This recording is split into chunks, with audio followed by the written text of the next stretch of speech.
William took a deep, unsteady breath, struggling to contain his lust. He did not want to overwhelm her, but he was weak with need. It is only her second time, he tried to tell himself sternly. She is probably still sore from last night, and she is scared will be discovered here. William knew that if they were caught, it would mean ruin. Still, he couldn't deny that there was something about the risk that was spurring him on harder. Still, maybe I should stop, he thought to himself. All thoughts of stopping promptly left his mind when he felt Camilla's dainty hands sliding down the hard planes of his chest and belly. His abdominal muscles instinctively clenched under her touch as she touched and pressed lightly. There was something about her innocent nature that made him want to absolutely wreck her. He buried his face in her neck and bit his lips so hard he could taste blood when her hands drifted lower still, to cup the aching bulge in his trousers. He quickly started to unlace them with his free hand, and almost sobbed when she wrapped her fingers hesitantly around his length. "I do not know what you want me to do," she whispered. Her anxious little whisper made him smile. Lord, if only she knew how she made him feel. "You are doing just fine." His voice rasped as she began stroking him ever so slowly. He shuddered and bit her earlobe, praying he could last long enough. He slid his hand up her thigh. When he touched the core of her, he was relieved, and rather smug, that was already wet and hot. She gasped into his ear when his thumb stroked her little bundle of nerves again and again. Her wetness on his fingers and her gasps were driving him mad. "What the hell are you doing to me?" He whispered into her ear feverishly as he gently slid a finger inside her, and she gave a little sigh, squeezing around him. The sensation nearly broke his resolve. He pushed her hands away frantically. "I am sorry, was I doing it wrong?" Camilla blinked at him, wide-eyed. He bit back a groan. "Just the opposite. I am not going to last much more if you keep doing that." He then lifted her up with one arm under her backside, pushing her up the wall. With his free hand, he clutched her thigh. She quickly caught on to what he wanted her to do and wrapped her legs around his waist. William then let go of her thigh to help her pull up the voluminous satin skirt fabric until it was bunched between them. He cursed the dress, cursed his uncle's orders that meant for the next few months he'd be stuck bedding his betrothed in secret. But then he felt her warm, slippery softness against his length, and his mind went completely blank. "You must tell me if I am hurting you." He managed to grit out through clenched teeth. He was shaking from trying to restrain himself when all he wanted to do was plunge himself into her to the hilt and fuck her until they were both breathless. Camilla nodded, eyes half closed and cheeks flushed. She writhed against him and dug her fingers into his biceps as if impatient. William stood very still, feeling like he was standing at the edge of a steep precipice. He was desperate not to cause her pain, but at the same time, was not sure he could restrain himself to go slowly. Camilla writhed again and tipped her head to whisper in his ear, "How long are you going to make me wait?" "Not a moment longer," he growled. Rocking his hips forward, he slid into her in one slow, fluid movement. Both of them gasped as he filled her completely, then their mouths met in a desperate kiss. William started to rock back and forth against her steadily. She whimpered into his mouth. He broke the kiss to look at her.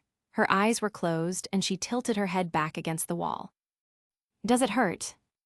"And no, the pain has faded," she whispered. He thrust again, slow and deep, watching her. Oh Lord, that feels so good. Ah." She bit her lip. A combination of pride and sheer animal lust shot through him like an arrow. He kissed her lips roughly and then buried his face in her neck as he thrust harder. He did not know the time that passed, whether a few or many minutes. All that existed was the scent of her hair, the taste of her skin, and her quick, shallow breathing in his ear. Suddenly she arched her back and tightened her legs around him. He pressed his fingers against her lips as a precaution, and she moaned softly, clenching repeatedly around him. He felt his own pleasure building hotter and hotter. Camilla sighed weakly and went limp against him, passively letting him bounce her against him faster and faster until the pleasure tore through him in a frightening wave. He sunk his teeth into her bare shoulder to muffle his groan as he shuddered uncontrollably. After a couple of moments, he groggily raised his head from her neck and gasped for air. She placed her hands on either side of his face so she could tip it towards her own and kiss his mouth. They shared hot, slow, sated kisses while he continued to hold her up against the wall, her legs still around him. Eventually, their breathing slowed. Suddenly, William felt her bite his lower lip rather hard. He stared at her, a little shocked, while he touched his bruised lip with his finger. "That is for leaving my room last night without a word." Camilla frowned at him. "I had no idea what to think." William snickered. "The king would have killed me if he'd discovered I'd spent the night with you. And it would have been a little difficult to plead the case for you to stay in Islia without a head left on my neck." She unwrapped her legs and he gently lowered her to the ground, steadying her when she swayed slightly. William was touched at how shyly she glanced at him as she adjusted her bodice and started to tie the cord that fastened her dress closed. He quickly re-tied his trousers, then ran a hand through his messy hair. "Are you saying you did not trust me to keep my word? You did not think I'd speak to the king on your behalf?" He raised his eyebrows at her. Camilla flinched a little. "To be honest, I did not trust you to speak to me much at all after lying with me. I thought once you'd gotten what you wanted, you'd just move on to the next girl." "I am getting what I want."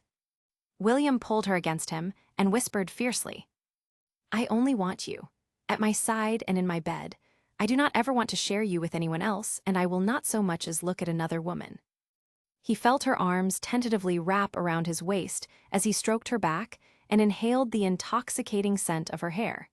There was something he did not understand about the depth of feeling she wrought from him. He'd lusted after plenty of women, but none had inspired such hot urgency mixed with aching tenderness. It frightened him. He whispered into her hair, "It has only been you in my mind for longer than I care to admit. Damn you for ruining my easy life." Camilla found something thrilling about his possessive tone. He pressed his lips to her forehead and then let her go to peer around the tapestry edge. "The corridor is empty." He stepped out from behind the tapestry and out of the alcove, pulling him quickly behind him. For a moment, they just stared at each other. William then smiled placidly and started leading her by the hand towards the south side of the castle again. Camilla's legs shook under her gown as she tried to keep up with him. She was stunned at his brazenness and even more stunned at his calm, sunny smile. Apart from a slight flush on his cheekbones, William looked unperturbed. She, on the other hand, felt like she could crumple into a heap. Her body was trembling, and there was warm, sticky fluid between her legs again. "Have you had breakfast yet?" he asked. "No, you showed up this morning before my food did." William flashed her a grin. "Good, we can eat something together then. I am famished." "You want to eat breakfast together?" He glanced over his shoulder at her. "We are going to spend our lives together, so you are going to have to get used to my company. That includes having breakfast with me, does not it?" Camilla started to laugh. "Yes, it is just odd to imagine you in my presence chamber. You've never stepped in there without being ordered. Bess once joked that you considered it the gates to the underworld by the way you run from it." William scowled. "That bitch, knowing what I wanted before I even did." Camilla's ladies had remained in her presence chamber, anxiously waiting for her to return from the king's summon. Their eyes widened when she returned, hand in hand with Prince William. They were even more shocked when, instead of leaving, the prince slumped into a large armchair. He ordered the equally stunned maids to bring an extra tray of breakfast to the room. Camilla perched uncomfortably on another chair, feeling her lady's eyes volley between her and the handsome man sprawled on the armchair with his head leaned back and eyes closed. Camilla looked up and saw Meg staring at her and mouthing silent questions. She shrugged, unsure what to say in front of William, especially as he seemed to be dozing off. The silence wore on, none of the ladies daring to move from their seats. At last, William broke the tension, though he did not bother opening his eyes. "I am not asleep. I just rose early this morning to speak with His Majesty. Princess, do you mind telling your ladies what has been decided, to stop them fretting? I can feel their panic from here." Camilla aimed a dark look at his direction, sensing he was teasing her. "Shouldn't we wait until a formal announcement is made?" "You can if you wish." William yawned. "If you are content to put up with their avalanche of questions and tell them nothing for the rest of the day, that's your funeral. Besides," William opened one eye, "I know enough about the fairer sex to know the moment I leave, this room will be nothing but whispers and giggles. so spare yourself the trouble and tell them now. Camilla closed her eyes as she felt her face heat up. William was starting to laugh. Why did she have to end up in love with a man who delighted in embarrassing her?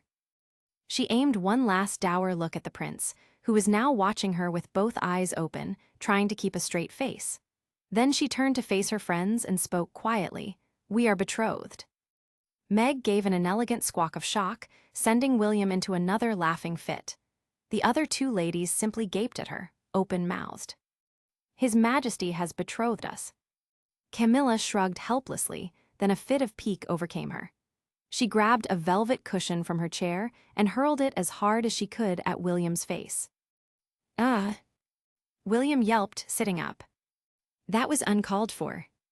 He pushed his hair out of his eyes and grinned at the ladies-in-waiting. "We are to be married in August. You must stop your mistress from losing her temper with my ways and cutting my throat before then." Katerine started to giggle, finding the prince's manner infectious. He grinned back wider at her. "Oh, I knew it." Katerine squealed and clapped her hands together. "I knew the two of you would end up together. Congratulations to you both, your graces." Everyone thought they'd end up together, Katerine. Meg replied archly. "It is just that no one expected it would last beyond a single night's tumble."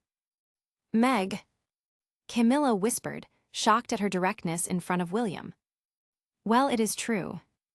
Meg aimed a smile at the prince that was not very apologetic at all. "Apologies if I offend you, your highness, but your reputation with the ladies precedes you." William scanned all their faces. "So everyone thought this about me, honestly." The three ladies nodded. William frowned with discomfort. "I did not realize my reputation was quite so dire." "Of course you did, your highness." Meg rebutted cheerfully. "It is just that perhaps that until recently, you did not really care." "Well, fuck," William muttered, rubbing the back of his neck. "We advised her grace there was nothing wrong with her lying with you, just to not expect anything more afterwards." William eyed Meg, looking more than a little uncomfortable. "Are you always this brutally honest, Lady Margaret?" "Yes." All four young women answered without hesitation.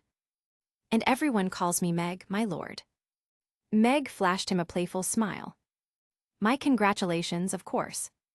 Camilla realized William had probably never been interrogated by a group of women before. She tried to suppress her smile while appreciating her lady's staunch loyalty. "Did His Majesty summon you to speak about anything else, my lady?" Elizabeth looked at her steadily. Camilla shook her head. "He just ran through the arrangements to be made and the negotiations that will need finalizing. He seemed confident that my uncle will agree to the marriage." Katerine clapped her hands again in girlish excitement. "Can we help you choose your wedding gown, my lady, and help you get ready on the day?" "Of course, I haven't really thought that far ahead, though." Elizabeth nodded. "This isn't something the two of you discussed beforehand, before raising the matter with the king?" No, it was a bit of a last-moment decision." William was suddenly very interested in his boots. Further conversation was paused by the entry of two maids carrying breakfast. They carefully placed the trays laden with food on the small table in front of the prince, then bowed and scurried away when he waved his hand towards the door. William started tucking into the food, clearly ravenous. After a few moments, he looked up at Camilla and patted the space next to him. "Join me and have something for breakfast, my dear." "It is all right." "Nonsense. You are a little too thin, and your ladies here have told me you've barely touched your meals these last few days." William created a stack of smoked meat and cheese on a large slice of bread, then indicated she should take it. "Sit next to me and eat something." Camilla sat next to him and gingerly took the bread from his hands. "Thank you, but you realize I cannot eat all of that, do not you?" She took a bite. "Why not?" "Because I am not a heifer, William. Would you like me to become one?" Despite herself, Camilla took another bite. It tasted delicious. All of a sudden, she realized how hungry she was. William smirked at her. "Less arguing and more eating, darling." He popped a couple of raspberries in his mouth and tried to place one between Camilla's lips. She started laughing, trying to squirm away while also trying to swallow the mouthful she already had. William laughed as well and playfully pinched her waist until she finally parted her lips. The ladies watched their informal interaction, fascinated. "What do you have planned for today?" William asked Camilla, handing her a cup of ale. Camilla shook her head a little awkwardly. "Nothing, actually. I haven't been making many plans lately. What about you?" It suddenly struck her that she knew little of how William spent his days at court. Unless they accidentally crossed paths in the castle gardens or she saw him in the training grounds, she had no idea where he was or what he did. Most of their interactions occurred over nightly dinners. And yet, soon his daily routine will become my business, Camilla mused. It was a strange, though not unpleasant thought. William yawned again and talked briefly about the paperwork the king expected him to review before sundown, as well a training drill he was expected to oversee for his battalion of knights. After devouring an impressive amount of food, William had to leave and get his work underway. "I am afraid I probably will not have time to get away beforehand, but I'll come by here tonight and we can head to dinner together." After cleaning his fingers with the bowl of lemon-scented water and drying them, William stood up and straightened his jacket. Camilla nodded, still not quite believing they would be deliberately spending time together after weeks of avoiding each other. He touched her cheek briefly, nodded to her ladies, and walked out. Camilla dragged her gaze from her hands clasped on her lap to her ladies' avid faces.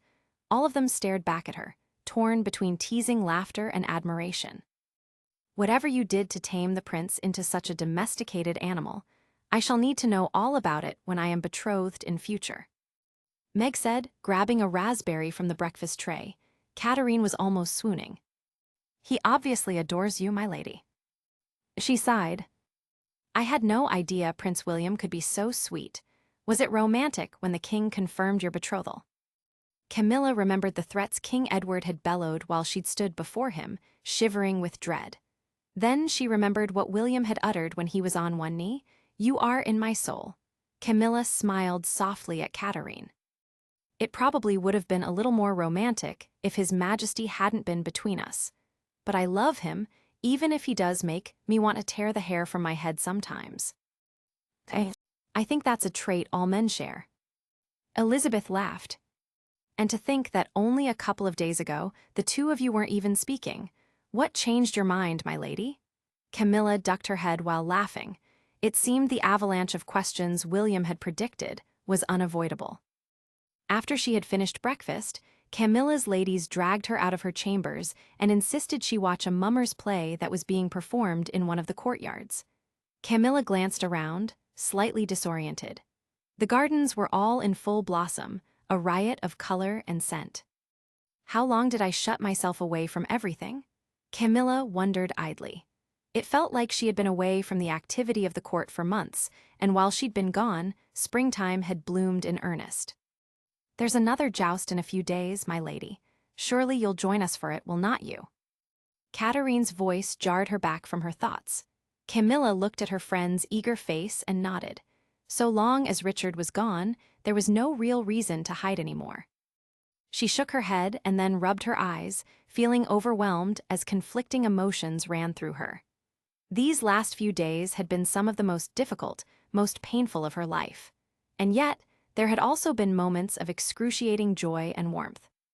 She had discovered a love she had never even thought was an option for her. She shivered when she thought of the safety and contentment she felt when in William's warm embrace, not to mention the pleasure he wrought from her when his hands were on her body. Who knows what the future looks like or how long my happiness will last? Events can flip on a knife edge. But if this is my season in the sun, Camilla thought grimly, I should savor every moment. If and when things go wrong, I'll worry about it then. Camilla eventually walked back towards her apartments, with Katarine and Meg heading towards their own shared room and calling out they'd return to Camilla's presence chamber within the hour so they could all head to the Great Hall together. Camilla expected Elizabeth to say the same thing and head to the rooms she shared with her husband to get ready for dinner. However, the young woman lingered, as if there was something else on her mind.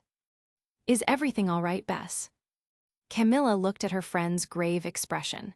Elizabeth nodded and then opened her mouth as if to speak before clamping it shut. She then frowned, as if weighing the impact of her words. "My lady," she at last started tentatively. "Please do not mistake my intentions. I am so happy to see that you are happy and that the prince is treating you well. I'll be happier still on your wedding day. But—" Camilla swallowed, suddenly nervous. Elizabeth was the most level-headed of her ladies. "But what?"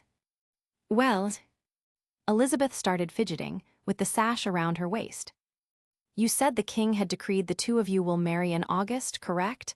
That is still 3 months away. A great deal can occur between now and then. Have you considered that when planning your next actions?" Camilla felt dread rising in her belly. Of course, a million things could change within 3 months, including William's love for you. A tiny, insecure voice whispered in Camilla's head. What if William found himself infatuated right now, but his affection started to wane as the weeks passed? He was not one for long relationships and would have formed past attachments with women far more experienced than her. If they hadn't succeeded in holding his attention, what chance did she have? It would be a sword to her heart if by the time they reached their wedding date, he'd already grown bored of her. Perhaps he'd even ask King Edward to break the betrothal if he tired of her before August. "My lady." Elizabeth peered with concern at Camilla's dark expression. "I know what you are suggesting, Bess, and it is not something that hasn't already crossed my mind." Camilla hated that her most deeply rooted insecurities were somehow easy for others to spot. Even though her lady-in-waiting had a kind heart, it still made Camilla feel uncomfortably exposed that others knew her fears. She hated being the focus of others' pity. "You are worried I am setting myself up for failure, aren't you?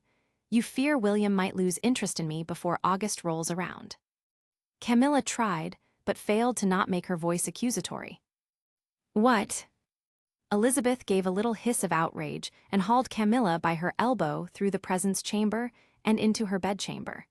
She then shut the door tightly and faced her royal mistress. "My lady, I said no such thing, and I apologize for using these next words, but have you run mad?" Elizabeth's eyes bulged.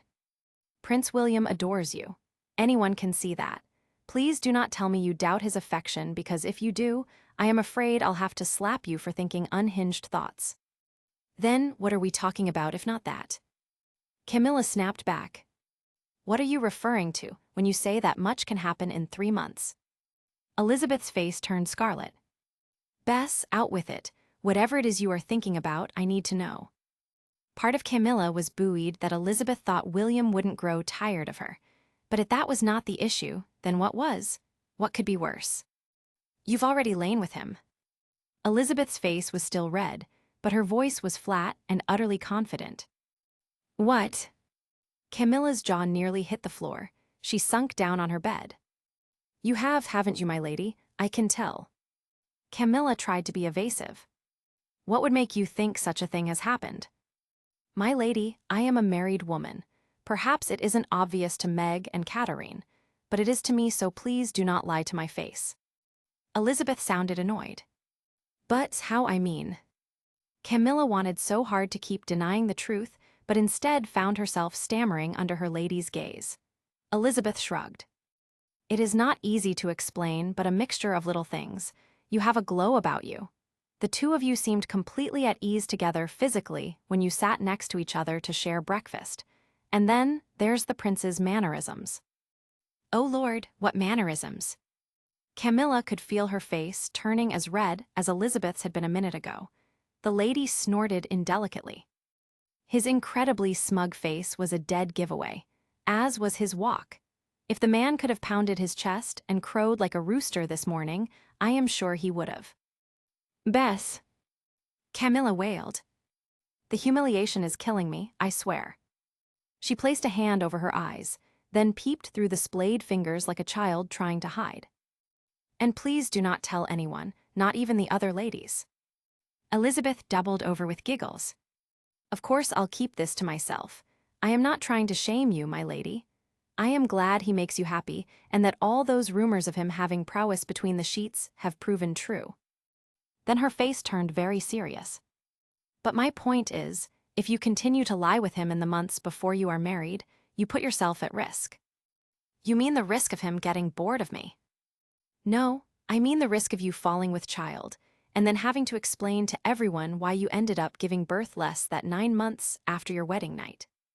Elizabeth clapped back, exasperated. Camilla felt a sliver of ice sliding down her back. The possibility had never even crossed her mind, though she knew it should have. Elizabeth was right. Any hint of scandal or impropriety could change everything. Bess, you said you could tell, just by looking at me. Camilla felt queasy asking, but she had to know. Is that the case for everyone? Would the king now know from seeing me this morning? Elizabeth pondered, as her eyebrows knitted together. I do not think men are as perceptive about these things. And I would think if the king suspected such a thing had taken place, he wouldn't have hidden his anger from you. Camilla gulped, deciding not to tell her friend of King Edward's threat to imprison her in a nunnery and exile William. But my advice to you would be to avoid lying together again until you are married, my lady. Imagine the consequences if you were caught together.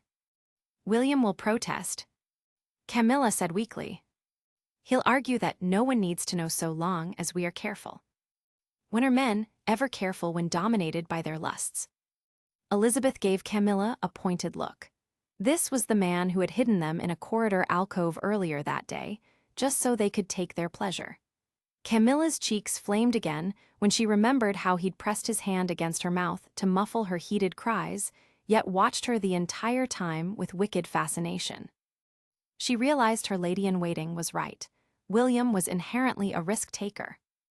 You are right, Bess. Camilla nodded resolutely. I'll speak to him about it later tonight. Good luck with that conversation then, my lady. Elizabeth said sweetly. If you've never heard your betrothed roar with displeasure before, you are in for a new experience. Camilla found herself in a quandary, and she did not feel like she could ask anyone for help, especially not her maids. She was still dressed in the same apricot satin gown she'd donned in the morning, even though the skirt was slightly wrinkled at the front. She hadn't even changed her chemise, even though she'd spent part of the day uncomfortably wet between her legs. She did not dare change into other garments, however, as she did not know how to explain it to her maids. Not to mention if they helped dress her, they'd see not just the little pink marks all over her breasts, but also the dark purple bite that William had left on her shoulder this morning. She knew if she complained to William, he'd just find her dilemma hilarious and never let her live it down. Truly, men have no idea how difficult it is to be a lady. Camilla complained under her breath. The apricot gown would have to remain. She called Bonnie in and asked her to help with her hair instead. Camilla sat at her dressing table, staring blankly at the mirror in front of her while Bonnie carefully ran the comb through her locks. Did she look different, like Elizabeth had commented? Camilla looked at her reflection. All she saw were the shadows under her eyes and the gaunt lines that had recently appeared under her cheekbones. Are you all right, my ladies? Bonnie whispered. You look a little tired. Camilla nodded. I am not sleeping well these days, Bonnie. I hope tonight will be better. Bonnie nodded and said no more. Camilla watched her maid's face in the mirror, but there was nothing unusual in her expression. She continued arranging her hair in cascading waves down her back and slid on a pearl headband. Are you all right with how everything turned out with Sir Richard, Bonnie? Camilla's whisper was barely audible. I know you cared for him. The maid nodded, and her eyes flashed with anger. I am well, Your Grace. In fact, I am glad he is gone. You were right when you said that he'd never have treated me how he did if he actually cared about me. Did you have anything to do with him leaving, my lady? If so, then thank you. I had a word with Sir Richard several days ago about him needing to keep his distance from you and anyone in my household. But his departure from court was an event beyond my control. Camilla carefully murmured, telling herself that her reply was not exactly a lie. Bonnie nodded again, and the two women's eyes met in the mirror for the briefest moment in tacit understanding. They were distracted from further conversation by the arrival of the ladies-in-waiting, who sat in the armchairs and talked cheerfully while they waited for Camilla to finish getting ready. Camilla stood up, and Bonnie quickly scanned her. My lady, let me fetch the hot press, and I can smooth out your gown. William happened to stroll into the presence chamber to see Camilla standing very still, while Bonnie ran a small iron on the end of a long pole down the flowing satin skirt. Bonnie and the other ladies bowed to him as he glanced at Camilla. "Good evening, ladies. Oh, princess, did you crease your gown?" William's face was neutral, but his eyes gleamed with mirth. Camilla aimed a quick, furious look at him, which made the corner of his beautiful mouth twitch. He grinned and held out his hand to her, looking so heartbreakingly handsome that she had to smile back despite her annoyance. "All done, my lady." Bonnie stepped away. Camilla smiled her thanks and then took William's hand, letting him lead her out to the corridor. The maids all stared agog at the prince's gesture. As they walked towards the banquet hall with her ladies a little way behind them, William's voice was as uninterested as if they were discussing taxes. "I like this dress very much. It will always bring me fond memories." Camilla pinched his hand subtly but hard. "I chose it because it is one of the few dresses I have that I do not need my maids' help to lace up." "Is that a problem? Having to spend time and effort wrangling myself into a gown alone, because I cannot let my maid see my skin that's covered in the most indecent marks." Camilla whispered. "You tell me, my lord, does that sound like a problem to you?" William looked at her incredulously for a moment, then threw his head back in boyish laughter. "It isn't funny, William." "Sorry," he sputtered. "I truly never thought about that." His words were cut off by another burst of laughter. "Well, I'd appreciate if you could think about these things a little more in future. It is not easy being a girl as it is, without you adding more complications." "You are right." William managed to keep a reasonably straight face. "I am sorry. You shouldn't suffer more discomfort just because you happen to taste so delicious. I promise not to mark your skin again until our wedding night. I'll take extreme care before then." He squeezed her hand and grinned again. "About that." Camilla started to speak, but then realized they had almost reached the doors to the banquet hall. That particular conversation would have to wait until later. William glanced at her as the guards were about to announce their arrival. "Ready to scandalize the court with our entry." His eyes glowed. Camilla smiled back and nodded. "You enjoy scandalizing people far more than a prince should." William laughed again and stroked the back of her hand reassuringly with his thumb. William held her hand in a firm clasp as they walked through the busy banquet hall. He seemed to find pleasure in the cacophony of whispers and stares their entrance created. Camilla, on the other hand, wanted to sink into the floor, especially at the number of jealous glares she received from the ladies. When they reached the royal high table to perform their bows to the king and queen, King Edward gave them a small nod and a wry smile. Queen Celia beamed at the young couple. Once the wine had been poured, but before the servers started bringing out the platters of food, the betrothal was duly announced to the court by one of the king's advisors. The king himself talked about the diplomatic benefits of the union and led a congratulatory toast to wish the couple a fruitful life together. Camilla was taken aback at how quickly the king announced the match without any preamble. Perhaps he did it because he knew it wouldn't necessarily be a popular match with his subjects. She looked around at the mixture of expressions as everyone obediently raised their glasses to her future, whether they were sincere or not. William sat next to her, looking coolly ahead. His smallest finger briefly tapped the side of her hand, so quickly that no one else would have noticed. He murmured without turning to face her. "Try and look a little less startled with the announcement, my dear." "I did not think His Majesty would announce it quite so abruptly, did you?" Camilla whispered back. "I was not completely sure, but I thought it was a possibility. He'll want everyone to think the betrothal was his clever idea, you see, not that his rebellious nephew forced his hand in any way. And if he was on the fence about announcing, I figured us walking in hand clasped before his entire court would sway him." Camilla gave him her fiercest side-eye. "Do you really think goading the king is a wise move?" "Why not? A little risk is worth it if it gives you the outcome you want." William tapped his goblet lightly to hers. "And now I suggest you smile and look pleased at marrying such a risk-taker. Otherwise, I may withdraw my proposal, and you'll be stuck marrying an old drunk Moragathian lord after all." "I wouldn't make such threats if I were you." Camilla's gaze placidly scanned the great hall. Or I may be forced to tell your uncle to that despite giving him your word. You haven't exactly followed his directions and kept your hands away from me. Ouch, beloved, that's a terrible threat. The king would cut my cock off if you do that. I guess if that's what happens, then I may have to rely on the old drunk Moragthian lord as my backup option, after all. Camilla whispered sweetly. A short laugh escaped William's lips. You are a wicked creature. I'll get you back for all this. There will not be a single part of your skin that will be clear after our wedding night.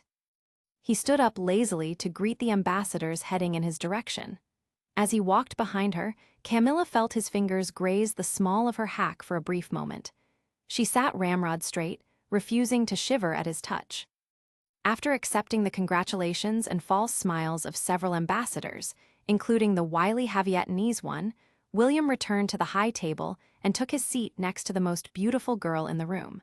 She was sitting straight and tall in her chair, but William could tell she was ill at ease with being the evening's center of attention. Camilla's fragile appearance worried him. He wondered if she was struggling to process the rapid change of events of the last several days. Counting back quickly, William realized, to his astonishment, that it had only been a week since he had stumbled on Camilla and her ladies bathing in the creek. They hadn't even been on speaking terms then, and now they were betrothed. Lord, I hope I can make her happy, he thought to himself.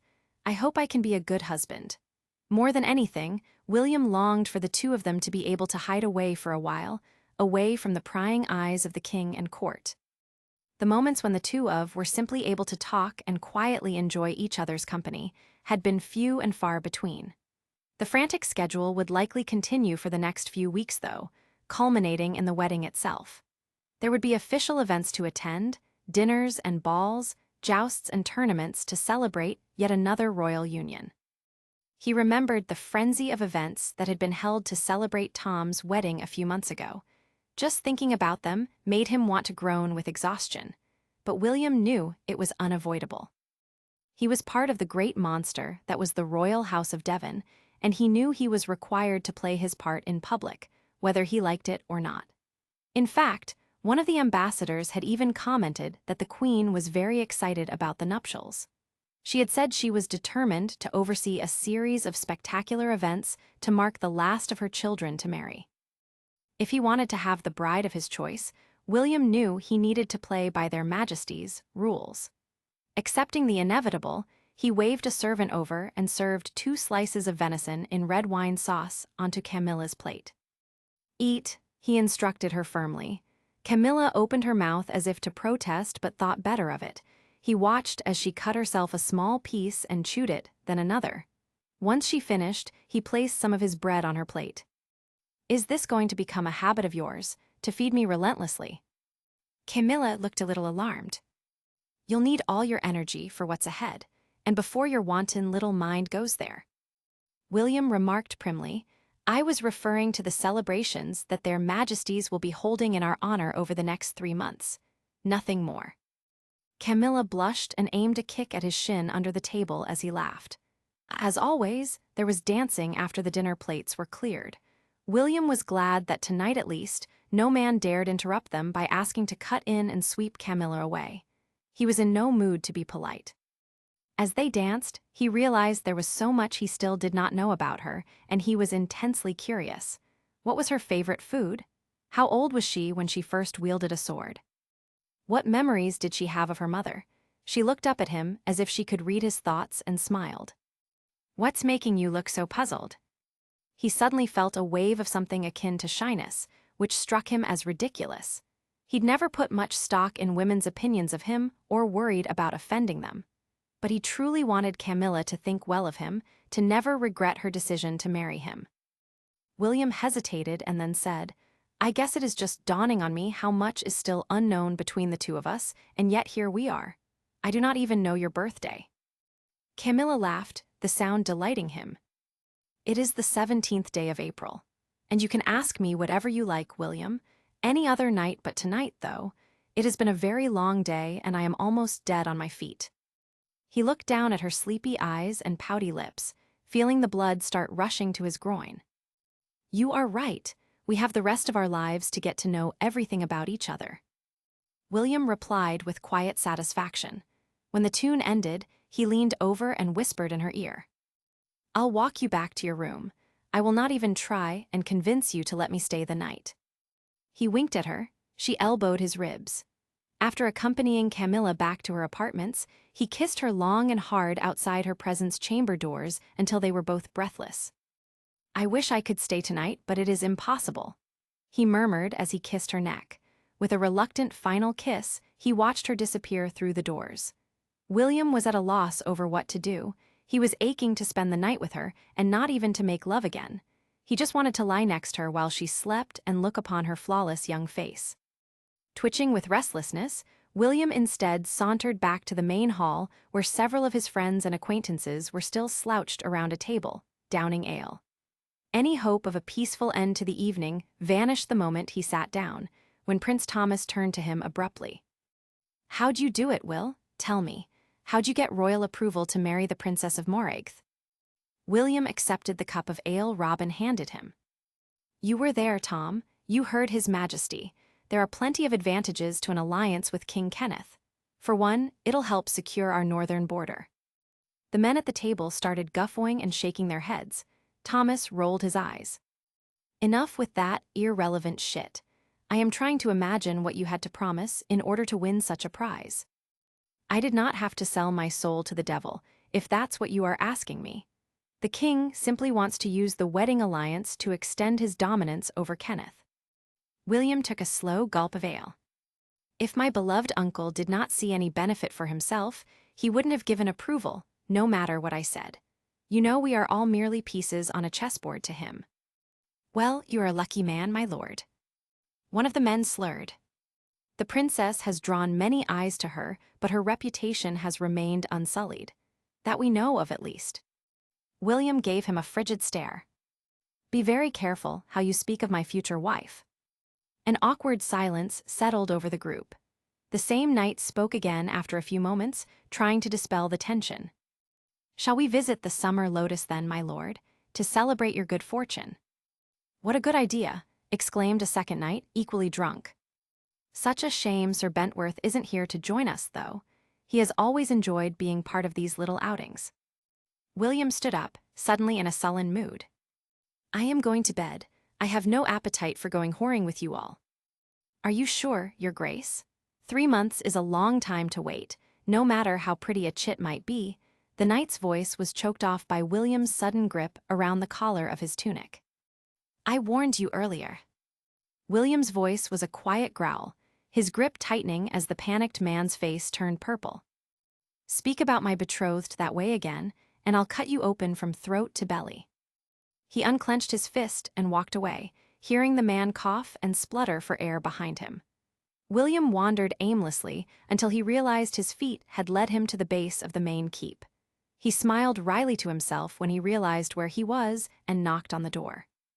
"Come in," he heard the voice on the other side of the heavy door. William stepped inside and shut the door behind him, his nose wrinkling at the acrid smell of burning herbs. The old man thumbing through a book peered up at him. "Good evening, my young lord. What brings you here at this late hour?" "I am not ready to sleep yet, but everyone seems to be getting on my wrong side." William shrugged.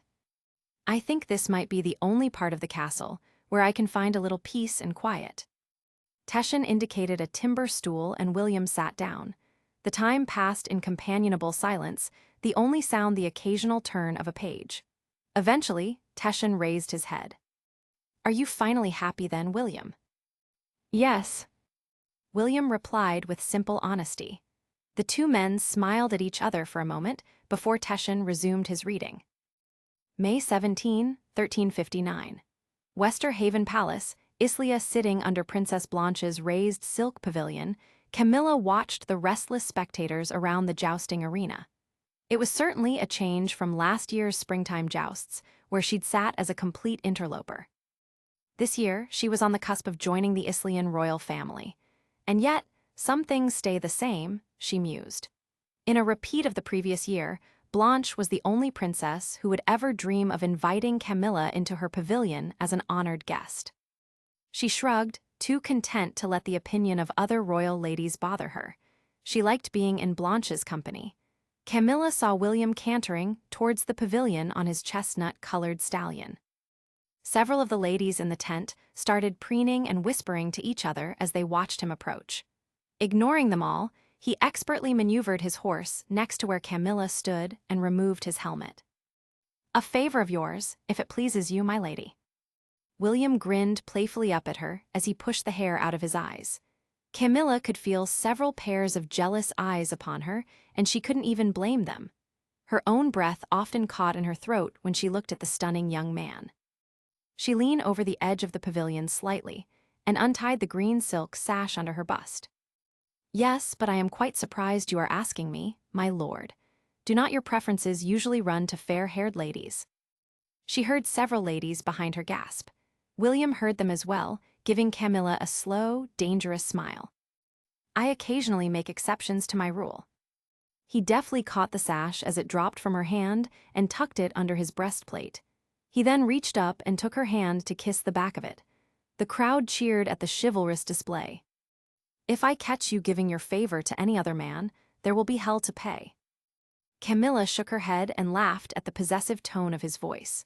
Kissing her hand one last time and making no attempt to disguise his gaze on her low-cut bodice, William pulled on his helmet and cantered away.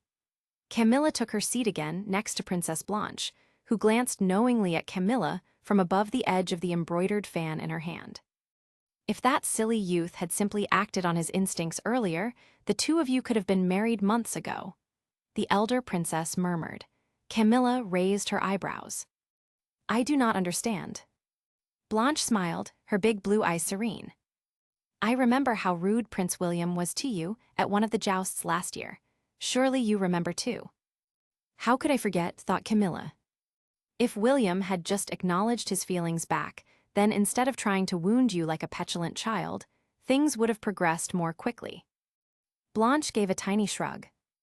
"WW8, are you saying, way back then, you knew that the prince yearned for you even then?" "Oh yes. But you did not say anything." Camilla could barely believe what she was hearing. "It was not my place to say anything." Blanche's voice was soft, but her expression was sly, a contrast to her usual gentle smile. "Besides, William wouldn't have listened to me even if I had. That's the nature of men, my dear. They'll only believe in an idea that they came up with themselves, even if it takes them 5 times as long to get there." Camilla gleamed at her for a moment, then the two ladies laughed. Camilla mulled over Blanche's words. She wouldn't have been ready then, even if she'd known. A year ago, she was too fragile, grieving the very fresh loss of her family and resentful of being stuck in Islia. She wouldn't have been able to accept William then. Still, there was comfort in knowing that someone had been thinking of her, even in a moment she'd thought herself completely alone. The joust itself was a brutal and spectacularly noisy affair. The crowd roared in appreciation, but Camilla felt stiff with anxiety. She had always enjoyed the pomp and ceremony that was part of a tournament, but not so much the jousting itself. It had made her nervous enough when her brothers had taken part. But watching William repeatedly charging in with his typical fierce abandon left her almost paralyzed with fear.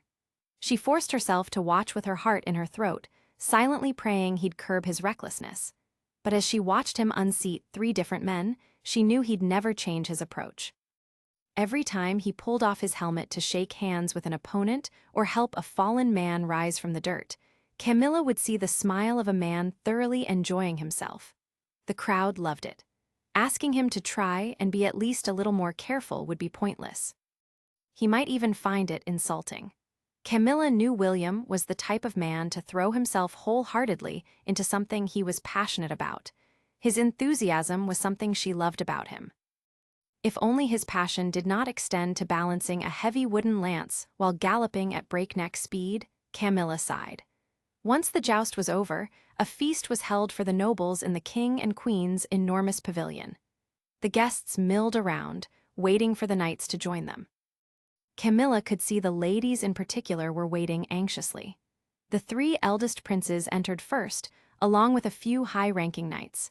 Camilla watched quietly as ladies flocked to congratulate them, practically jostling each other for better access. Prince James gave the ladies a brief polite nod before hurrying to the side of his adored wife. Rufus and Leo, on the other hand, seemed to relish the attention, Leo even allowing a few ladies to pat him rather suggestively. Discreetly scanning the room, Camilla noticed King Edward's hard gaze on his sons. The man rarely missed anything. William finally walked in, laughing with Prince Thomas. Both men still wore their armor but had discarded their helmets. Several ladies crowded around them, showering them with compliments. Camilla was suddenly hesitant, unsure if she should approach him or wait for him to come see her first. All hesitation vanished when William's eyes sought hers and he beamed, beckoning for her to join him. He pulled off his gauntlets as she approached and gave her a gentle kiss on the forehead. Then, thinking better of it, he pulled her close again and gave her a less gentle kiss on the mouth. The ladies present did their best to ignore Camilla, one curvaceous lady in a yellow gown going as far as trying to shimmy up to William's side while she spoke to him. He artfully sidestepped the lady, almost causing her to lose her balance and end up sprawled face down on the ground. Camilla tried to feel outraged that someone was flirting with her betrothed when she was literally right next to him. However, the sight of the lady almost toppling over made her start giggling uncontrollably. She desperately tried to bite down on her giggles, discreetly covering her mouth with the back of her hand. Unfortunately, she made the fatal mistake of making eye contact with William at that precise moment. It was a lost cause. As his smile widened, she started laughing in earnest. The lady fired a mortified glare at Camilla as she tried to reclaim her poise. Upon realizing the prince was not lifting a finger to help her and was close to laughing himself, she swept away in a huff. "Such a shame Sir Richard Bentworth isn't here at court these days to challenge you, your grace." Another lady cooed, trying to seize William's attention where her friend had failed. "The battles between the two of you are legendary." Camilla wondered if she was the only one who noticed the shadow that flitted across William's face. His eyes flashed, and the briefest of scowls marred his features before his smile quickly returned. "Who knows what duels the future might hold?" William murmured blandly. Camilla had seen several past jousts between William and Richard, and they had been terrifying. The two of them had charged at each other with unyielding ferocity, yet had helped each other off the ground and clapped each other's backs immediately after, laughing easily like the greatest of friends. It would be far different if they crossed paths now. She remembered the outright viciousness that had flared between the two men that final night in her bedchamber. "My darling, the greatest of hate is often born from the greatest of loves." Camilla remembered her mother telling her, many years ago.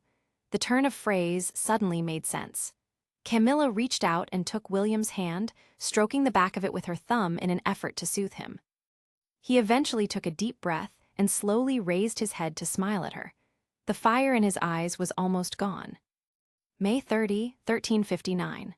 Wester Haven Palace, Islia. The month continued in a blur of jousts, picnics, and lively dinners to celebrate another spring. The weather was beautiful and the entire court seemed in high spirits. Even Queen Celia seemed to have regained some of her previous vigor and was among the activity, organizing and attending events with enthusiasm. Her youngest boy was getting married, and it would be a love match, she'd tell anyone who listened. It was to be a spring and summer full of merriment. The only one who did not seem to be embracing the merriment much was the groom-to-be. As the days ticked by, Camilla saw William become more and more withdrawn.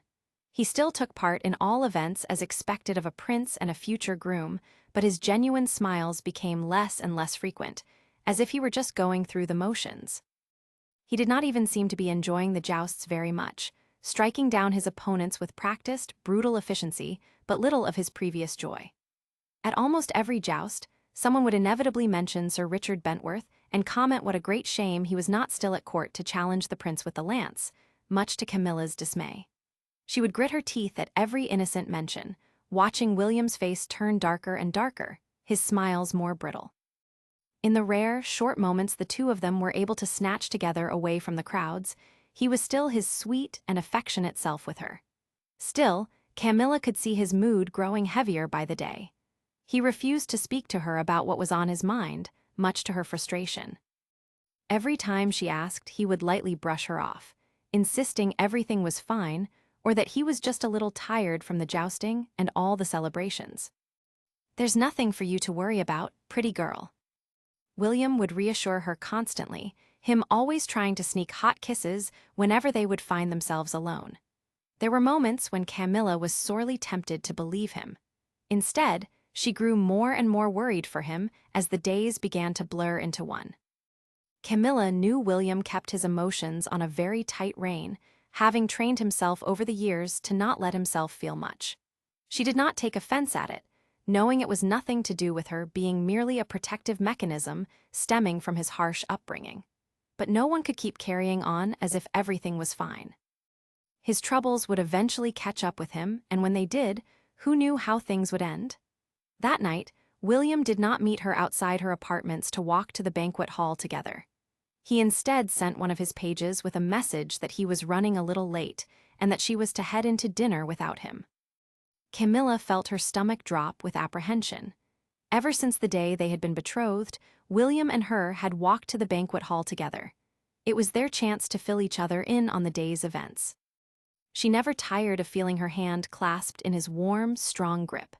That night, however, Camilla had no choice but to head into dinner with only her ladies accompanying her. When she entered the great hall and performed her bows before their majesties, two pairs of very surprised eyes stared back at her. "Where's my nephew?" barked King Edward, clearly irritated. "It is unlike him to miss the evening meal." "He should be here very soon, Your Majesty. He sent me a message that he'll join us shortly." Camilla tried to smile serenely, but felt her back become damp with nervous sweat. "Yes, but where is he now?" The king's eyes were full of suspicion as they raked across Camilla's face, taking in her bewildered expression. "I do not know for sure." Feeling her face turn hot, Camilla looked away and took her seat. The dinner progressed at a painfully slow pace. Dish after dish was presented to her, but she chewed without tasting any flavor at all. Her belly contracted painfully with each bite. She would rather not have eaten at all, but wanted to avoid further drawing the king's hawk-like glare.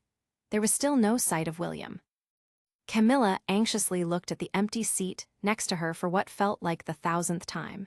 She had no idea where he'd be or even where to start looking. He might not even be in the castle anymore. The main dinner courses were finally retired, and the servants brought in sweet wine and fruit. Camilla slowly sipped the wine the king was so fond of, but she found cloying. She made polite conversation with Prince James and Princess Blanche, acting as if she had not a care in the world. What if William's not alone? A small voice whispered in her mind, voicing her insecurities. What if he is still seeking the company of other ladies behind your back? She tried to squelch the thought, not wanting to panic over something that might not even prove to be true. At last, Camilla's self-control snapped. She had to know where William had gone, to at least know he hadn't done anything reckless and come to any harm. Discreetly scanning the room, she saw a young boy dressed in the red and black livery of the personal servants that served the men of the royal family directly. She recognized this boy as one of William's younger pages. Camilla waited until the musicians had started playing and the dancers were crowding the floor. Rising from her seat, she strolled languidly across the hall as if she were going to approach her ladies-in-waiting at their table.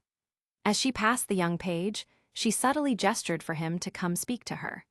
The boy couldn't have been more than 12 summers old, but clearly already adept at reading the subtle hints and duplicitous gestures that were commonly used to communicate within the court. "Your Grace," he whispered as he stood beside her without raising his eyes from the floor. She retrieved a silver coin from her gown pocket and slid it into the page's palm. "I need to know where Prince William is. There's another coin for you if you return to me with a confirmed location." The boy gave a slight nod, then nimbly slipped out of the banquet hall. All she could do now was wait and hope that when he returned with an answer, it wouldn't be something she'd regret finding out. After what felt like hours of waiting, the page approached Camilla at the table where she sat in conversation with Elizabeth and her husband, Lord Archibald. Ducking his head near her ear, the boy murmured, "Your Grace, the prince is in one of the small drawing rooms that branches off from His Majesty's library. It seems he has been there for a while." Camilla nodded as if disinterested, while the blood roared in her ears. "Is he alone?" No, my lady, the lad whispered. Camilla closed her eyes briefly, feeling as if she'd been stabbed in the heart. What was she supposed to do now? Could she bring herself to turn a blind eye, like countless royal and noble women had done before her? He is with Sir Francis Lowell and Sir Robin Sainsbury. It seems the three of them have been together the entire time. No one else has been allowed to enter the room by express orders of His Grace. Camilla swallowed, feeling almost faint with relief from the unexpected revelation. Lead me there now. You'll have your coin when we reach the room. With a smile, Camilla excused herself from Lord and Lady Tonson, claiming to be ready to retire for the night. Do you wish me to walk with you, my lady? Elizabeth asked. No, do not trouble yourself, Bess. Camilla's tone was reassuring. Enjoy the evening and dance with your husband. This page can see me to my rooms instead. Camilla led the page out at a leisurely pace. Once they had stepped out of the banquet hall and into the corridor, she turned to the boy. Hurry and take me to where Prince William is, understood. The boy nodded and scampered through the corridors and up the central staircase until they reached the library. Camilla clutched the hem of her skirt in her fists and raced to keep up with him. The library felt almost sinister so late in the night. Carrying a torch, the page led her through a maze of bookshelves until they reached a small door at the back of the room, almost hidden by the shadows of the roof beams. The page slowly and silently opened the door, and Camilla peered inside the small drawing room, which was warm and cozy from the fire in the stone fireplace. She saw William with a gilded cup in his hand and his back almost to her, sprawled in an armchair that had been dragged to face the fireplace. She could tell from the slump of his body that he'd already had plenty to drink. Her knees went weak with relief at seeing him unharmed. Camilla started walking quietly into the room and towards the three silent men. Francis and Robin both leapt to their feet as soon as they saw Camilla enter and bowed hastily, the relief evident on their faces. William turned slowly to face her as well. Once his dull, unfocused gaze finally landed on her, he simply looked up at her for a moment before his eyes dropped back to the drink in his hand. Ah, it is my lovely betrothed, he slurred. Were you missing my company at dinner tonight, little princess? I am so sorry, my lady. We thought it best to keep Will company because of the terrible mood he is in, whispered Robin as she drew closer. We've also been telling him he needs to slow down with the drink, but you know how stubborn he can be. Yes, she knew. Thank you both for staying with him. Leave us for a while, please. Camilla said.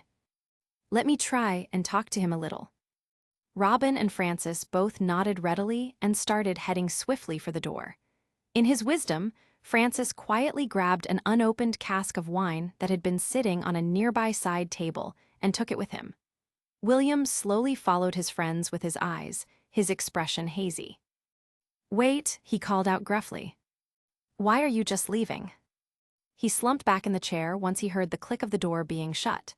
Camilla sat down in another chair, facing him warily and noticing two empty wine casks strewn next to his feet. He blinked at her silently. Do not you think you've had enough to drink? Camilla deliberately kept her voice light. William gave her a flat look. No, you do not need to worry about me. Unlike others I could mention, I actually know how to hold my liquor. Camilla smiled faintly at his barbed reply, knowing full well he was referring to her and the time after one of the king's costume ball that she'd nearly tumbled down a flight of stairs. She was more amused than insulted that he remembered. Why did not you join us for dinner? The king and queen were both asking after you. William snorted and pushed a hand through his messy blonde waves. No doubt they were. I am sure they were quite disappointed I was not there to smile at the court and appear suitably grateful for all my good fortune, acting like the performing animal they want me to be. His words were laced with bitterness. You are not a performing animal, William, and I missed you too. William closed his eyes for a moment and gave her a half-smile. You are one of the few people in my life that asks very little of me, Camilla. You do not know what a fucking relief that is. After a couple of moments, she tried to wrest the cup from his hand, but he was quicker, pulling the cup beyond Camilla's reach and frowning. Stop that, are you trying to act like my mother? William took another mouthful of the potent wine and muttered, "Oh, wait. I forgot, I never had one of those. Why do not you please tell me what's really bothering you, William?" The prince leaned back in his chair and rolled his eyes in annoyance. "Nothing is bothering me. You sound just like Francis. Cannot a man just enjoy a goddamn drink? I have seen you drink plenty of times. I have never seen you drink yourself into a miserable stupor like this. Something has been troubling you for days now. Why do not you tell me what it is? Perhaps I can help." Ignoring her, William drained his cup and started looking around the room for another wine cask.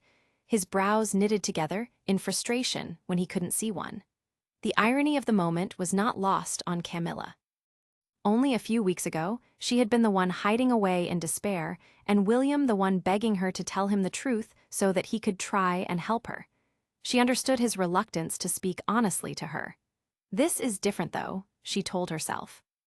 Back then, William had no idea what you had experienced, whereas now, you know exactly why he is struggling. "It is him, isn't it?" she asked quietly. "Who's him?" "Richard." As soon as the name left her lips, the shock it caused was as if a boulder had been catapulted to land between them. William jerked stiffly upright in his seat, his face twisting into a vicious scowl. "Never ever say that man's name to me again, understand?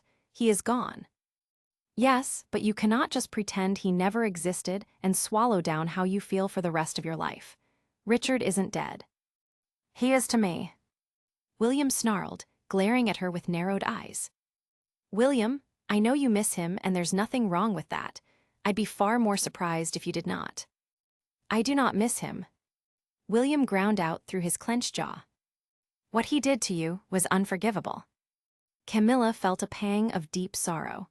He did not want to admit to her that he was mourning the loss of his friendship with Richard, probably fearing she'd be upset about it. But she could see how it was cutting him up inside. Camilla rose from the chair and stood over him. "Listen to me, it is all right to miss him. It does not mean you forgive him or that you do not hate some of his actions. You loved him like your brother and you still do." William looked up at her, his eyes quivering. She could see he was trying desperately hard to maintain his self-control. She brushed her hand along his tense jaw softly, pitying him for feeling so hemmed in that he couldn't be honest with himself about his own feelings. All his life, he had been conditioned to never show weakness. "I am sorry you are suffering," she said quietly. "You deserve so much more than this. I love you, but I cannot help you if you will not even admit how you feel to yourself." His face started to crumple, making him look like a wounded child. In that moment, Camilla had no trouble picturing what William would have looked like years ago as a lonely little boy. "Fuck, I never wanted you to see me like this. It is why I avoided dinner and why I did not want to talk to you about any of it," he muttered, pressing the back of his shaking hand to his eyes. "Why would you avoid me? You've seen my tears more than once, haven't you?" William smiled slightly. "Yes, but it is hardly becoming of a knight to weep like a child, is it?" "I do not care about what's becoming or not. I am worried about you. I have been for weeks." She gently stroked his furrowed brow. "I know, William took a long, shuddering breath. "It just seems so wrong to admit I miss Rich after all he did. And admitting it to you seems especially wrong when a year ago you lost your entire family. Whereas I did not actually lose anyone, that son of a bitch is still alive and well, isn't he? Your situation and mine are different." Camilla chose her words carefully as she continued to stroke his forehead. "I lost my family's lives, it is true, but I never lost their love. I never doubted the love they all had for me, and I carry it with me still. Whereas you are grieving the death of your brother even though he is still alive. Perhaps that's the hardest kind of grief." He nodded slowly at her words and closed his reddened eyes, silent tears finally sliding down his face. Camilla felt her own heart thud painfully. She viciously cursed Richard in her mind, not for the first time. She hated him for what he'd done to her. But now she found she hated him more for utterly breaking his brother's heart. William let her pull his head to her chest and wrap her arms around him like her own mother had done for her so many times when she'd been sad or scared. Camilla felt his arms slide around her waist while his shoulders shuddered with suppressed sobs. She knew how hard it was for him to truly let himself feel. "It is not a competition," she said softly as she began to stroke his back while he silently wept. "Loss is loss, and it always hurts to lose someone you love." April 28, 1349. Arlen Castle, Moragh. Camilla leapt out of the carriage before it had quite stopped moving, too excited to wait any longer. She ignored Agatha's reprimands from inside the carriage. Such was her excitement at finally arriving home after spending weeks at Magdalene Castle in Islay. Her father and Malcolm had arrived slightly earlier because they'd been lucky enough to travel on horseback, whereas Camilla had been stuck in a bouncy, uncomfortable carriage with her nursemaid. She hadn't even been allowed to draw back the velvet curtains during the long journey for fear of drawing unwanted attention. Camilla heard everyone talk about how dangerous the borderlands between Islay and Moragh were, teeming with thieves and criminals. The carriage had been surrounded by Moraghian knights the entire journey. None of it made sense to Camilla. Surely thieves and criminals would know a child her age carried no valuables on her to rob. And with the way Agatha could raise her voice when she was angry, thieves were better off avoiding her as well. Camilla thought that she should have at least been allowed to peep out from behind the curtains. Did no one realize how dark and stifling it was inside the carriage for hours on end? The little girl bounced on her toes as she looked around the entry courtyard, taking in the familiar surroundings.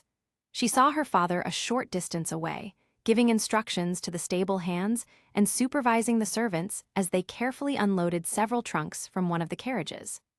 Agatha had told her the trunks were full of gifts from the Isleyan king and queen. Camilla loved gifts but doubted there was much in those trunks that would interest her. She turned her head again to look for Malcolm and saw him standing next to their older brothers, laughing as they jostled him good naturally. With an excited shriek, she bounded towards her brothers. When they saw her running, Duncan dropped to one knee and held his arms open to her. She threw herself into his embrace, wrapping her arms around his neck as he picked her up and twirled her through the air. She looked at his smiling face, noticing his jaw was shadowed with dark whiskers. When had that happened? Duncan passed Camilla into Daniel's arms, and she hugged him just as fiercely. She felt so incredibly happy to be reunited with her family, except. Looking around again, Camilla asked, "Where's Mother? Did no one tell her we were coming home today?" The smile on Daniel's pleasant, freckled face wavered as he set her back on the ground. "She knew when you were due home." "Then why isn't she here with you? Was not she excited to see us and see Father?" "Of course she is excited, but she is also ill. She is in her rooms, recuperating." Duncan explained gently, looking away briefly and then giving Camilla a reassuring smile. "I am sure seeing you both again will make her feel better in no time, though." There was an odd little catch in Duncan's voice. Camilla looked up at the youth. Duncan was almost 15, which seemed like a very adult age to her. However, he did not treat her like a baby, the way many others did. He wouldn't lie to her, would he? Camilla locked eyes with Malcolm. He pressed his lips together, and then, as if he'd made a sudden decision, held out his hand to Camilla. "Let's go see her now and tell her how much we missed her." The two children ran through the entry courtyard and up the short flight of steps leading to the main castle doors. Through the entry hall and up the grand central staircase, they ran, Camilla doing her best to keep up with her brother's longer legs. By the time they were standing outside the doors of their mother's presence chamber, her lungs were burning from the effort. As she stood and tried to catch her breath a little, Camilla saw that the presence chamber doors were closed, which puzzled her. Her mother always preferred the doors thrown open. Looking unsure, Malcolm rapped on the doors tentatively. "Mother, are you inside?" An eternity seemed to tick by as they waited for a response. Camilla suddenly felt a little scared. Without waiting any longer for a response, she bounded through the doors and promptly crashed into Lady Marie Fenner, one of her mother's closest companions. "Lady Marie." Camilla piped up breathlessly. "Where's our mother? Does she know we are here?" The lady-in-waiting grimaced slightly and spoke in a low voice.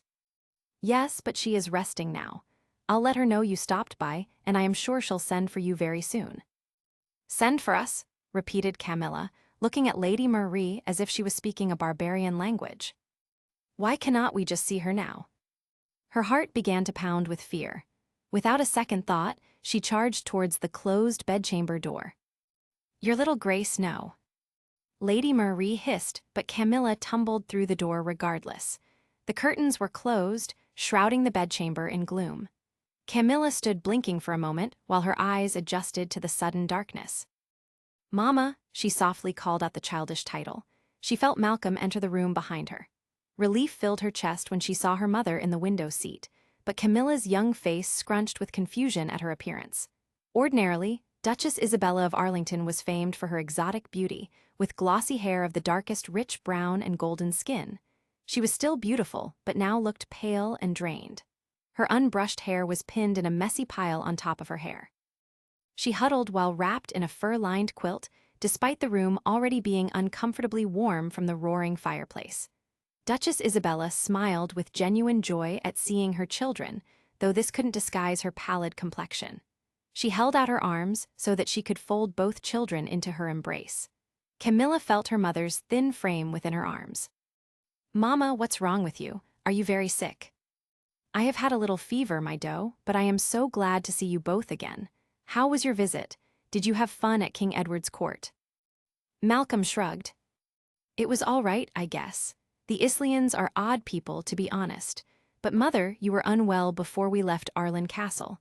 Have you been sick all this time? Aren't you getting any better?" "I am doing my very best to get better.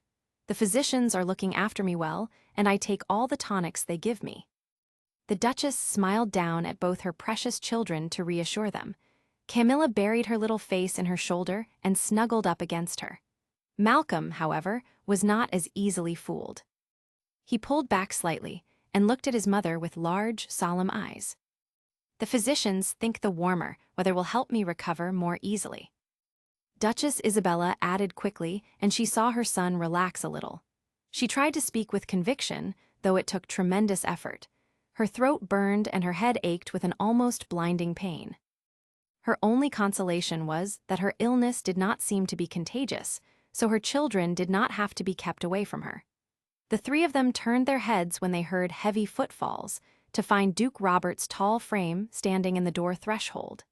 He closed the distance between him and his beloved wife in 2 long strides, a grieved expression on his face.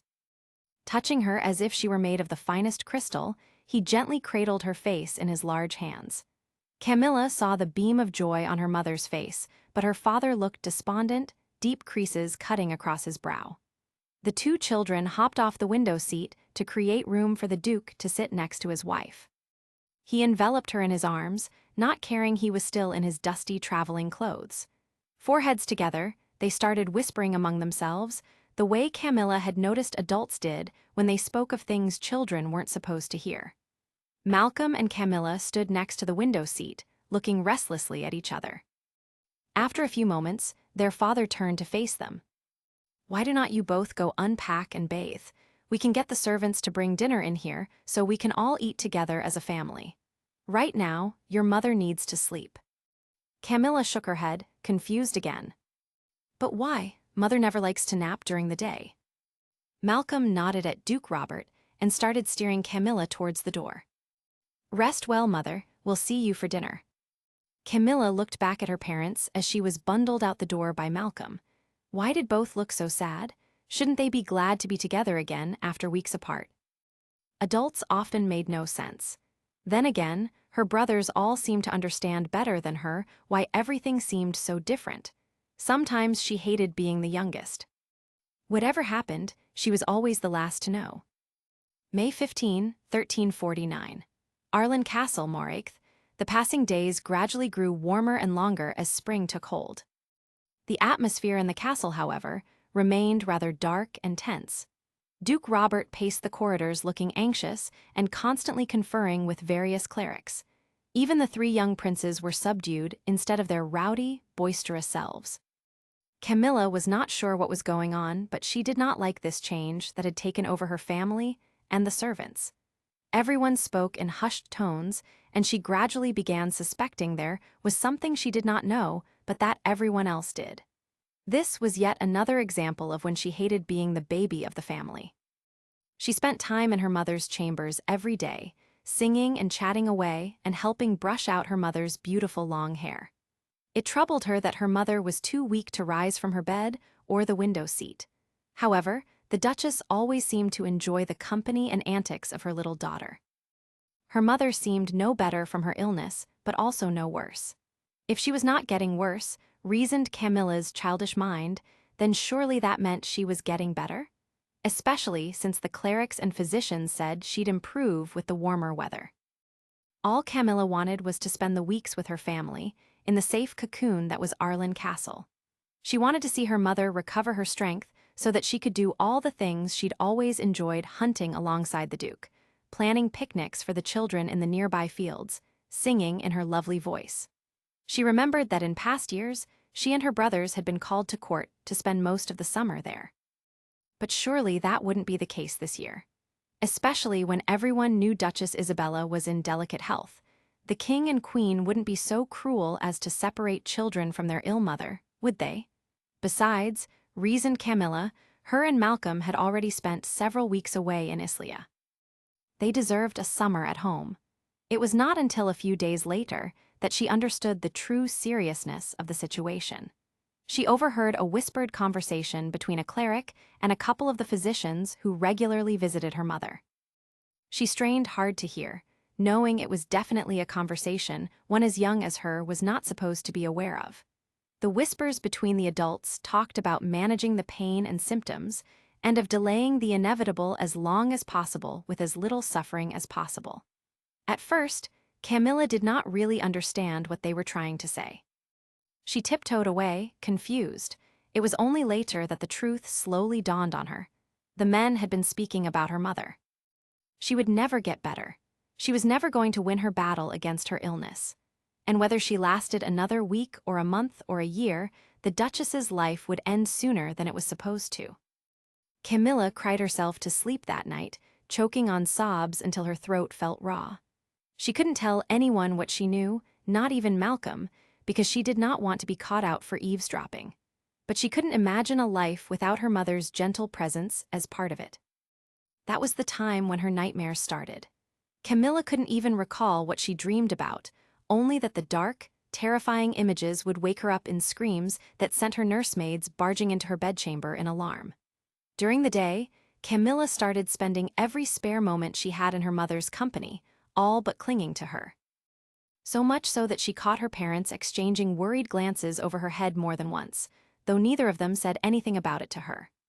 On the 2nd day of June, a messenger from court cantered into the courtyard of Arlen Castle, bearing a message from King Kenneth. The young princes and princess of Arlington were expected at Port Canforth Palace within 2 weeks, with the intention for them to remain there under their majesties' care until early September. Duke Robert's face went dark with fury. Even her brothers looked like they might weep at the unwanted summon. The Duchess wrote to the king herself, humbly beseeching her children be allowed to remain at home this summer due to her health, to no avail. The visit was not negotiable. The sinking dread in Camilla's belly grew as the day of departure drew near and her nightmares became worse. The night before she was due to depart for Port Canforth with her brothers, Camilla waited until everyone had retired to bed. She then padded in bare feet into her mother's rooms and crawled into her bed. "Please do not make us go, Mama. We miss you and Father when we are at court," Camilla whispered. The Duchess wrapped her thin arms around the little girl.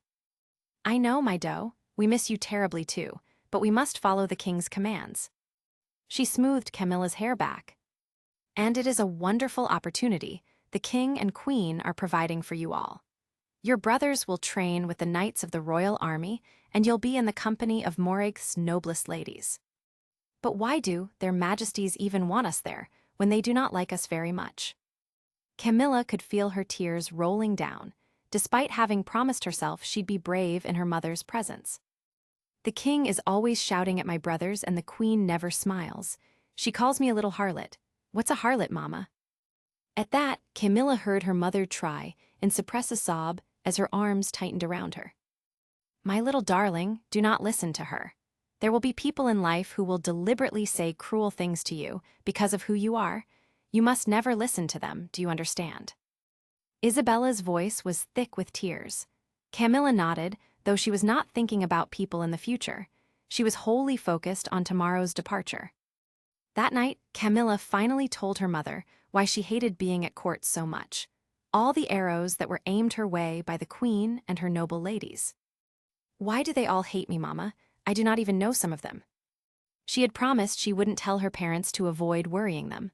But that night, the words pouring out of her couldn't be stopped. Her throat nearly closed up from crying so hard, choking off her voice. The Duchess had no reply to any of her words. She just lay there, silent tears rolling down as she tried to comfort her daughter. "My sweet doe, sometimes in life, there are things we do not want to do, but we are forced to do them anyway. Often, those very things are what build up our strength. All we can do is endure and wait for better days to follow, and there are always better days, I promise you. But will you still be around to see those better days with me, Mama?" Camilla wanted to voice the question in her mind, but couldn't quite bring herself to do it. Instead, she clung to her mother's neck and forced herself to keep her eyes open. She was determined not to fall asleep, no matter how heavy her eyes felt and how much the Duchess urged her to rest. If she slept, it would be morning before she even knew it, and it would be time to leave her mother and her home behind. Eventually, Camilla couldn't fight off the drowsiness and slept, curled up against Duchess Isabella's frail frame. In the blink of an eye, it was dawn. The moment Camilla had been dreading had arrived. Today, she and her brothers would be forced to bid her parents goodbye. Her tears started again and continued until she was finally loaded into a carriage next to Agatha. Camilla wanted to stop crying. She truly did. She did not want everyone seeing her as the tearful baby next to the 3 elder boys. But she felt like an invisible hand was crushing her heart until it hurt to even breathe. "Be brave for me, little darling. It'll only be a few weeks until we'll all be together again." Duke Robert whispered in her ear as she clung to his neck like a barnacle. She was eventually forced to ease her hold, and he slowly pulled back, wiping her wet cheeks and smiling to reassure her. Camilla saw, though, that his smile did not reach his eyes, and there was sadness etched on his face. She felt her heart breaking at not seeing him for months. But what terrified her the most was the thought her mother might not be there at all when the 4 children returned at the end of summer. It was the first time in Camilla's short life where she truly feared what the coming days would bring. May 30, 1359. Wester Haven Palace, Islia William rubbed his aching eyes with his hand and exhaled. His cheek was still pressed against Camilla's chest, and he could feel the steady beat of her heart, which was strangely soothing. At some point that he couldn't remember, he must have pulled her onto his lap. He did not know how much time he'd spent sobbing like a baby, but she had sat silently the entire time, stroking his hair as every drop of bitterness and betrayal he'd tried to suppress rushed through his veins. Now, there was nothing left but quiet. Part of William felt embarrassed at breaking down like that, something that hadn't happened in years. He hadn't even wept at his father's death. This was exactly what he has been trying to avoid her seeing. Another, larger part of him, though, felt a sense of peace. A profound feeling of calm after letting go of everything that had been building up for weeks. Feeling his beloved's chest rise and fall gently with her breathing beneath his cheek, he decided there could be no safer or warmer place in the world than where he was in that moment. He couldn't ever recall anyone comforting him in such a way, not even the Queen when he was a small boy. "Well, I have become a fucking mess, haven't I?" William sighed in a hoarse voice without lifting his head. He felt slightly uneasy looking into Camilla's eyes at that moment, still feeling too raw, vulnerable. Luckily, Camilla made no effort to make him look at her. He felt as well as heard her sweet, lilting voice as she replied, "You are not a mess, though you might have ended up as one if you just kept burying your feelings and pretending nothing had happened." She continued to twirl her fingers around one of his locks of hair. The gentle pressure on his head was making him slightly drowsy. "Do you feel a little less terrible now?" she asked after a few more moments of silence, as she continued to toy with his hair. "I suppose I do." William's throat stung. "I haven't wept like a child since I was an actual child, I do not think." Camilla hummed with disapproval. "That's a very long time to not be honest with yourself, isn't it?" He shrugged, not denying the truth. He wished they could forget about everyone else and just spend all night in the little room, within their peaceful bubble. Speaking of honesty, how long ago did the enmity between you and Richard start? William braced himself for her reply. Almost from the outset.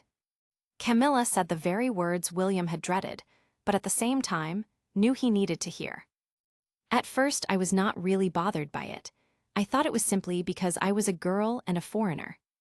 She went quiet briefly, and he felt her shift in his lap.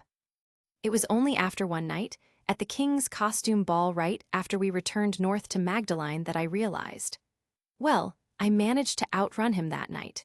But from then on, I knew I had to avoid ever being alone in his presence.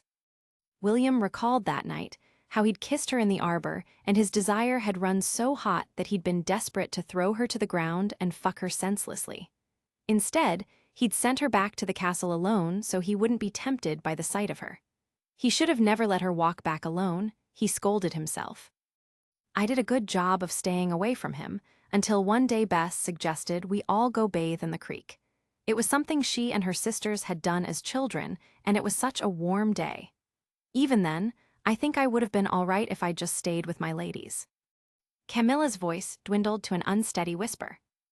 But once they were ready to leave, I just wanted a few moments on my own. I still do not know how Richard found out where I was that day. William reached up and stroked the back of her nape, burying his face in the crook of her neck and shoulder. If only I'd known from the beginning so I could have helped you. Camilla gave a short laugh. The first several months I was in Islia, you spent most of your time ignoring me, so I knew better than to say anything. Breathing in the sweet scent of her skin, William grumbled. Ignoring you was not malicious. I was just very uncomfortable around you.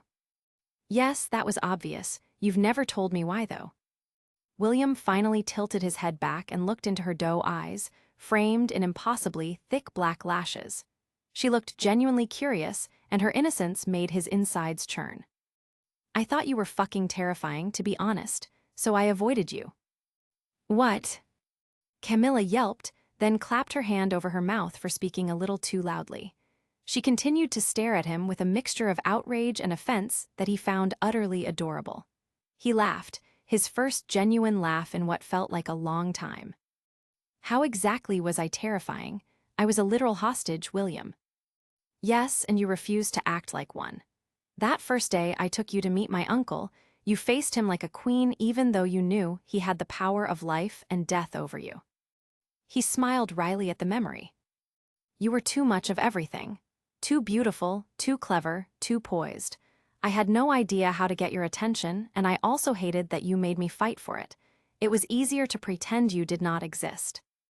Well, you did an exceptional job of making me feel like I did not exist. I'd raise a glass to your efforts, but I think you've drunk this room dry. Camilla deadpanned. William started laughing again. Your dark humor is one of my favorite things about you. He kissed her mouth quickly and felt a little twinge of fire under his skin. I did not think you'd really noticed me ignoring you. You did not seem to notice or care about anything I did, much to my disgust. Camilla sighed and rested her cheek against the top of his head as he continued to rub her nape. Of course I noticed. You are the most gorgeous man at court, likely in the entire country. How was I supposed to feel when you made a point of charming every other woman at court but me? You even flirted with my ladies-in-waiting in front of me. Maybe just a little. William kissed her neck and tightened the arm around her waist, feeling sheepish. Did Teshan know? Camilla finally asked. Did Teshan know what? That you did not think I was quite as horrendous as you made me out to be. What do you think? Of course he fucking did. William growled. The old man seems to know everything.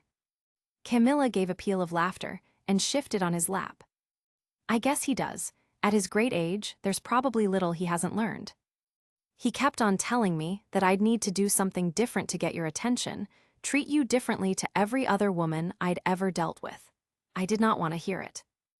William moved his hand from her neck to leave it resting on her thigh. I told him I did not want to make an effort and get to know you as a person and not just as a beauty. I thought that if I got to know you, it would make things harder. And I was right, was not I? Here we are.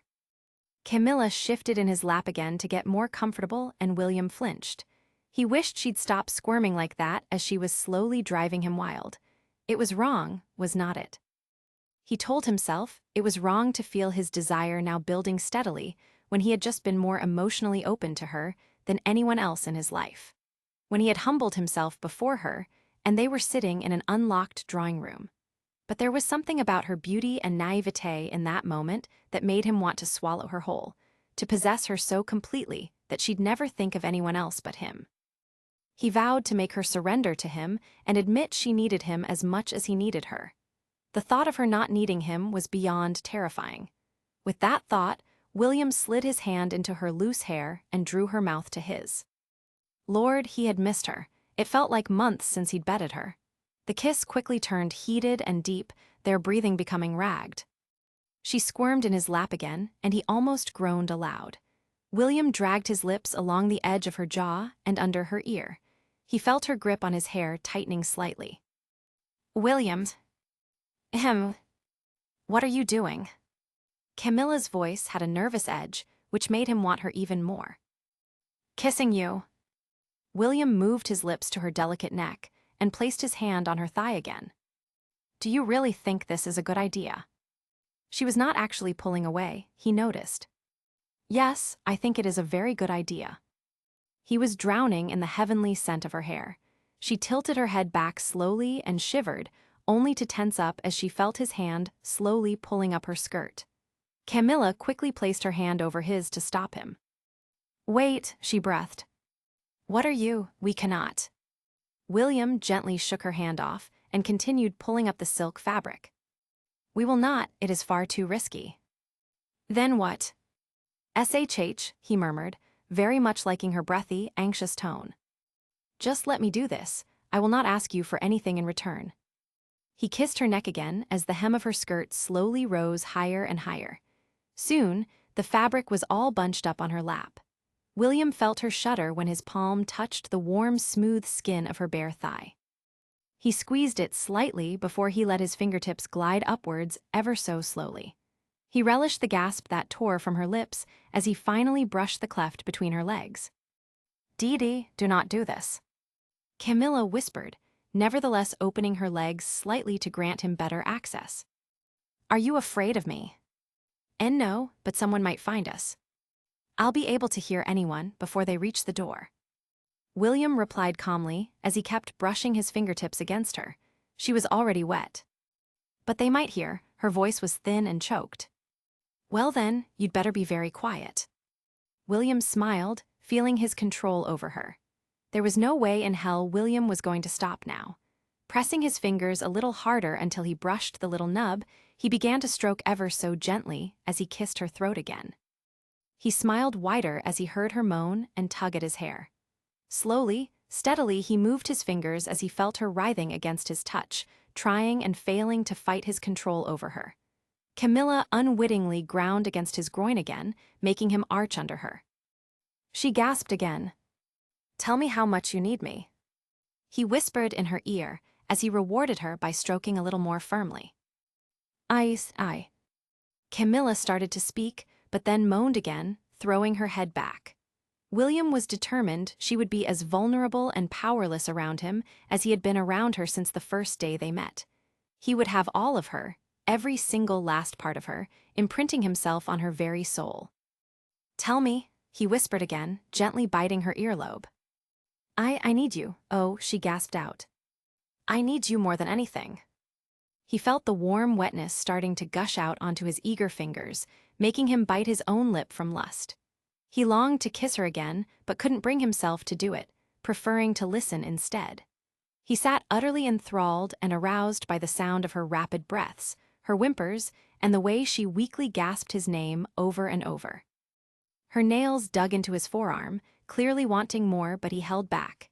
His touch remained slow as she started to pant. Oh my lord, she moaned in what sounded like overwhelming frustration. He bit her earlobe again, less gently this time as both of her hands clutched the front of his shirt desperately. Then he let his finger slide ever so gingerly inside her. The little cry that she made almost broke his self-control. She felt so hot and soft and ready writhing against his hand. a strange dizziness overtook him.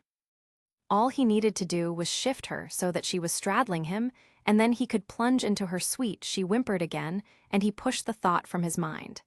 This was not about him and what he wanted. This was about making her happy and letting her know beyond any doubt that she was his and only his. "Please," she rasped, her voice telling him that he had her beyond all clear thought as his fingers slid out then in, again and again. "Please. Now you know how fucking helpless I felt all those months around you, how it feels to want someone so much that you are willing to beg for them." He whispered savagely in her ear before he kissed her neck. His second finger slid in with ease, and he sighed with a mixture of satisfaction and scalding desire. "William," her voice broke and she shuddered. He moved his fingers faster and she pulled at his hair almost painfully. Just a little more, he thought as his blood ran boiling hot. He'd never really thought much about a woman's enjoyment before, assuming that it just happened. Now, nothing seemed more important.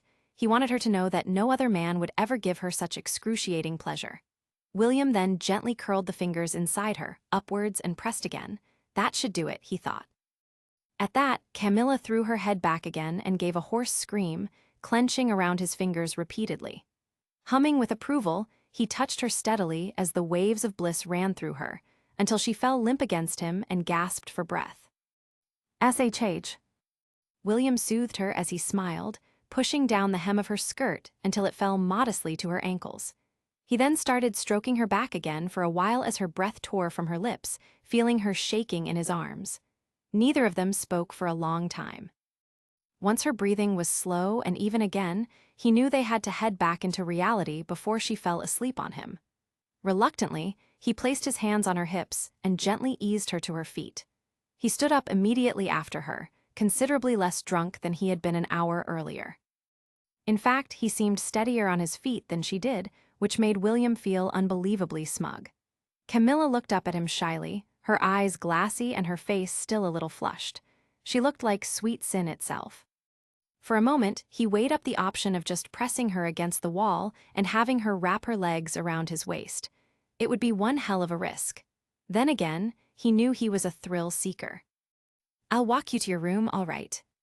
He instead gave her a short kiss on her delectable rosy lips. She nodded passively and let him lead her by the hand out of the drawing room and through the shadowy, silent library. They moved slowly in almost complete darkness until they stepped into the corridor lit by wall sconces. Quietly, they walked into the castle's south wing, sticking to the shadows. Eventually, they reached the front of her presence chamber doors. He held a door open for her with one hand, but before she could take another step, he pulled her into his arms and hugged her to him fiercely for a long time. Camilla wrapped her arms around his waist and buried her face in his shoulder. "I love you," he heard her shyly whisper. William swallowed painfully, refusing to let any more tears fall. He'd already done plenty of that earlier. "Fuck, I love you too, so much it hurts," he replied, his voice rough. The depth of tenderness she drew from him was incredible and frightening, all rolled up into one.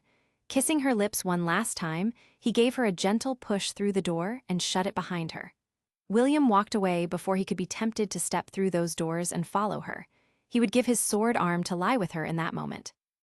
Camilla stumbled into her bedchamber and shut the door behind her, sagging against the wall for a moment. She felt weak and limp from the exquisite pleasure William wrought from her. Who would have thought bliss existed that made you want to weep? Unwilling to call her maids to help her get undressed, Camilla twisted her arm behind her back and pulled at the laces of her gown until she felt them come loose. She impatiently shimmied out of the dress, letting it fall to the floor. Too tired to change into a nightgown, Camilla crawled into bed clad in only her chemise. As she stretched her legs under the soft blankets, her foot accidentally nudged against Sophie, who had been curled up in a ball, sleeping near the end of the bed. The cat lifted her head and meowed in indignation. "What should I do?" Camilla whispered to the cat. "There are still more than 2 months until the wedding. I doubt William will say he can wait that long. I do not know if I can make him wait that long, or if I even want to." Her body still tingled. "So what shall I do until August, Sophie?" May 31, 1359. Magdalene Castle, Islia Camilla opened her eyes as she heard the maids moving outside her bedchamber door. She had fallen asleep quickly the previous night, but had only managed to rest fitfully again. She had been disturbed by the nightmares that had plagued her since Richard had found her that day in the forest. She sat up, pushing her tangled hair out of her eyes. The lack of sleep was catching up to her. Between her nightmares and worrying about William these last couple of weeks, she barely had the energy to crawl out of bed. She eyed Sophie, who was sprawled on the bed dozing, with intense jealousy. The bedchamber door slowly opened, and her three maids, Louisa, Bonnie, and Matilda, entered. "Good morning, Your Grace," chirped Bonnie as she placed a mug of warmed ale in Camilla's hands. "We shall bring in your bath right away. Princess Violet is holding an early luncheon in her apartments at 11 this morning, and she requests your attendance.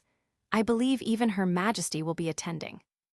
Camilla nodded listlessly, knowing it was impossible to decline such an invitation from the most senior Islian princess, especially as a royal bride-to-be. She frowned for a moment, remembering William's comment about being a performing animal for the spectacle of the court. "I'll be attending another round of wine and sweets, served with a generous side helping of vicious gossip," Camilla told herself. "So I'd best look pleased about it." She plastered a smile on her face so that one of her maids did not spread the word that she looked anything but thrilled by the invitation. As the curtains were pulled open, she could see it was well past dawn. She bit her lip to stop herself sighing with fatigue. Sipping the ale and absent-mindedly scratching Sophie's belly, Camilla wondered if the pace of events would slow down after the wedding, or whether married life would always be this frantic. Would her and William ever have any time alone that did not feel rushed or hidden? Casting her mind back to her own parents, she could remember all the time they'd managed to spend together. She'd seen them on so many occasions walking through the gardens peacefully, hunting for game, or even just relaxing in her mother's presence chamber. Duke Robert had loved laying with his head on his wife's lap while she softly sung ballads from her youth. Camilla hadn't understood a single word, but the Duke had always closed his eyes and smiled, as if he were hearing a choir of angels singing. Then again, her own parents had deliberately exiled themselves in Arlen Castle instead of being part of King Kenneth's court. Perhaps her days now were just the pace of daily life alongside the monarch. "'Tis that all right, my lady." Camilla jolted out of her own thoughts when she realized Bonnie had been speaking to her, and she hadn't heard a single word. "Please repeat your words, Bonnie." "Prince William has sent a message that he wishes to join you for breakfast and will arrive shortly." Camilla perked up at this unexpected message. The first couple of days after their betrothal, William had joined her and her ladies for breakfast. Then his time had quickly been monopolized by the many events planned by the king and queen. "I'll be glad to have him join us. My ladies enjoy his company as well." "Begging your pardon, Your Highness, but the prince has requested your ladies-in-waiting only join you once you reach Princess Violet's apartments. He said he'd like to be able to spend a little time with you alone." "We shall also be present, of course, my lady, to safeguard your chastity." Matilda sniffed. It has to be said that it is quite unheard of for a man to request time of this nature with an unmarried lady, even if she is his betrothed. His Grace should be more considerate of your reputation. "Well then, thank you, Matilda, for playing your part in safeguarding my chastity." Camilla clapped back dryly. "I am sure it is of the utmost importance to you." Finishing the ale and climbing out of bed, she tugged off the previous day's chemise and stepped into the bath Matilda and Louisa had dragged into the room.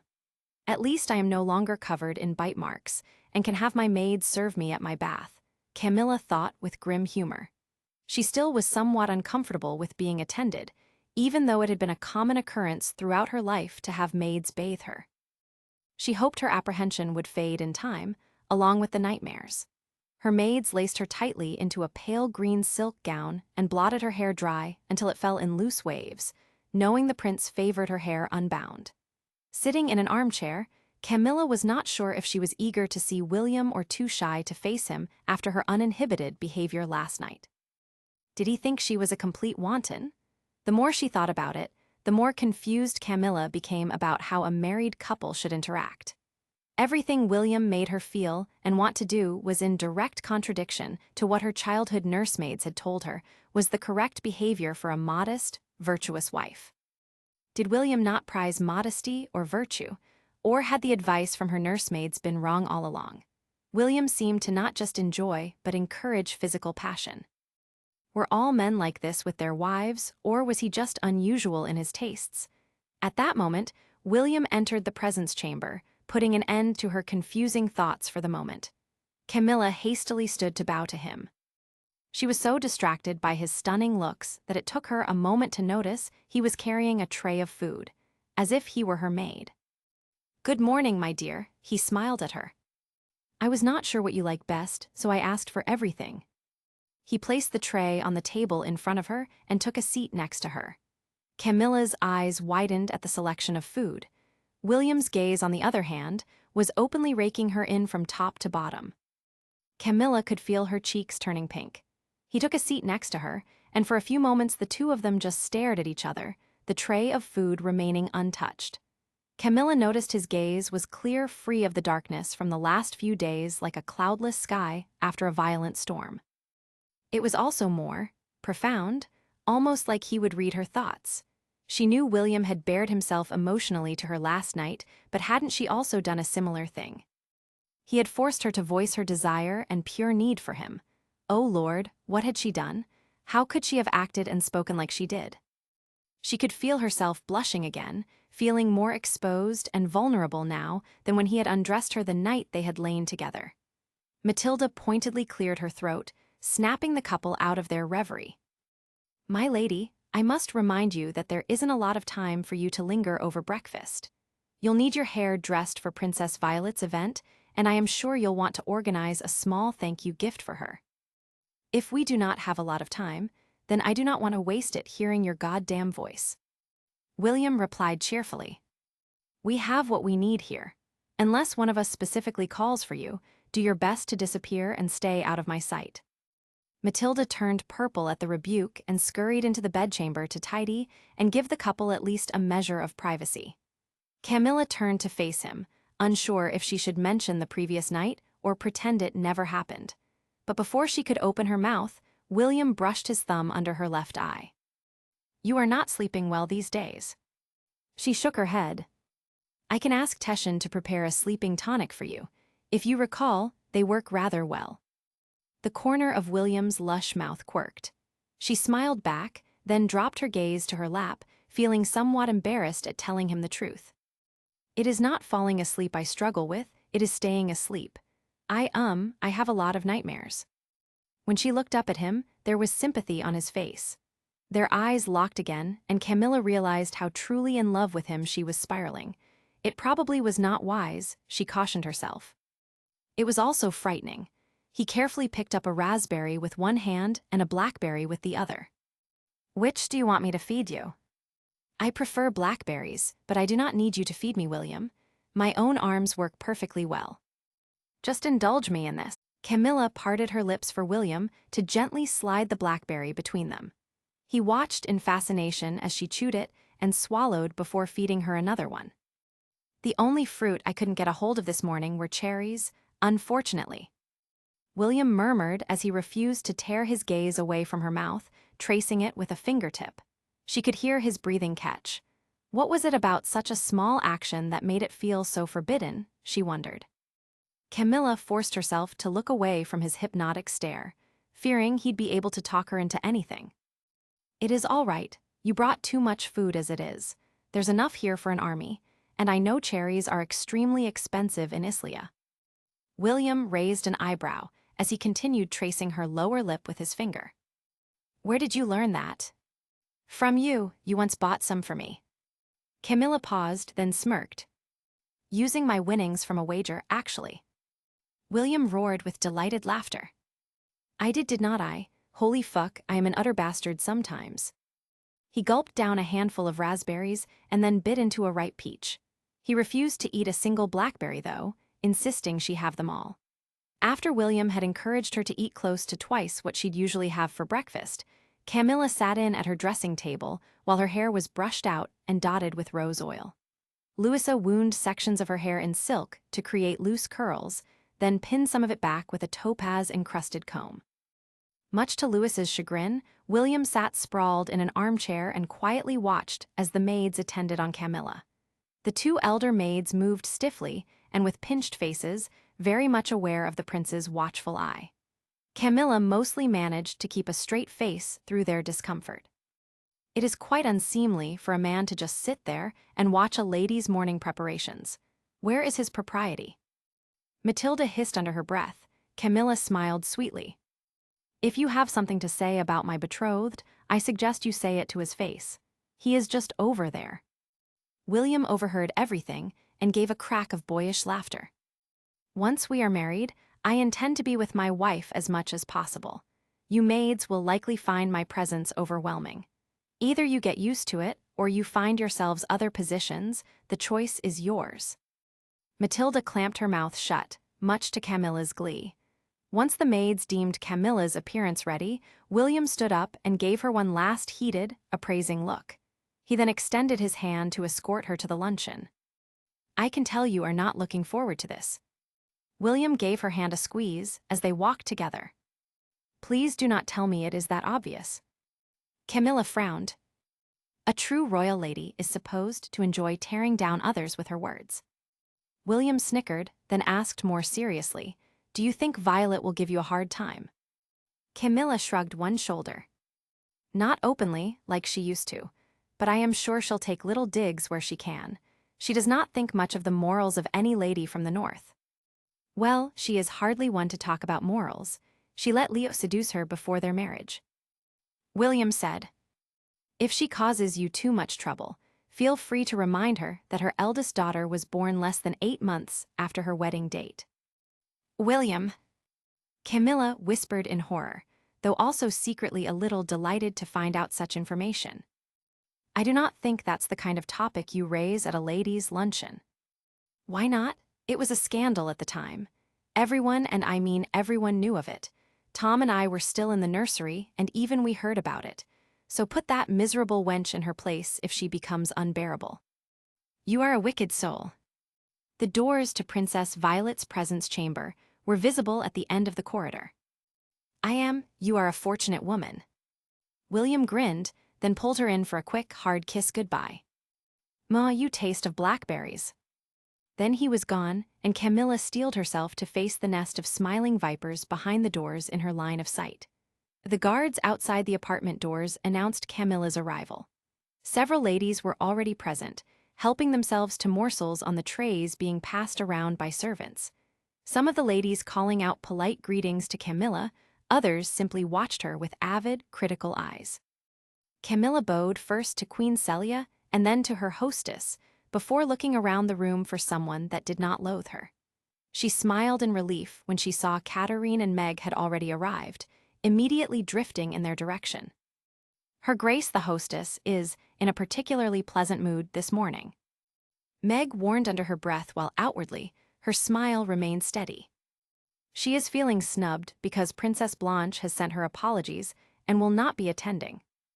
Wonderful, because Princess Violet is such a delight at the best of times. Camilla whispered back, taking a goblet of wine from a tray with no intention of drinking it. Lucky Blanche. Soon enough, Violet swept over to where Camilla was seated with her ladies, with Princess Elinor at her side as her faithful deputy. You look a little weary, my dear girl. Are you fretting about your upcoming responsibilities as a princess of the Devon royal line, or is it the wedding night that you fear? A few surrounding ladies giggled while trying desperately not to look like they were craning their necks for the inevitable reply. It seems there's no way to avoid a confrontation today, Camilla sighed inwardly. I can confirm neither trouble me, your grace. I am marrying a good man, and the duties of a princess have been ingrained in me since the cradle. Camilla finished with a polite smile. Both women frowned at the subtle barb. Violet in particular was sensitive about becoming a princess only after marriage, having been born the daughter of a duke. Violet bared her teeth. If you do not fear your wedding night, it is either because you do not know what to expect, or you already know far too much. For the briefest moment, Camilla tensed, worried the loss of her virtue was written on her face. But then she remembered what William had mentioned about Violet earlier, realizing she was no worse than the woman now haughtily looming over her. Both of them had lain with their husbands before their wedding night. And Camilla was willing to wager that there had been more joy and passion between her and William than between the older, more volatile couple. "I know there's nothing to fear. William loves me." She knew her calm expression would drive the other ladies into a temper. Elinor shook her head in disbelief, her doughy face twisting. "Love has nothing to do with the matter. Consummating a marriage is about doing a duty and strengthening an alliance between families." Camilla made a mental note to file those words away and repeat them to William at an opportune time. She could picture him howling with laughter. "I understand. Thank you for your sage words, Princess Elinor." Camilla took a tiny sip of wine to hide the smile threatening to cross her face. "You know nothing," Elinor hissed, evidently losing patience with Camilla's words' unruffled demeanor. "Nothing of the indignities a wife must endure at her husband's hands." Indignities? Camilla stared back at Elinor with genuine curiosity. All she knew were William's hands and mouth and body, which worked together to make her cry out with ecstasy. What could possibly be like a slap in the face? She then remembered Richard's unwanted touch and shuddered. She looked at Elinor in pity, unable to think of anything worse than having to submit to the touch and whims of a man you did not desire. No one deserved a lifetime of that. Camilla nodded soberly at both ladies. "Thank you both for your advice. I know it comes from a place of concern." There was no concern involved at all, but she wanted this awkward conversation to end as quickly as possible. "The Devon men do not have the faintest idea how to remain faithful. Ask Annabel, ask the Queen herself." Violet whispered with quiet vitriol. "William may act like he is besotted with you now, but that fades with time. You think you are so much luckier than us? Mark my words. It'll take more than what you have between your legs to keep him from straying." Camilla nodded. June 5, 1359. Magdalene Castle, Islia. That night, after the usual dinner banquet, Camilla found herself with a dilemma on her hands. What had started as a relatively chaste good-night kiss outside the doors of her presence chamber had then turned into a frantic one. William had kissed her like a starving man, and she had found herself clinging to him as if her life depended on it. He had managed to fumble one of the doors open, while his other hand remained tangled in her hair. William had then lifted her slightly so her feet were no longer on the ground, and without breaking the kiss, pivoted them both into the presence chamber. Camilla vaguely heard the door being slammed, whether closed by hand or kicked shut, she did not know or care. All she could focus on was the sound of her breath tearing from her throat as William wrenched his mouth from hers and began tracing her collarbones with his tongue. His leg slid between hers so that his thigh was pressed against her core, sending a jolt through Camilla. She instinctively pressed her hips against his and could feel how hard he was against her. She heard him growl deep in his throat and felt a hand cup her backside, pressing the two of them together so tightly she could barely breathe. A warning started screaming in Camilla's mind that they needed to stop before the situation was beyond control. Unfortunately, that warning refused to reach her hands, which were pulling on William's belt as he tugged at the laces on the back of her dress. Camilla felt herself being walked backwards until something bumped the backs of her legs. She was not sure what it was until William broke their kiss and pushed her back gently so that she tumbled onto the couch. Before she could lift herself upwards to protest, William was already hovering over her, taking the weight of his upper body on his elbows. "Tell him," the voice in her head screamed, "tell him about what Bess warned." She wanted to tell him, she truly did, but when he brought his mouth hard against hers again, the caution flew out of Camilla's mind. Instead, her eager hands pulled up his outer tunic and then his shirt until it was completely untucked. She slid her hands under his clothes to stroke his smooth, hot back, feeling his muscles move and clench under her fingers. He took her earlobe between his teeth and began to suck on it while his right hand started kneading her thigh over her skirt. "William!" Camilla gasped, with every intention of uttering a stern warning of why they needed to stop such sweet torture. He was not listening. To be fair, she hadn't said anything besides his name. She squirmed beneath him to try and close her legs and move his thigh out from between hers. That only elicited a groan from him as he ground against her harder. "This is going very badly," the little voice in Camilla's head scolded her. William muttered something that sounded like, "Hold on," though she was not entirely sure. Her hearing felt somewhat muffled. All she could hear was their shallow, harsh breathing as well as her own pulse thudding in her ears. She felt herself being rolled over, and for a split second, the disorienting sensation of falling. She unwittingly gave a little shriek. William chuckled, and she realized they were both now on the floor, with her on top of his long, muscular frame. William reached up and buried both hands in her hair, which was starting to come unbound from the pretty twist that Bonnie had arranged that morning. He pulled her mouth against his again before she could make another sound, sucking slowly on her tongue in a way that made her squirm. Using every last shred of willpower, Camilla braced herself against his chest and pulled away. "I have to talk to you about something." William shot her a look that was half annoyed, half aroused. "You can talk to me about anything you like, but not just now." He slid his hand down her back, where he had unlaced her dress to a disturbing degree. Soon he'd start sliding it down her shoulders and... "This is important." Camilla managed to reply. "I do not think." Her words were interrupted by a gasp as William rolled them over again until she was tucked beneath him. Before he could kiss her again, Camilla blurted out, "I am not going to lie with you. I cannot." Not her most eloquent words, but they at least got her point across, she concluded. William quirked an eyebrow at her and scowled. "Why not?" Camilla swallowed hard, knowing he'd never just accept her refusal without question. When she'd asked Elizabeth a couple of days earlier how to discourage William, her lady had cheerfully suggested she use the excuse of having her monthly course. "Men tend to keep well away when they hear that," had been Elizabeth's exact words. As sensible as Elizabeth's words were, Camilla knew they'd only buy her a few days, reprieve, and she'd be having the exact same conversation with William again. It was probably better to be honest from the outset. Camilla could feel her face heating up. The truth was the better option, but it was also beyond embarrassing. She stuttered. Was it too much to ask for William to just know what she was trying to hint at? Did men just not think about those risks? "Are you going to lie and tell me you do not want to?" William moved his hand to cup between her legs, over her dress.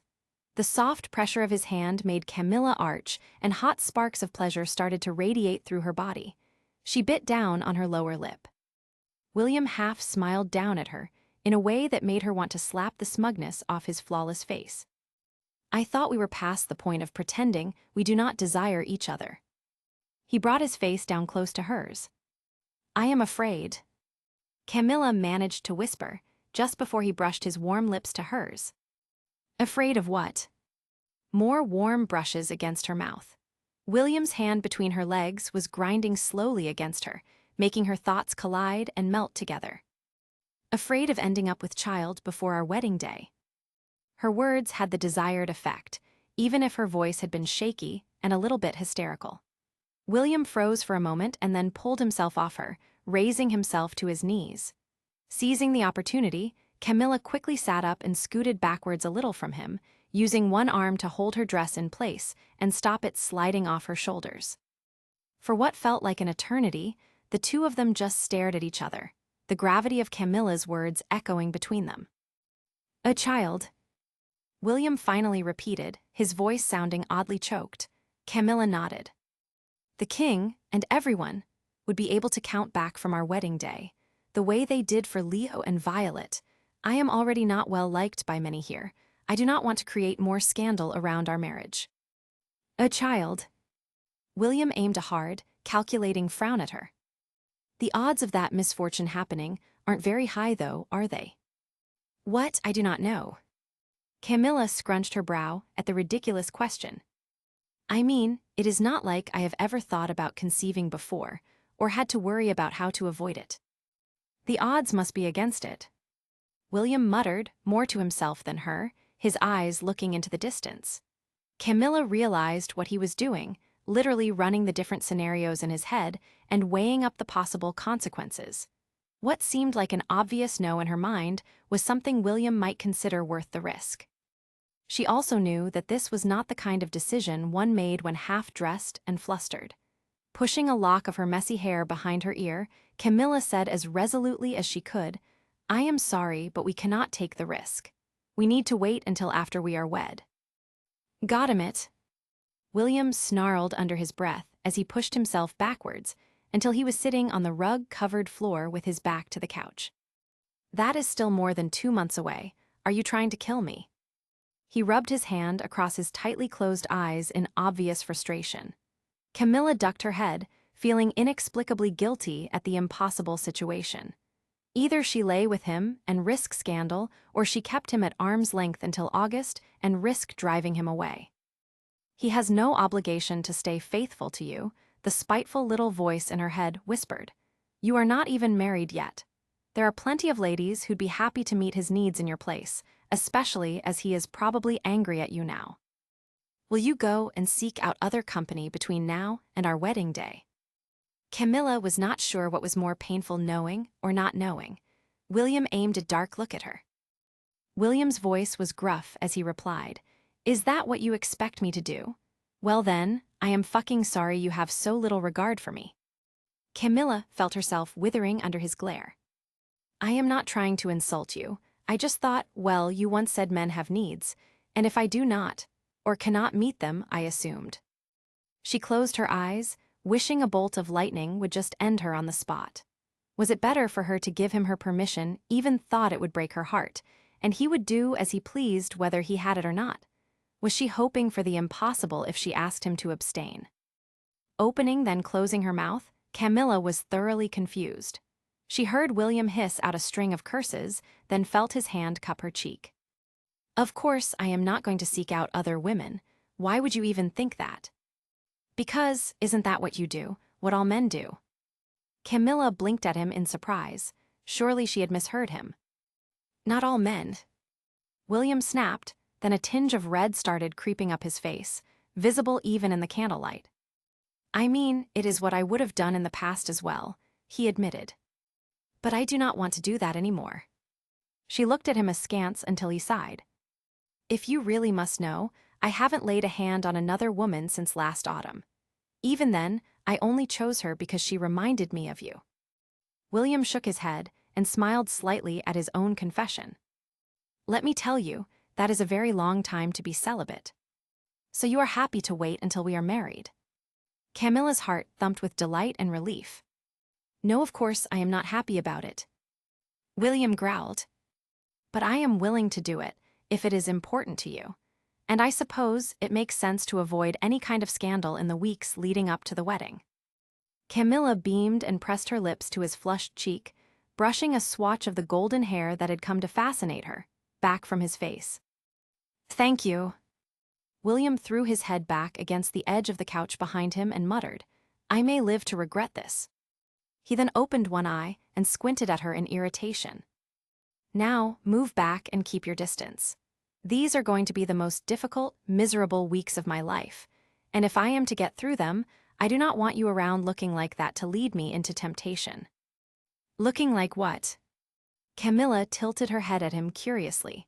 She was crunched up awkwardly on the floor to keep her dress from sliding down, and her hair was a tangled bird's nest from their brief tumble. If the candlelight was any brighter, she'd be mortified. Instead, William shut both eyes and threw his head back against the couch again, muttering what sounded like a prayer from between a clenched jaw. She noticed his tense posture, sitting almost doubled over as if in pain. With another sigh, he heaved himself up into a standing position and extended his hand to haul her upright. Camilla looked up into his tense, flushed face for a moment. He gave her a faint smile, a quick peck on the forehead, and turned on his heel to walk towards the doors leading to the corridor. "Good night, then." "Wait." Camilla blurted out, following him. She grabbed his arm just before he could open the door. He turned to face her, bemused. "Is there anything I can do?" she whispered. "Do? What do you mean?"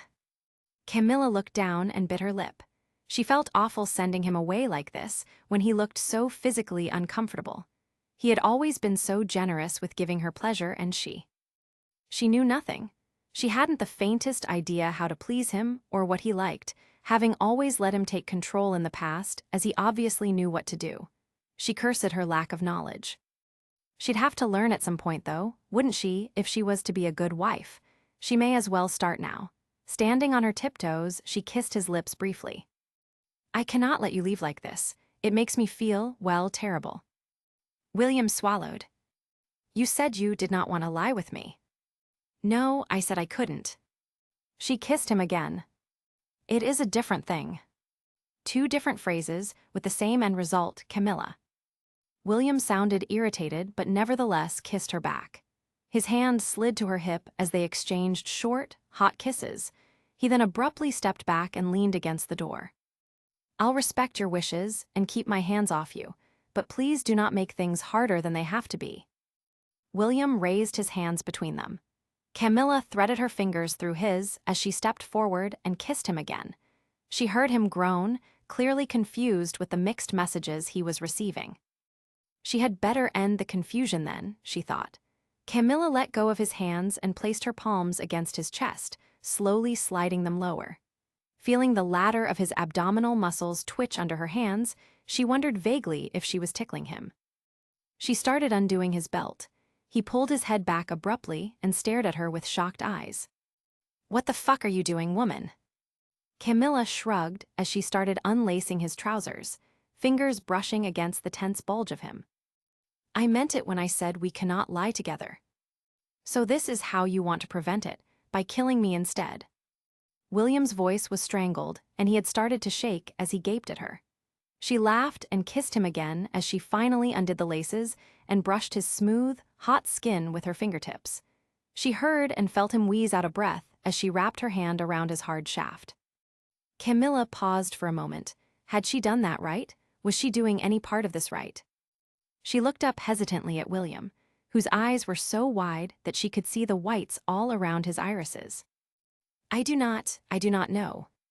Camilla could feel herself blushing and hated herself a little for it. What do you like, can you please? Tell me what to do. She slid her hand down his shaft slowly, then up again. Do that. William gasped out. He kissed her lips roughly as she slid both hands the way he suggested, one after the other. Camilla felt his hands on her back, fisting handfuls of her unlaced gown. She repeated the movement, one hand then the other. William squeezed his eyes shut as he threw his head back, and she heard it thump against the door. He groaned, seemingly unconcerned. Am I doing this right? Camilla let her thumb circle the head of his shaft, marveling at how soft the skin was.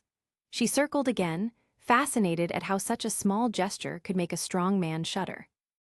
Oh yes, hell yes, she heard him whisper. Keep doing that, and I'll give you anything you want. Camilla leaned forward and kissed his throat, feeling his strong, fast pulse. Her hands kept sliding in a slow, steady rhythm along the length of him as she heard William whisper a string of the most obscene words. She remembered his hands on her in the little drawing room a few nights ago, and how her mind had completely blanked from sheer ecstasy, her voice hoarse and pleading. A little thrill ran through her now.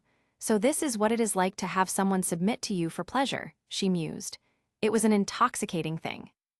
No wonder William liked not only to control her, but also watch her in those moments. She stroked him a little harder, feeling and hearing a low growl rumbling in his chest. His hands moved restlessly over her back and neck and hips, never settling for long.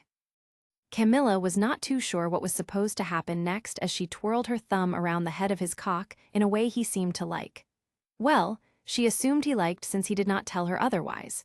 He was shaking, and his breathing was fast and hard. Was this all he wanted? She then remembered something Elizabeth had told her about, something that men apparently liked very much.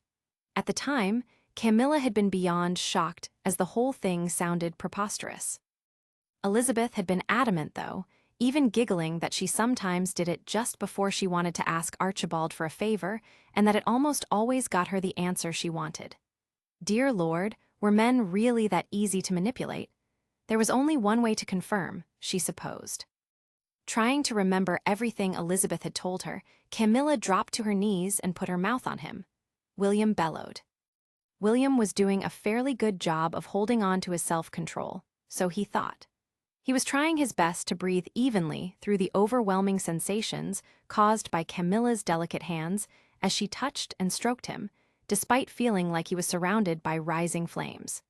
Her hesitance and genuine innocence, while trying so hard to please him, were driving him mad. But he was managing to hold on. His back pressed against the chamber's oak door, he kept his eyes shut to better enjoy the exquisite touches and the feel of her lips on his throat. That all changed when he felt something wet and hot against his bare flesh. Eyes popping open, he couldn't see Camilla's face in front of him anymore. He looked down and was utterly shocked at the sight of his beautiful, ladylike, naive young betrothed, the subject of all his darkest fantasies for the past year, on her knees and licking him languidly from base to tip. He did not even recognize the sound that tore from his throat as his legs threatened to completely give way under him. He had to be dreaming, he told himself desperately. William felt her warm tongue slowly move upwards and heard her hum sweetly, "You must tell me if I am doing this wrong, will not you?"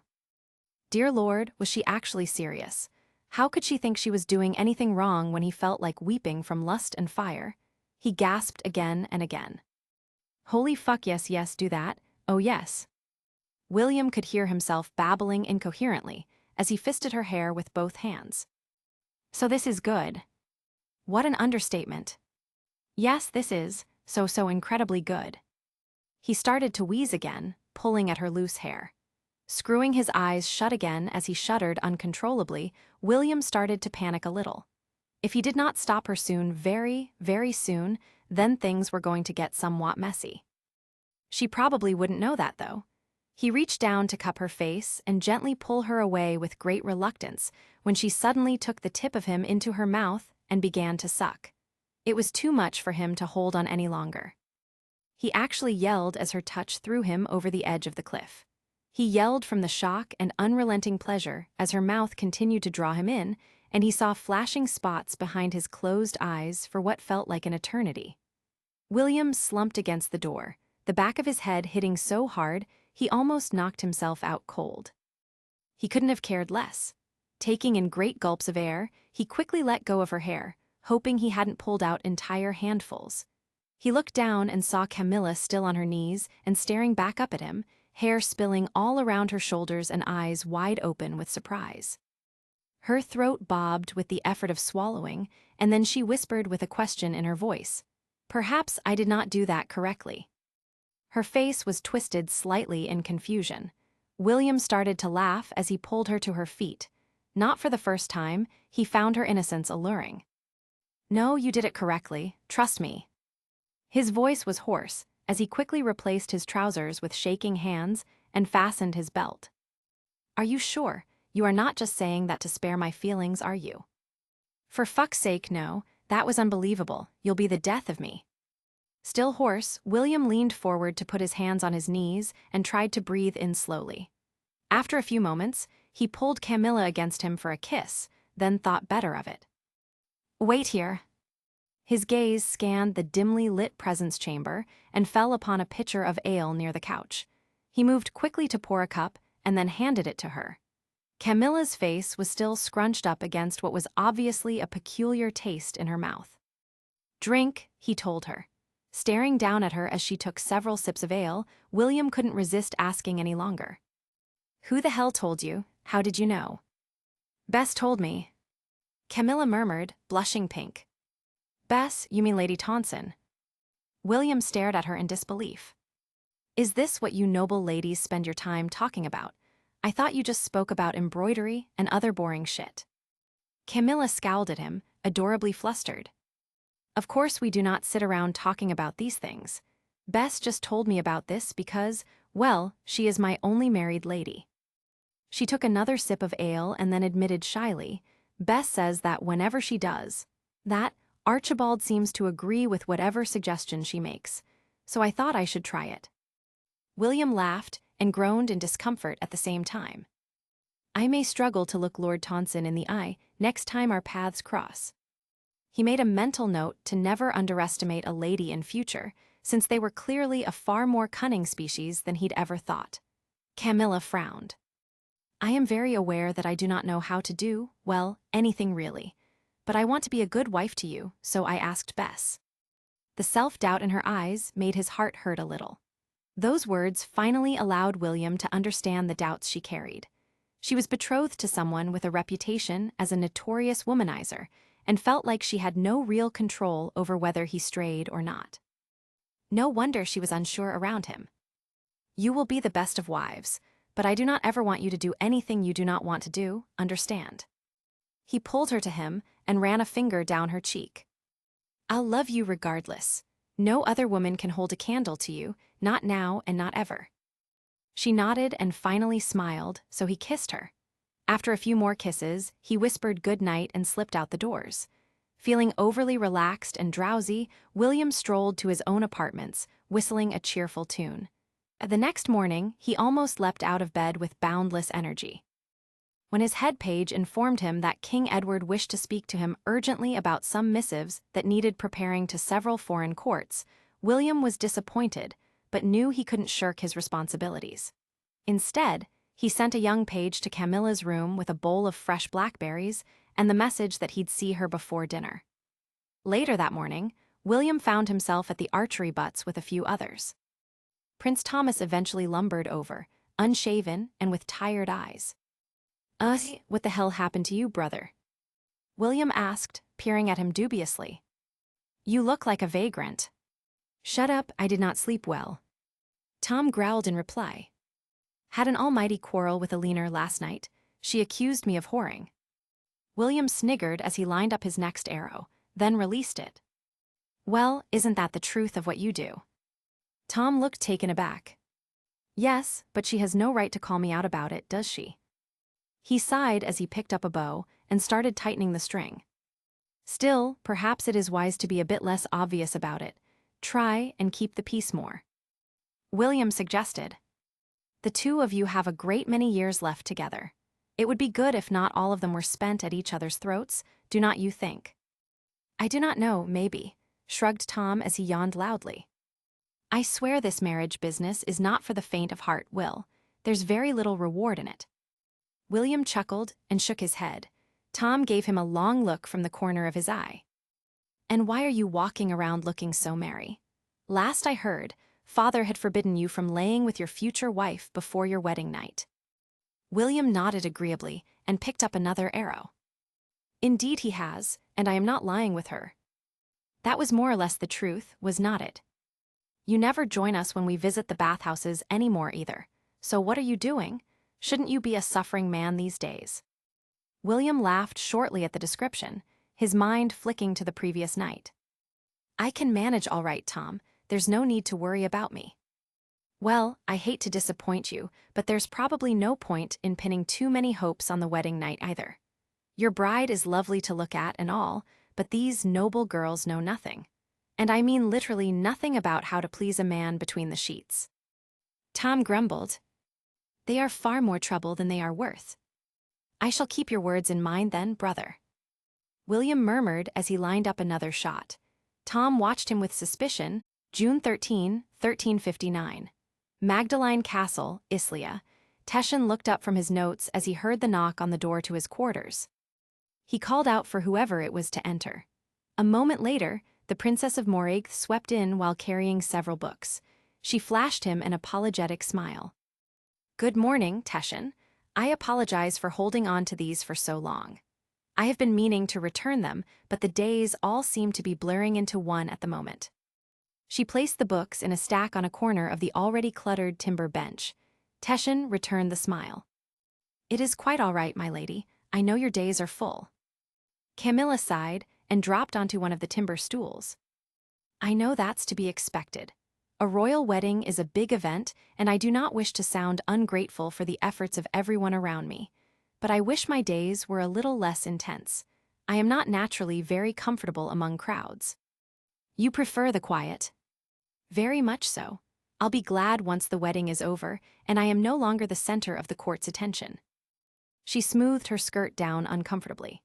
Teshin did not have the heart to tell her that she would continue to have dozens, hundreds of eyes on her even after she was wed. She had captured the attention of many as an orphaned foreign princess, and would continue to fascinate as the wife of a rich, handsome prince. There would always be spiteful, envious eyes on her, especially from ladies. The old man thought it best to change the subject. I assume you'll want to borrow more books. What do you think Lady Katarine would enjoy next? Camilla looked up at him. You know. She was making a statement, not asking a question. Teshin laughed heartily. Of course, you young people think you are all so clever at hiding your intentions. But to an old man who's seen a lot of what life has to offer, you are not terribly clever at all. I am not trying to cause trouble. I just do not understand why a lady being able to read is so frowned upon here. Camilla's voice was defensive. We are not going to use the ability to plan terrible things or become witches, whatever the people here might whisper about me. I know that better than most, Princess. Teshin's response was gentle. To deny knowledge to half of a people on account of their sex is foolish to the extreme. I cannot condone that. Then you will not tell anyone about Katarine's secret. Camilla stared pleadingly at him. Of course not, it is not my secret to share. Teshin replied stoutly. Camilla smiled in relief. I took the liberty of setting aside a few books I think both of you ladies will enjoy. The old man gestured at a pile of books stacked next to his tallest bookshelf. You are welcome to take them all now or grab a couple, and I can send the rest to you with William. Do you know if he is stopping by here at any point today? The princess looked at him blankly. I am not sure. I haven't seen him since breakfast, and I doubt I'll see him again until dinner.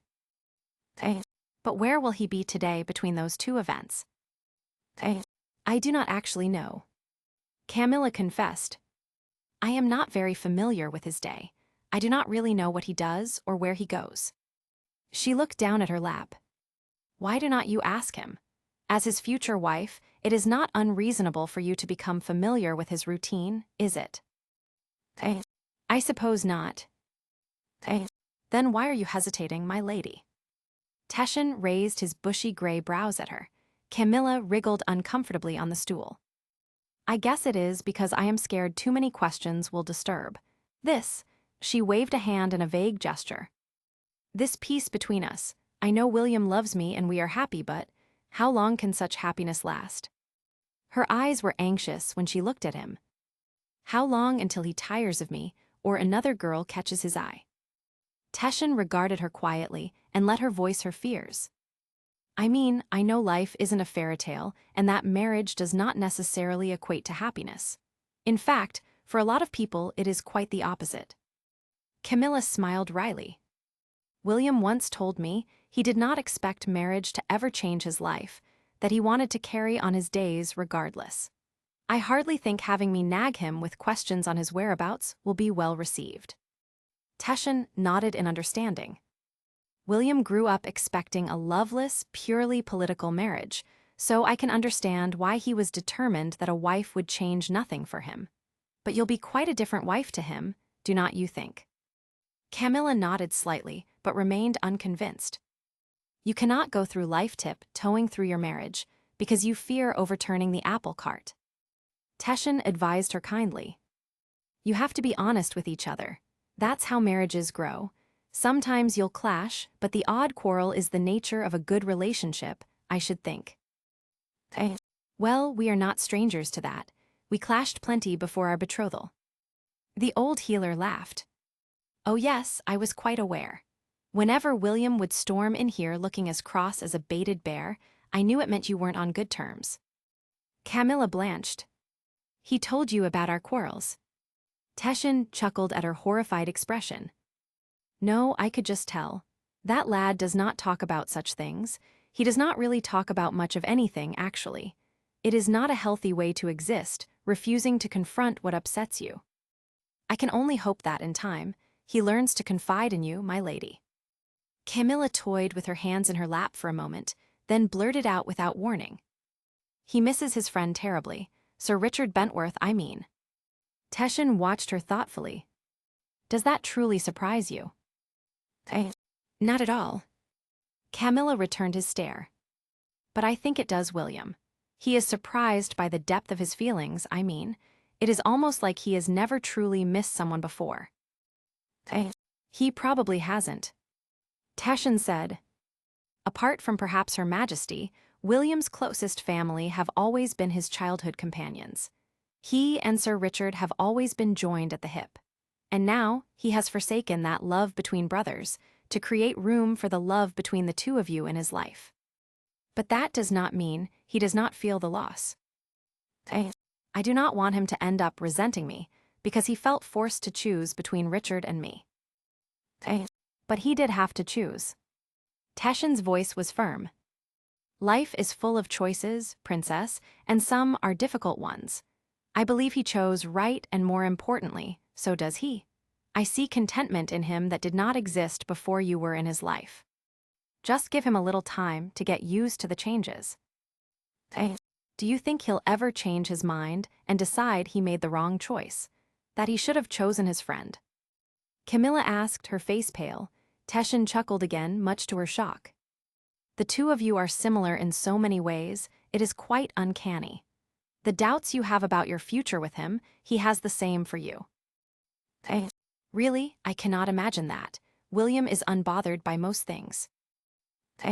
He'd like everyone to think so, but I have known that lad since he was in the cradle.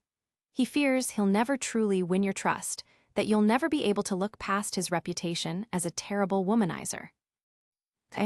Wait, isn't that reputation a well-deserved one?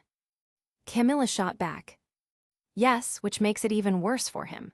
If you two simply talk to each other instead of trying to meet some imagined idea of perfection that you think the other person wants, you'll both be better off. Teshin rumbled at her. Camilla nodded, letting his words sink in.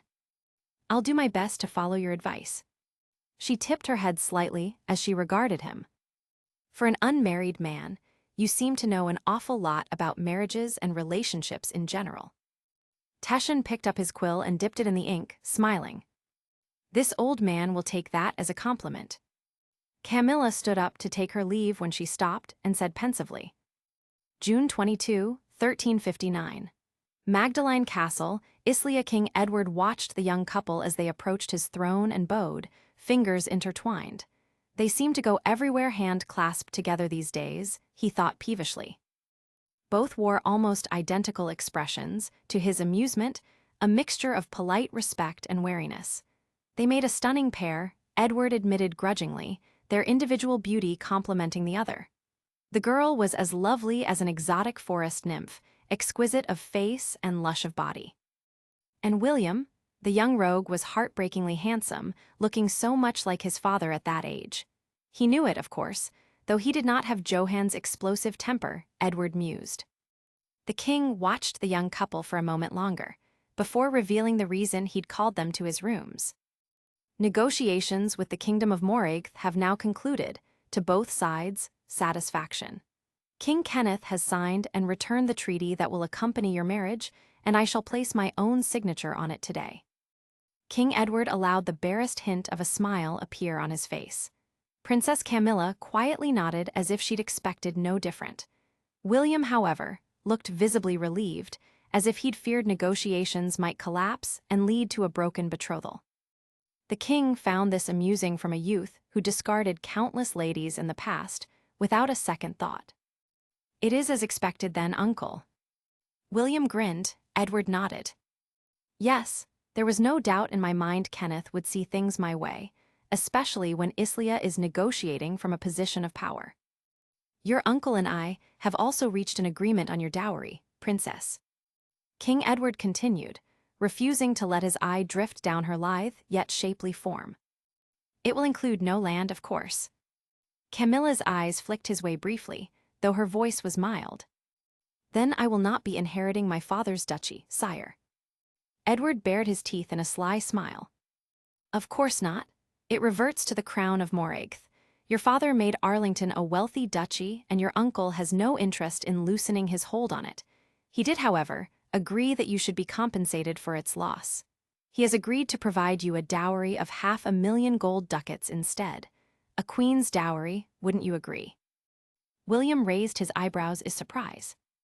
That's a rather generous amount from a king known to be a miser.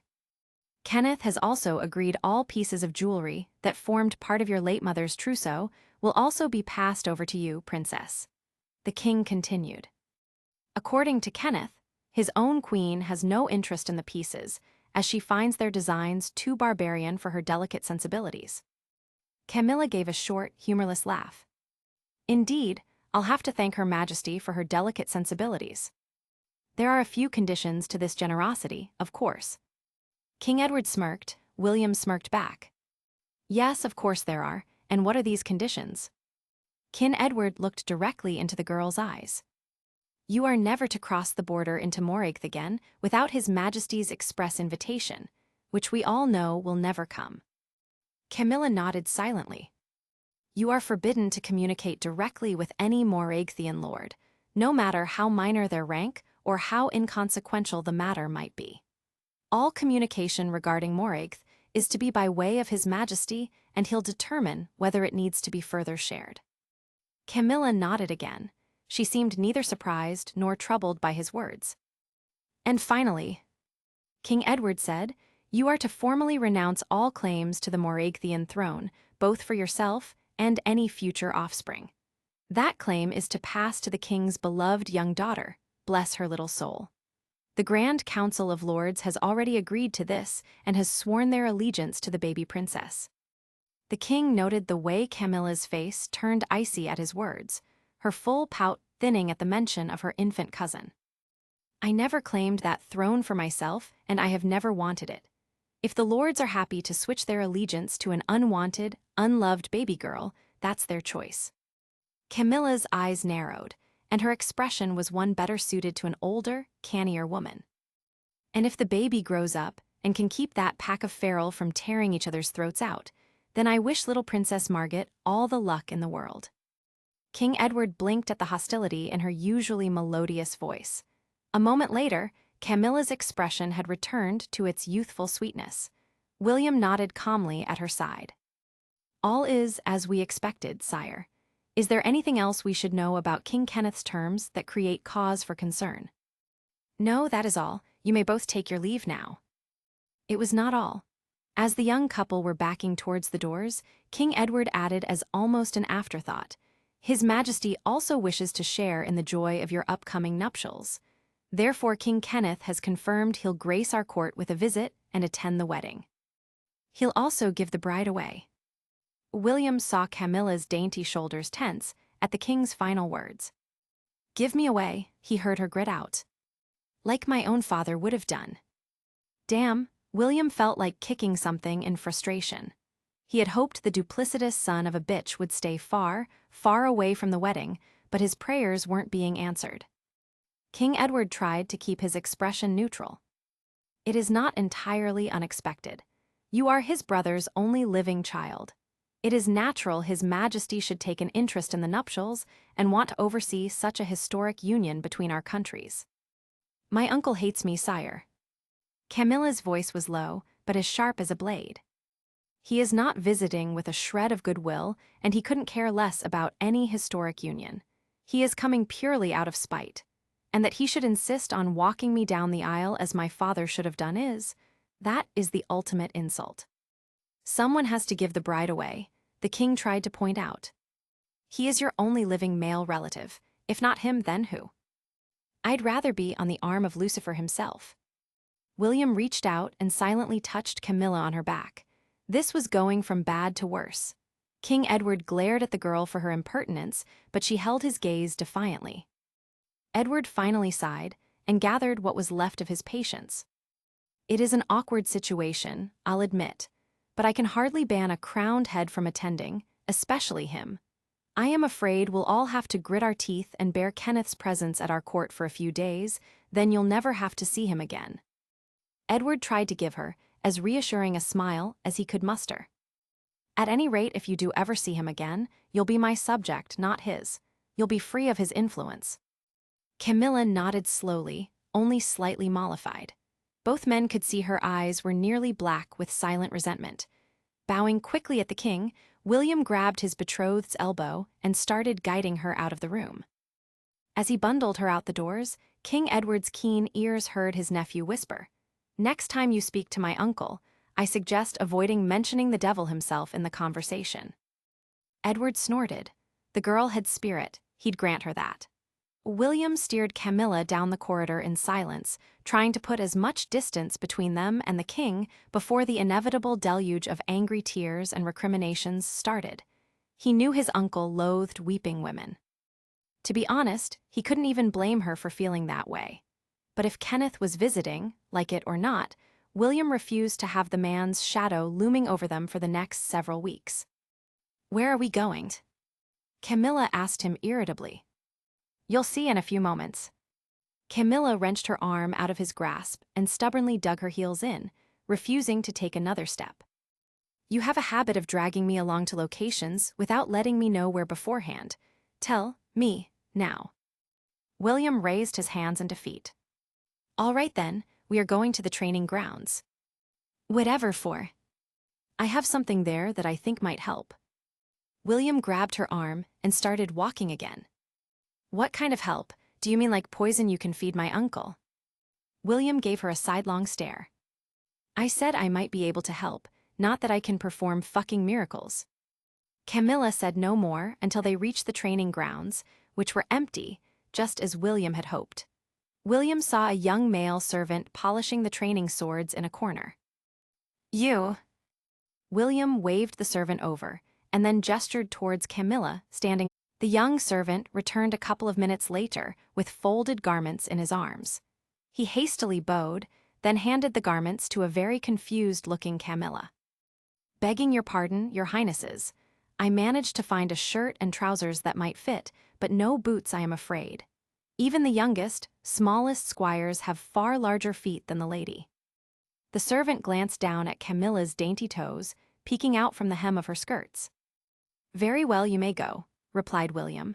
Turning to Camilla, he gestured briskly to the small storage shed. "Go on in there and get dressed for practice." "Practice? What is this? What the hell are we doing?" William bit back a smile at her, less than poised language. "You looked ready to murder someone when we were in the king's rooms. And since the object of your ire is in another kingdom, I am afraid I am your next best option. So fight with me instead." "You want me to cut you down with a sword? Surely I am not understanding you right now." "I am fairly sure you will not cut me down, my dear.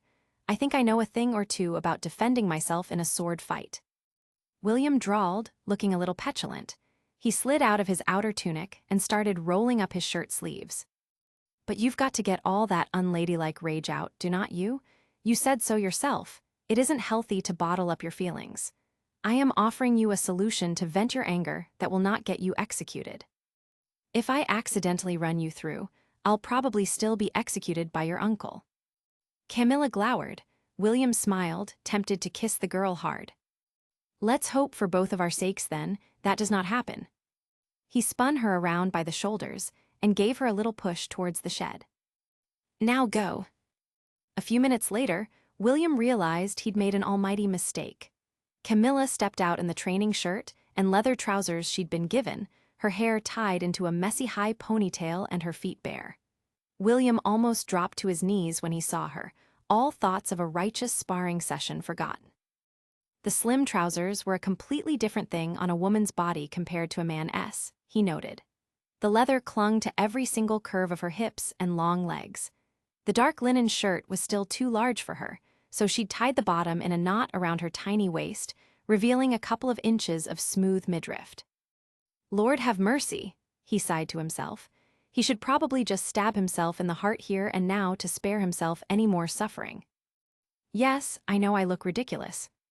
Camilla snapped when she caught him staring. She stalked up to the rack of practice swords and started picking each one up to test its weight. William kept his eyes firmly on her backside, completely forgetting what they were doing at the training grounds or even what his own name was. After assessing a few different swords, Camilla decided which one she'd use and with a gesture, invited him to do the same. William quickly chose one without thinking. He barely had time to turn around before he saw Camilla rushing at him. For the better part of an hour, the two of them dueled. He was rather impressed with the stamina of such a slight, slim young woman as well as with her agility. As he swung, parried, and defended, William found himself enjoying himself immensely. He did his best not to laugh out loud, though, because he was fairly certain Camilla wouldn't appreciate it. Her lovely face was tense, and her eyes narrowed with concentration and temper as she leapt at him again and again. He was stronger, of course. But she was light and graceful and surprisingly quick. "How did you learn to fight like this?" he yelled above the deafening clash of steel against steel. "3 older brothers," she replied between clenched teeth, as if her short reply should explain everything to him. At one point, the two of them found themselves very close and face to face, locking both swords and eyes. Ducking under the blades, William quickly grabbed her around the waist before she lost her balance and pulled Camilla back against his chest, taking the opportunity to quickly kiss, then nip, her exposed neck. Her hot, flushed skin tasted heavenly. He heard her give a little scream of outrage, and he quickly released her, laughing. Spinning around to face him again, she launched another furious attack. Eventually, all her energy was spent. Camilla dropped her sword and fell to the ground in exhaustion. She lay sprawled on her back on the dusty ground, oblivious to the clouds of dust she'd created by collapsing.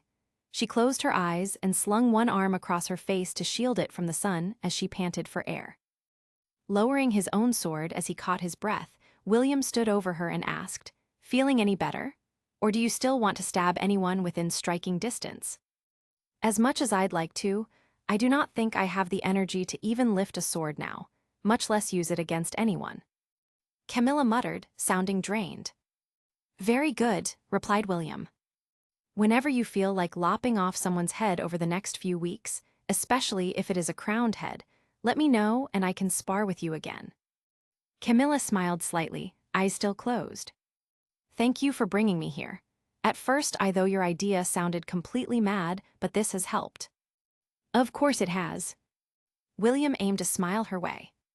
"You think I have never had to learn to quell my rage before. How do you think I became so adept with the sword? One hell of a lot of practice." "Your uncle has made you angry too."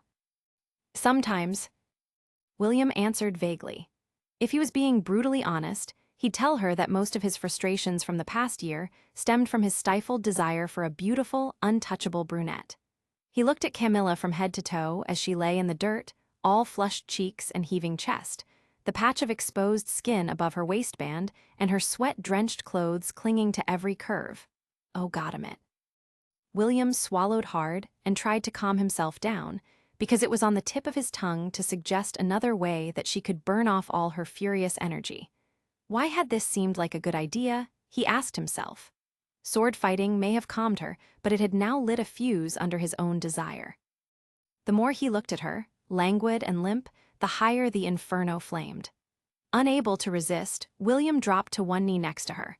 With his smallest finger, began to lightly trace the bare skin at her waist. Camilla moved her arm slightly, so she could look at him through one eye, suspicious. "What are you doing? Why are you looking at me that way when I am a dreadful mess?" "Muh. You realize we are out in the open, do not you?" "Muh." "William, do not even think about it, and please get that look off your face before any of the servants see you." With effort, Camilla sat up and brushed back a loose strand of hair that was stuck to her cheek. "Sometimes you are no fun at all, woman. Where's your sense of adventure?" "Adventure, you are out of your mind," she hissed, trying to keep a straight face.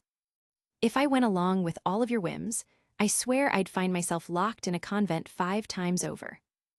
Despite knowing full well she was not going to lie with him at the training ground of all places, William grinned at her until she unwittingly started to both blush and laugh. He finally stood up and pulled her to her feet. Briefly kissing her lips, he then gave her backside a firm slap and told her, "Go back to your rooms and get yourself cleaned up then. Go now before I change my mind and have my way with you here and now." He was only half joking. Camilla trudged back to her apartments barefoot and alone, ignoring the confused stares she received from courtiers and servants alike. She was so tired that her muscles ached, and she knew she looked like a dusty, sweaty urchin. She swept through the doors to her presence chamber and was greeted by the sight of her ladies playing cards. All 3 of them turned to look at her, slack-jawed. "My lady." Meg gasped. "What in the world happened to you? Why are you dressed like—" "There's no need to say it, Meg." Camilla interjected, too late. "A grubby little page."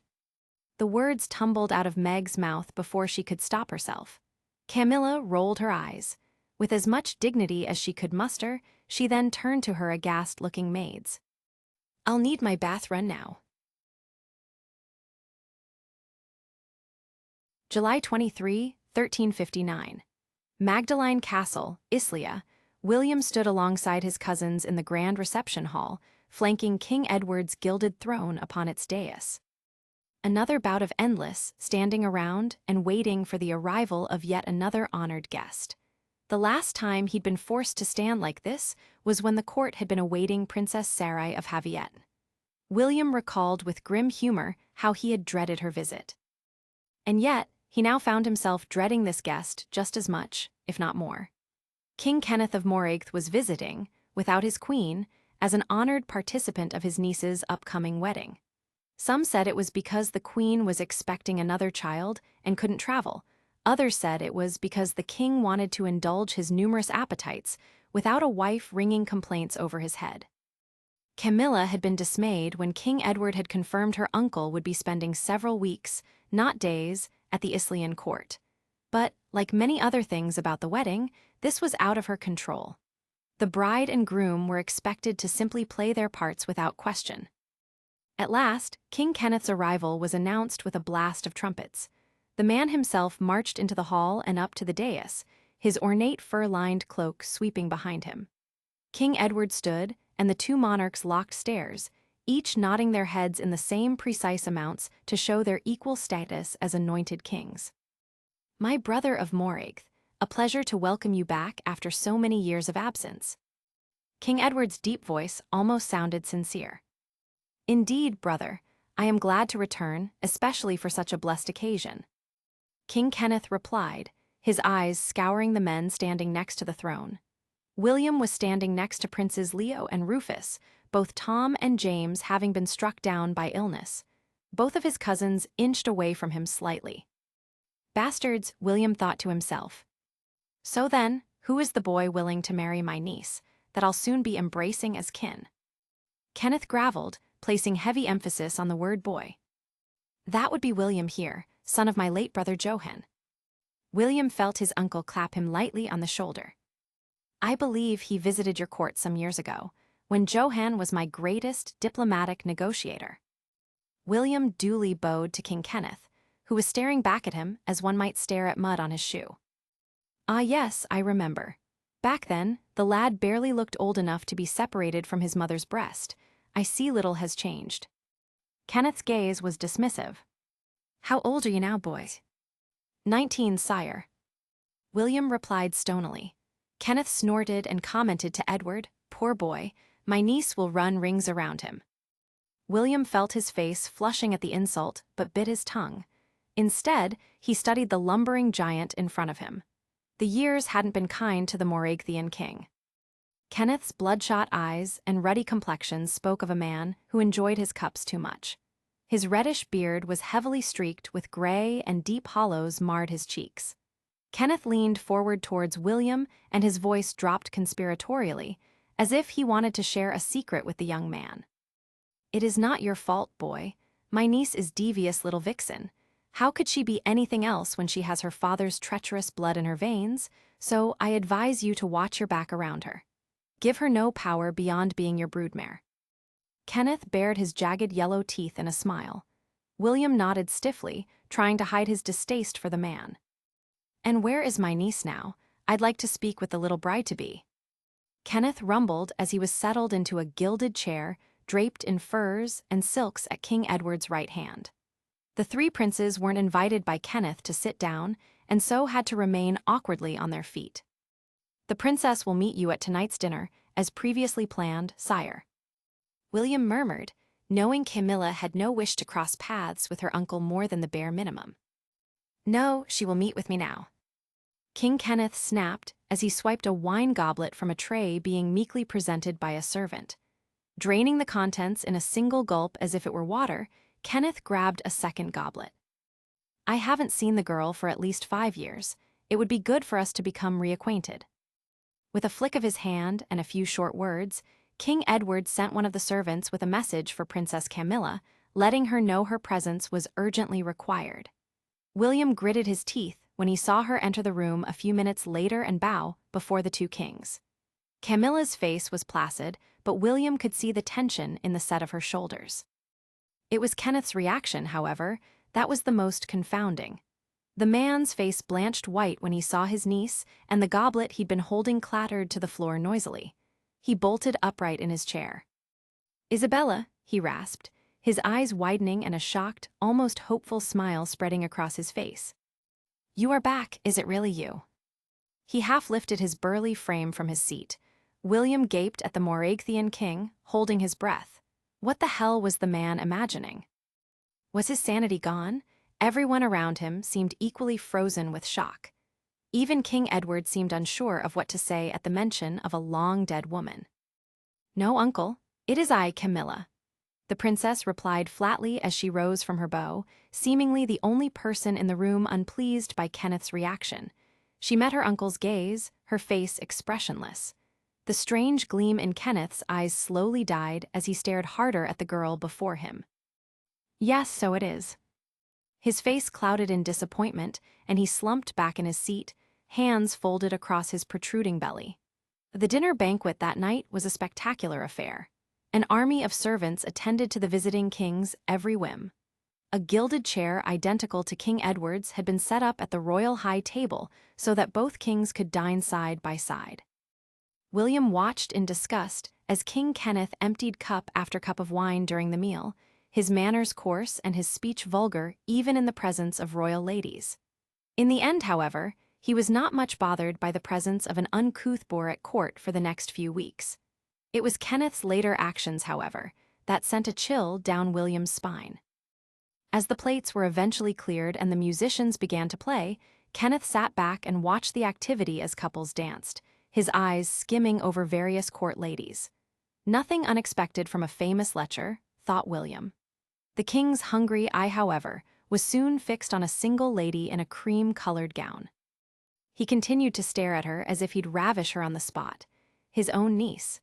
William swallowed in revulsion, trying to tell himself Kenneth was probably just suffering from muddled thoughts due to being drunk. The king's next words erased all doubt. Kenneth leaned over and casually whispered to William, "You realize she is not actually my niece, do not you?" "Sire." "Camilla, we share no kinship. Not a drop of the Stephenson royal blood runs through her veins." Kenneth took another gulp of wine and waved for a refill. "I do not understand." William choked out. "Her father was not my brother at all. Robert's mother was my father's second wife. She was both a witch and a whore. Robert was some bastard baby she foisted onto my poor unsuspecting father." William almost burst out laughing at the ridiculous claim. Anyone who had met the late Duke would instantly know him as the king's brother. The two men had the same red hair and angular features. There was no way that the Duke hadn't been a Stephenson through and through. Yet King Kenneth's tone was deadly serious. "My lord, surely you jest. I met the Duke, and the resemblance between the two of you is extraordinary." William's protests were cut off. "She is not my niece." Kenneth smiled as he watched Camilla being led across the dance floor by Robin Sainsbury. "She is a pretty thing, though, and she must miss her homeland. I am sure she'd be very appreciative if I allowed her to come home instead of—" That night, the dinner banquet continued into the small hours. King Kenneth was known as a prolific drinker and insisted the Devon princes keep him company after most other guests had retired.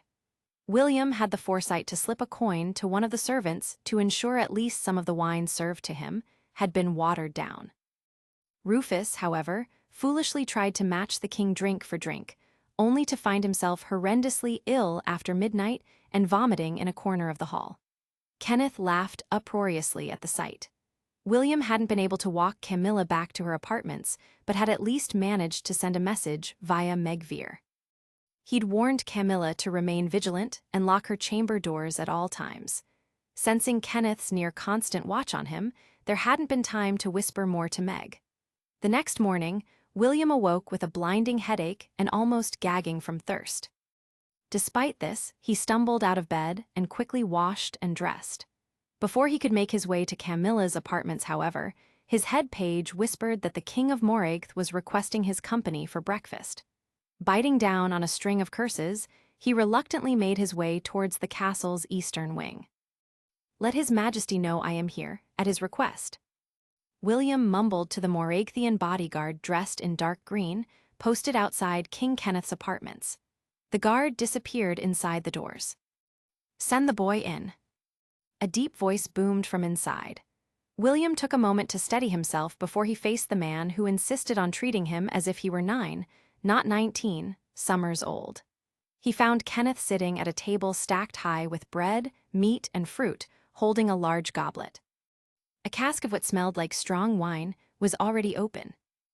"Ah, my young prince, good morning." The king gave him a wolfish grin. "Let me pour you a cup." William bowed, feeling his already queasy belly churn at the thought of more wine. His throat felt parched. "If it is all the same to you, sire, I prefer to just stick with ale this early in the day." Kenneth snorted but let go of the wine cask, instead pouring from the ale pitcher on the table. He handed the goblet to William and indicated a chair for the young man to sit. "Still feeling the after effects of last night, are you?" Kenneth rumbled with a hearty laugh. "Your poor cousin drinking himself sick was one of the funniest sights I have seen in a long time. I did not realize the royal house of Islia produced such soft men." He took another gulp of the potent wine. "Did you wish to speak to me about anything in particular, my lord?" William shifted uncomfortably in his seat. Kenneth laughed again. "No, but why such a rush to leave? I am rather enjoying getting to know you." His voice was starting to slur, meaning he was already at least reasonably drunk. "You seem like a decent enough little lad. I am sorry to leave you without a betrothed, but I am sure your uncle can use his influence and find you another chit to marry." "Your Grace, please think about what you are saying. My uncle will not break my betrothal with your niece. There are too many benefits to both of our nations to break it." Kenneth sneered at William, swallowing another large mouthful of wine. "Tell me, why are you so determined to marry her? Are you that desperate to fuck her, or do you actually care for the little wench?" William knew confessing his true feelings would get him nowhere, and was instead likely to backfire on him. "I know how hard the two courts have negotiated the treaty between our houses. I do not wish to disappoint my uncle," William said carefully. "Besides, you are already a married man, my lord. The Pope will annul my marriage, I have no doubt about that." Kenneth replied with the calm confidence of a man who'd already thought the issue through carefully. He drained his goblet. "Based on what grounds?" William felt his own voice rising. Despite reminding himself that he must remain calm and rational when dealing with the man, he could feel his rage rising to the surface and threatening to spill over. "Are you slow? Why do you think? 14 years of marriage with the same woman, and what have I to show for it?" Kenneth growled like a wounded beast, his face flushing red. 4 dead babies and a single, useless girl in the cradle. Does that sound like a wedded union blessed by the heavens, boy? William went quiet at the vitriol in the king's voice. "Do you know how it feels to not have a single live son, when you see your useless bastard brother sire healthy boy after healthy boy?" Kenneth's voice was thick with bitterness. "The Pope will see things my way. He knows a king with no heir is but half a man." "But your majesty, your queen is now expecting another child, isn't she?" Kenneth shrugged with little interest. "And for her sake, there had better be a strong boy in her belly. I cannot tolerate another one of her failures. But if she is carrying a boy, it makes no sense to end your marriage yet. Better to wait until the child is born and see if your wishes are granted first." William tried to appeal to the king's logic. He knew that by the time the Moragathian queen gave birth, whatever the outcome, Camilla would be his wife. No man would be able to come between those vows, not even a king. Surely Kenneth must understand the importance of waiting out his wife's pregnancy, thought William. But the king did not reply. Instead, he gave William a slow, pleasant smile that set the prince's nerves on edge. "Do you know how to play chess, boy?" His voice was oddly gentle. William was thrown off course by the sudden change of subject. "Yes." "Well then, you are obviously not very good at it. In chess, you do not just think only one move ahead. You must think 5, 10, 15 moves ahead, and position your pawns accordingly, so you can secure a victory under many different conditions. Kenneth smiled wider and refilled his cup. For that reason, I'll keep Robert's daughter at my side regardless. If the queen fails me again, I can have her put aside and marry a new, young wife. I am sure I can get sons off Camilla, given her own mother was fertile. William shook his head in revulsion. But if your queen has a boy? Then Camilla can be my mistress, help keep my bed warm during the months I am not allowed to lie with my queen. Even if Antonia gives me a boy this time, babies die all the time. I need 2, if not 3 sons to make sure my line is safe. Wife or mistress, I do not really care who bears them for me. See how I have lined up my pawns to advantage, boy. Please, my lord, Camilla is your niece. The truth cannot be denied. And I say she is not. Kenneth retorted. Who are you to contradict a king? You are merely an untested child, born of a second son. You know nothing. But if she is your flesh and blood, even if there's a slight chance, isn't it better to err on the side of caution, sire? You'll burn in hell for eternity if it turns out you are wrong. If the threat of eternal damnation was not enough to shake the king, William couldn't think of a worse deterrent. Not if the Pope absolves my soul, I will not. Kenneth hissed like a snake. The Pope never would. The king burst out laughing. Oh, the idealism of youth. You think everything is right in the world, and that no one can be steered from their moral compass. It would be amusing if it was not so pathetic. Kenneth leaned forward until his face nearly collided with William's, his bloodshot eyes full of scorn and his wine-soured breath washing over him in an unpleasant cloud. You are wrong if you think the Pope cannot be persuaded to give a sole absolution by a hefty gift of gold. Or if you think your precious king cannot be gifted land that will happily convince him to break your betrothal. William's jaw dropped at the mention of his own uncle. Was King Edward on board with Kenneth's plans? Would he be willing to betray his own nephew? Kenneth leaned back into his chair and grabbed the nearly empty wine cask off the floor. The Pope is a man of business, and so is your king. Gold, land, sons, we all understand there are no more important things in this earthly realm, and I'd rather make sure I get my share in this realm than worrying about what may or may not happen in the afterlife. I want that chit. She'll serve my needs, not yours. If you value your pretty head on your neck, do not try and get in the way of a king. July 26, 1359. Magdalene Castle, Islia William forced himself to rise before dawn, despite having slept little during the 3 previous nights. He was desperate to speak to Camilla before King Kenneth summoned him for breakfast yet again. He almost ran to Camilla's apartments and knocked on the doors to her presence chamber impatiently until a maid opened them. So early this morning, my lord? My lady isn't even dressed. The maid eyed him suspiciously after bowing. He knew he looked like hell. Camilla stepped out of the bedchamber with a silk robe over her long nightgown. Her brow furrowed when she saw him. William, are you all right? You look ill. I need to speak with you alone. It is urgent, he interrupted, looking pointedly at the maids. Camilla nodded and quickly gestured for her maids to step into the corridor. Once they were alone, she turned to face him with concern. What is it? William was silent for a few moments and just led her by the hand to the couch, indicating she should sit. He sat facing her, unsure how to voice his fears. Camilla stared at him, biting her lip anxiously. You are scaring me. I have barely seen you these past couple of days. Please tell me you are not ill. William shook his head slowly. I am fine. I have been stuck keeping your uncle company and forced to stay up drinking with him until late, so I have an almighty headache, but nothing worse than that. How have you been, though? Are you all right? Yes, why wouldn't I be? William sagged with relief. Nothing out of the ordinary has happened any night after you've left the banquet hall. No, I have just been going to my room to sleep. Why are you asking? Camilla was still watching him, bewildered. Have you been locking your chamber doors at night, like I told Lady Meg to tell you to do? Well, no. I am not supposed to because otherwise it means my maids cannot enter in the morning. God admit, Camilla. William leapt to his feet. When I give you an instruction it is because I expect you to follow it. She rose to her feet as well, clearly alarmed by his anger rising so quickly. What? Why are you acting like this? She gave him a hard look. Has something happened? What aren't you telling me? William closed his eyes, willing himself to find calm. He took Camilla's cold hand in his and sat back down, pulling her gently down next to him. I need you to promise me that for the next few weeks, you'll avoid your uncle at every opportunity.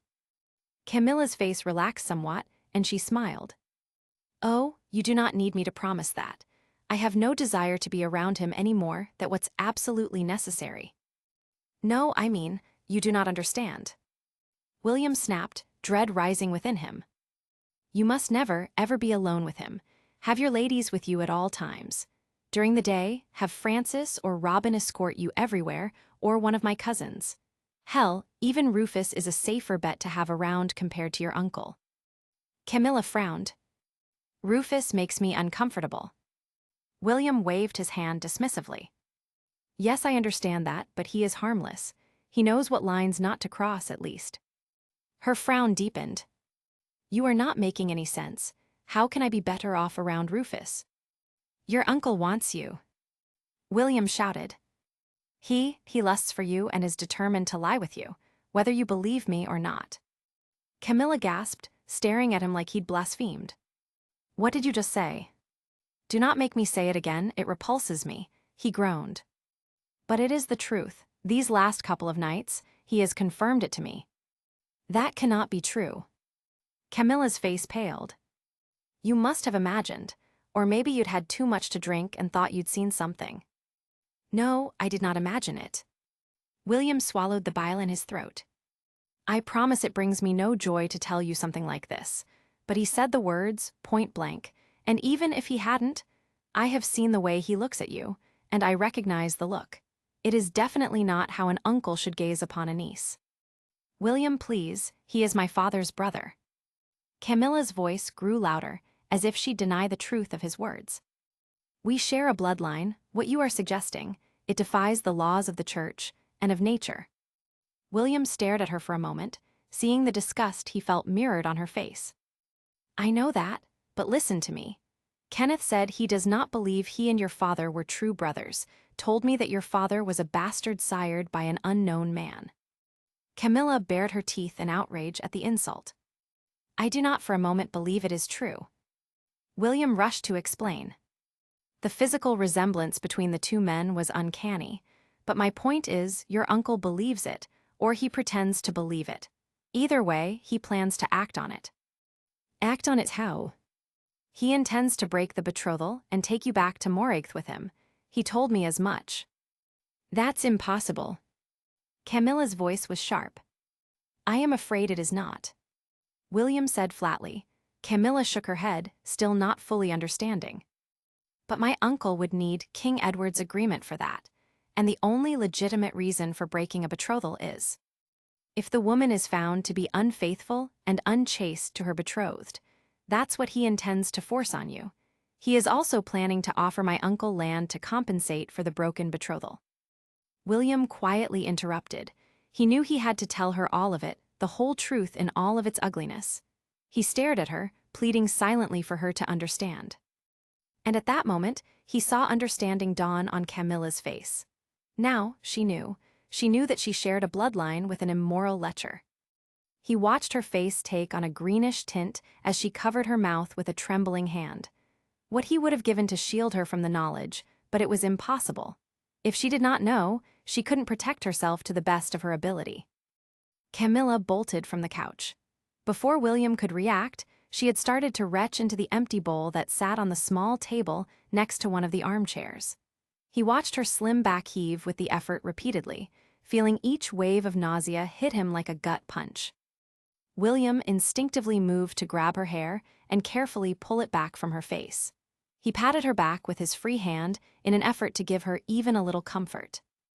Listen to me very carefully now, my love. William said softly, once Camilla had stopped retching but remained leaning over the bowl. Once you are my wife, I can protect you.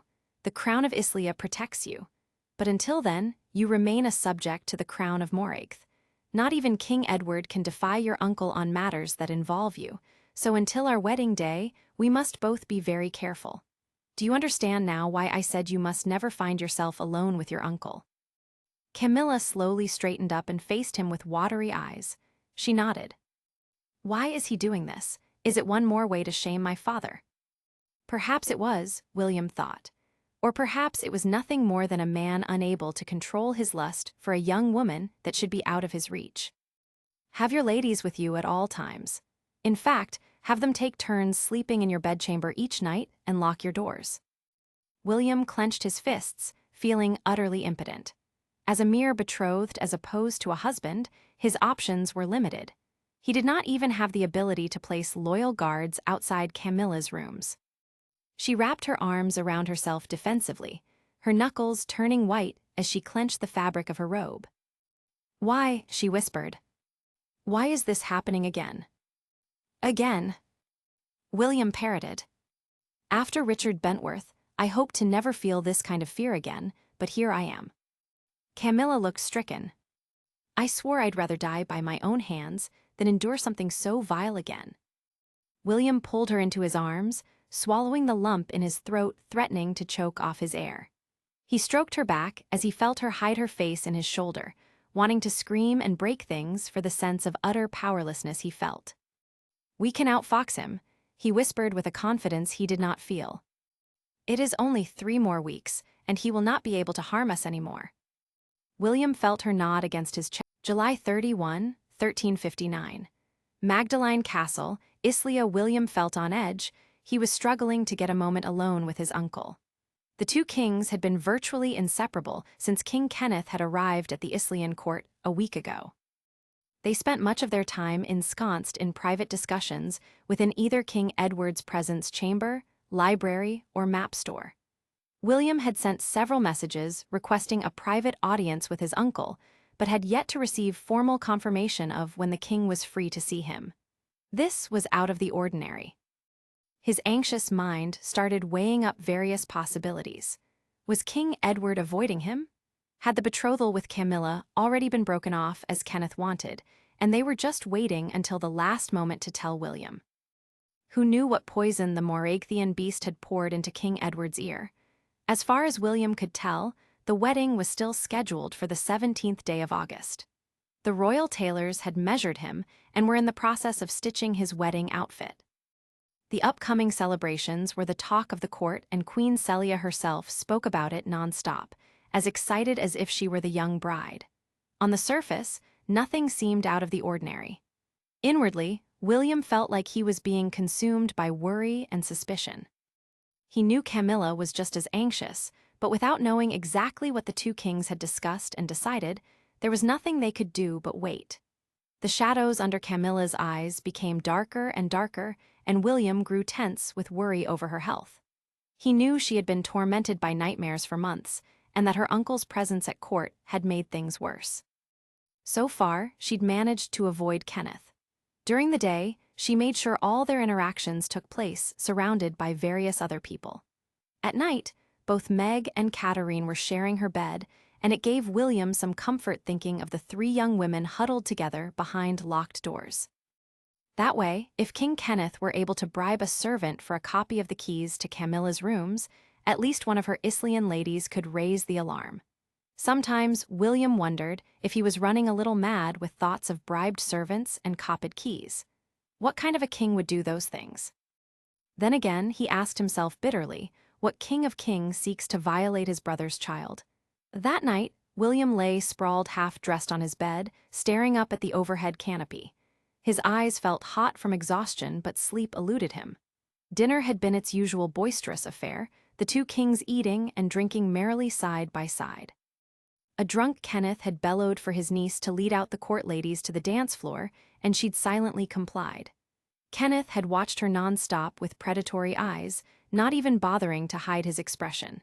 Does no one else see a problem with this? William had felt like shouting to everyone. Why are we letting this sinful, adulterous lecher among us and pretending like it is nothing? The faintest of sounds suddenly caught William's attention as he lay in the dark. He strained to hear anything else in the silence. Heart in his throat, he watched the door to his bedchamber swing open ever so slowly. The next moment, He bolted silently from the bed and crossed the room on bare feet. He swiftly pulled whoever was on the other side of the door into his room and tightened his forearm across their throat, noticing the intruder was smaller than him. The scent of peaches and roses made him weak with relief the moment it hit his nose. "Lord have mercy, Camilla." William's voice was between a growl and a whisper as he dropped his arm from her neck and spun her around to face him. "I nearly strangled you for an assassin." "Sorry," she whispered back. Maybe this was a bad idea. He could only vaguely see the outline of her face in the dark. "How did you even get in here?" William could still feel his heart racing. "I paid off Casimir for his silence," Camilla whispered, mentioning William's head page. "So Casimir knows now." William made a mental note. "What about your ladies-in-waiting?" "Meg and Katarine know I am here, yes. They will not tell a soul. They are the ones that encouraged me to come.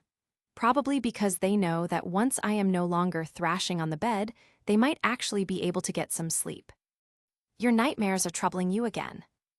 He saw her nod. "I felt alone, I guess, even with my two friends next to me." Camilla's voice shook slightly. "I did not mean to disturb you, though. I should leave." William clicked his tongue in annoyance, then chuckled.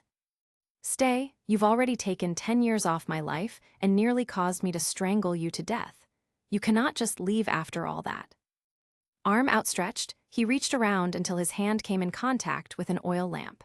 He carefully crossed the room and reached for the only candle in one of the wall sconces that remained lit, using it to light the lamp.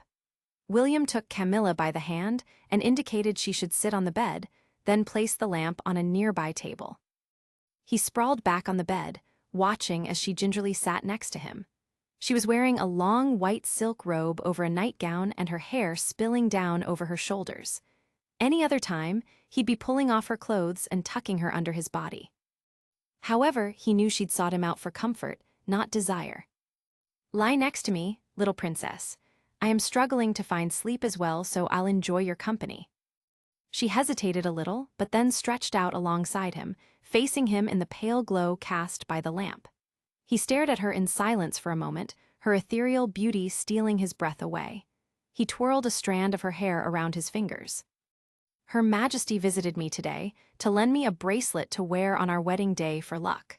That has to be a good sign, does not it? If the Queen believes the wedding is happening as planned." Camilla finally whispered. William exhaled slowly. "I guess, but I need to speak to my uncle and understand what he is thinking. Kenneth told me he has an offer of land that will persuade my uncle to end our betrothal. I need to know what that is." Camilla's arms slid around his waist, and she pressed her face into his shoulder, something he noticed she often did when feeling overwhelmed. He pulled her hard against him and buried his face in her hair. "My uncle has already pledged 500,000 ducats for my dowry. Moragh isn't a wealthy country. What more does King Edward want?" "Your dowry goes to me, though, not my uncle," William murmured. "Kenneth must have offered something more, something that directly benefits my uncle's coffers." The sweet, feminine scent of her hair and skin was making him a little drowsy.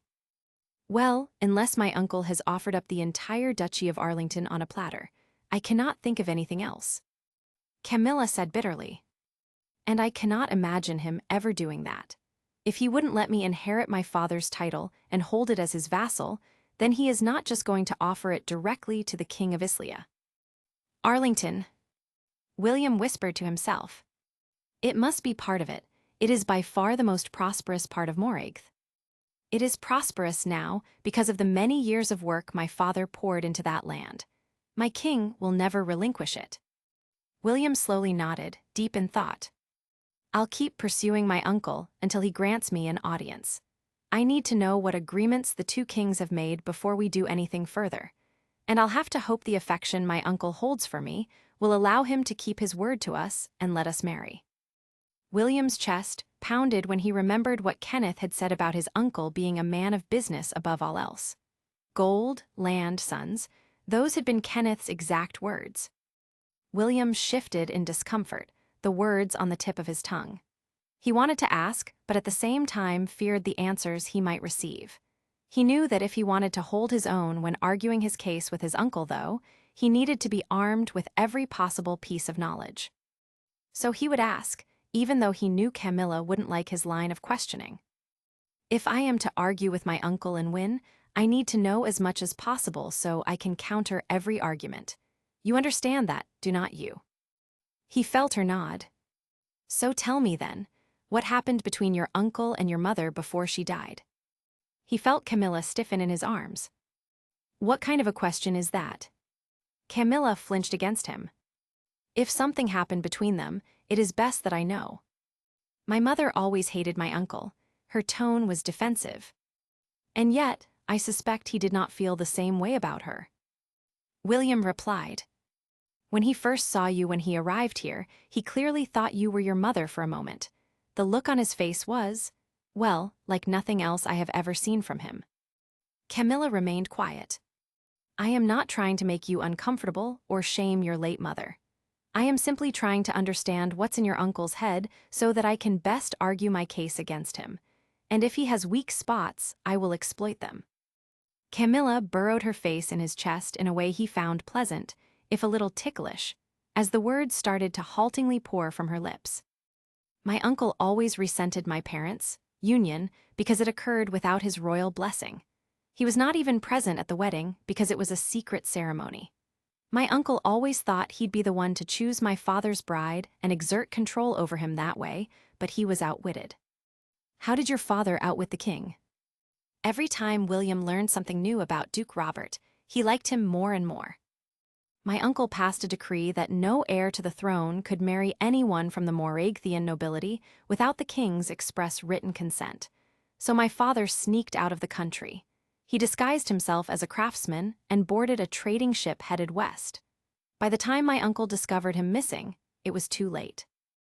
William laughed in admiration. Camilla laughed a bit too. During his travels, he met my mother. She was one of 10 children belonging to a wealthy earl from the western continent. She was the third, or perhaps the fourth daughter. The two fell in love, and once my father earned the earl's blessing, they married in a very small ceremony with only a few witnesses. My father did not want a grand wedding because he feared word of it might reach my uncle. And after that, your parents returned to Moragth. William guessed.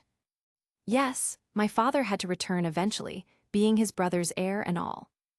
Your uncle would have been furious at your father returning with a wife. Why did not he annul the union? He felt Camilla shrug. He couldn't. His decree stopped my father marrying a Moravian lady, but said nothing against his marrying a foreign noble. The Grand Council of Lords were also quite happy with the match, so they rejected any suggestion of an annulment. Why was that? William asked. Stability of the succession, I guess. My uncle was married to his first wife at that point, but they had no sons. My father was the only male heir, so it made sense that he have children to help continue the line. Of course, it did not really improve the relationship between the two royal brothers when my mother gave birth to Duncan after only a year of marriage. Daniel followed not long after, and Malcolm a few years after that. William remembered the jealousy in King Kenneth's voice when he'd spoken about his nephews. My parents never settled at court. Camilla continued. Instead, they based themselves in Arlen, which was the main center of my father's duchy. They only visited court when they absolutely had to. Arlen Castle was where my brothers and I were all born, but when my brothers became older, my uncle would order them to court every summer. Once I turned 5, I was expected to join them. I missed my home and my parents so much that I would cry for weeks at Port Canforth. Why do you think your uncle summoned you all? Just to spite your parents by separating them from their children? William asked. I do not really know. Perhaps that, or perhaps he thought he could win my brothers over and turn them against our father. Camilla propped her head on her elbow. It was not because he enjoyed our company, I can tell you that. I did not see him much, though, as I had to spend most of my time in Queen Antonia's rooms. That was miserable in itself. William recalled an old memory of when he'd visited Port Canforth Palace with his father. He had crossed path with a young Princess Camilla, who had been slapped by the angry queen. Did you tell your parents that you did not want to spend your summers at court? Oh yes, they knew, but you do not defy your king. Camilla looked thoughtful. My mother disliked the king, but she did her best not to anger him and tried to keep the peace between the two brothers. She feared her children would be in danger if open conflict arose. William was engrossed in the story. Then what happened? The summer I was 6, my brothers and I had to go to court again. But when it was finally time for us to return home in the autumn, we weren't just sent home with our escorts. The king and queen decided to accompany us and pay a visit to Arlen Castle. I am not sure they'd ever bothered visiting before. They just decided to visit. Sounds strange to me. William folded his arms behind his head as he listened. Who knows the reason? I doubt my parents would have been at all happy, but again, when the king tells you he'll be showing up at your home, you do not deny him hospitality. What happened? Surely it was not a peaceful reunion with both couples under the same roof. It was not. Camilla frowned, as if trying to recall events. I do not exactly know all the details because I think a lot was deliberately kept from me. But I recall one night there was a lot of noise and shouting from the wing where my mother's rooms were. I ran to see what was happening. I remember she was crying and the servants were whispering. My uncle was there too, which struck me as odd because the guest apartments were in another wing. He and my father were arguing. What were they arguing about? William had an inkling of the reason. I remember my father shouting and accusing my uncle of coveting his wife. I did not even know what that word meant, but I'd never seen my father so angry. Then, Camilla paused and swallowed. Then I remember Duncan picking me up and carrying me to my room so I wouldn't see or hear anything more. But even though he tried to cover my eyes with his hand, I remember seeing the king on the floor as my father punched him repeatedly. Your father struck down the king. William was astounded. Camilla nodded. He yelled that my uncle was to never darken his doorstep again, king or not. I remember the queen being so angry over being told to leave Arlen that very night. She accused my mother of being a foreign harlot, telling her everything that had happened was her fault. Your queen has always been a jealous bitch, hasn't she? William murmured. Their majesties left that night in great haste, but I remember the queen screaming that she'd avenge such disrespect. A few months later, my mother's health started to falter. In less than 2 years, she went from being full of health to in a casket. Camilla's voice was tinged with sadness. Do you think the queen had a hand in your mother's death? William had no idea such animosity had existed within the Stephenson royal house. I am not sure. Camilla admitted. I know my father had his suspicions. But if the queen had a hand in it, she just made the situation worse. After my mother died, my father lost all restraint and started actively defying the king. My mother had always talked him out of plots and rebellions, but once she was gone, he started plotting to take the throne. Sounds like your uncle was in love with your mother, in his own way. William quietly mused. Even in the dim light, he saw her grimace with disgust. No, not love. I do not think he is even capable of that emotion. He simply wanted her because she belonged to my father.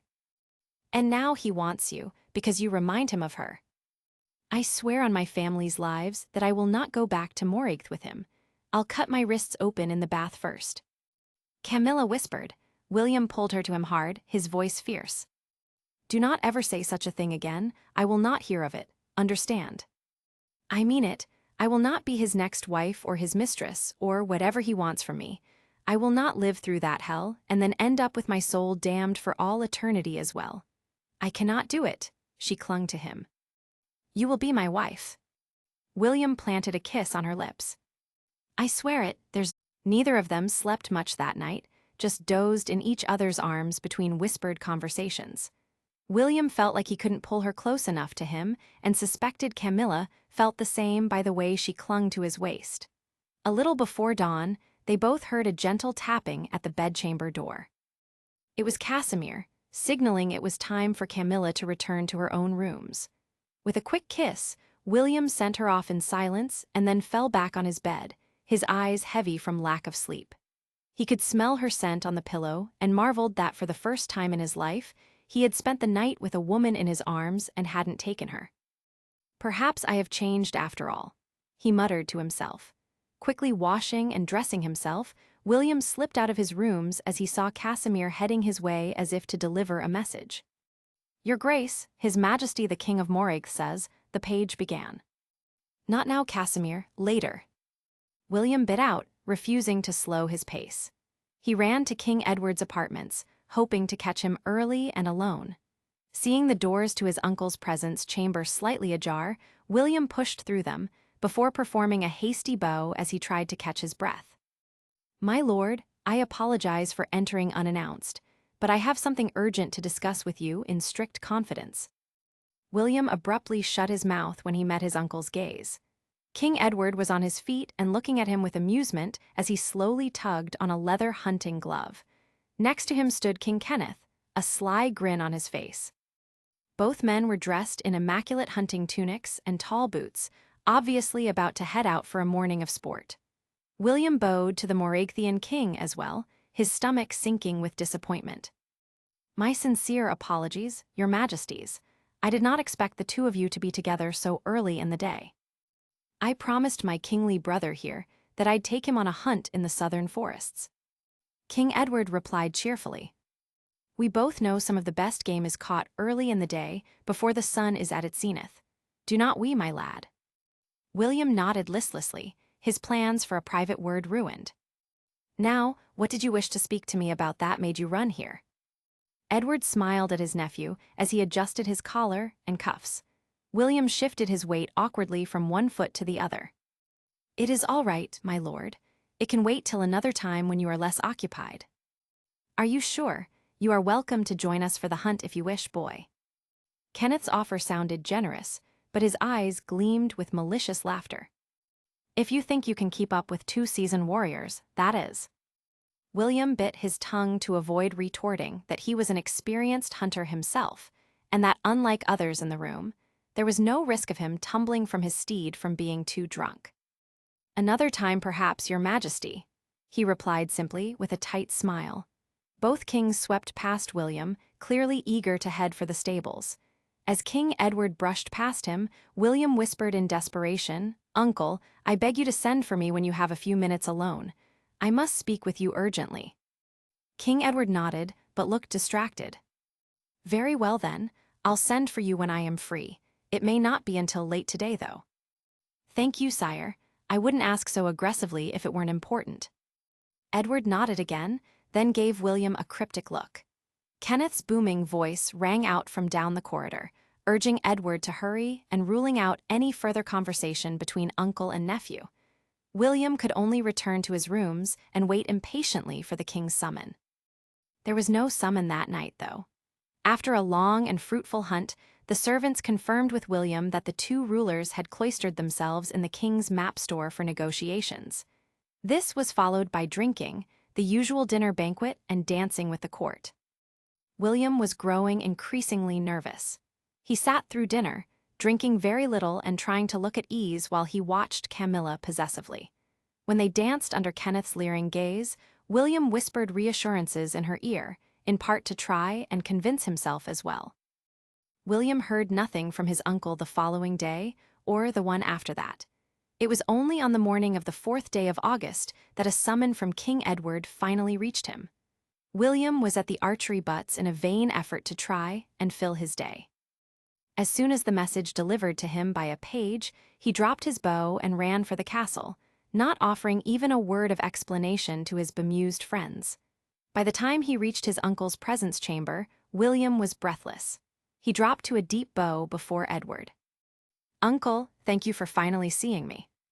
Yes, you've been pestering me for days, even though you know I have my hands full with entertaining the visiting king." Edward waved his hand and gave William an irritated look. "I have been begging for a private audience with you for days, because I need to speak to you about my betrothal to Princess Camilla." The king raised his brows. "What of it, and why did not you just raise the matter earlier, at dinner for example?"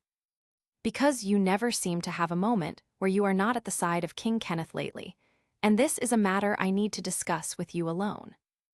William tried to keep accusation out of his voice, knowing he couldn't afford to upset his uncle this early in the conversation. Edward smirked. Oh dear, what's the matter? Does it trouble you that I am getting along so warmly with your future uncle in marriage? William stuttered a little. WWL, I'll admit I am rather surprised. I did not think you wished to pursue such an intense friendship. Edward's smile grew wider, slow yet ruthless. There's a saying, William, that a wise man keeps his friends close and his enemies closer. That's exactly what I am doing with my esteemed royal guest. William ran a hand through his hair, flustered. He knew his uncle was a duplicitous man, but still hasn't expected such a reply. I apologize if I have misread the situation, Your Grace. It is just that the two of you seem to have grown so close lately. Fool, that man is close to no one. He uses people to best serve his own interests. I am simply responding in kind. I see, so how does King Kenneth intend to use you then, uncle? The king raised his eyebrows again, but offered no reply. What more is he after? What more can he want when we've already agreed for our families to be allied through marriage? William kept his voice low and placid when he asked, Please tell me what else has he asked of you, my lord? King Edward's face turned blank as he refused to confirm or deny anything.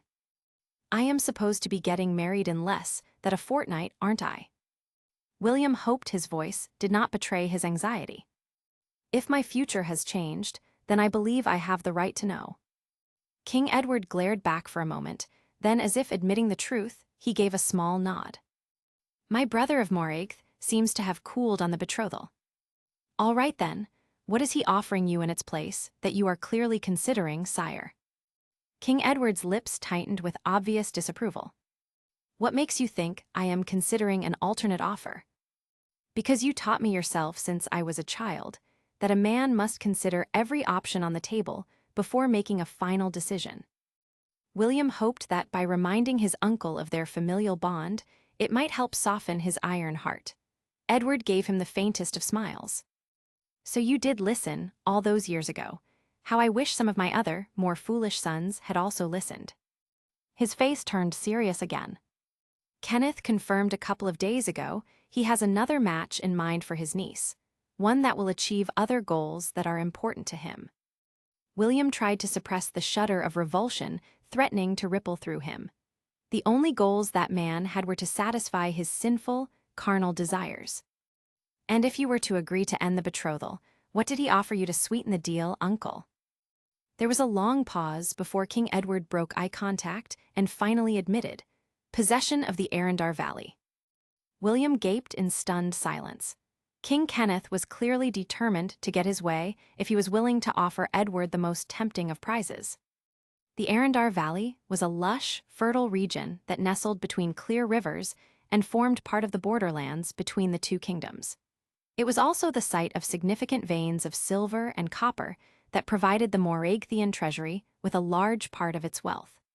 The valley had originally been part of Islia, but was lost in the series of disastrous wars between the two previous kings.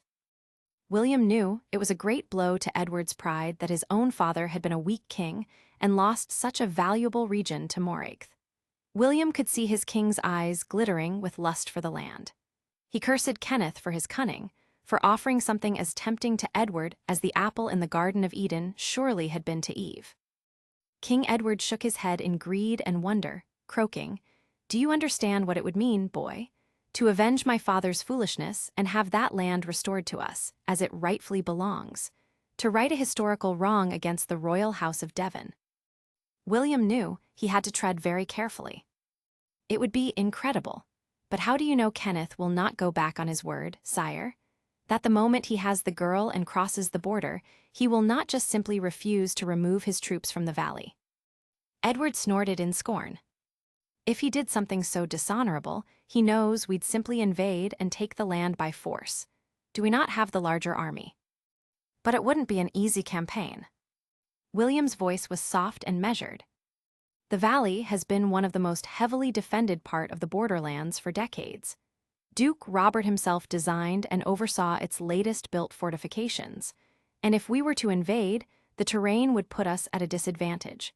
We would have to sacrifice tens of thousands of men to even have a chance of success. King Edward gave William a mutinous look.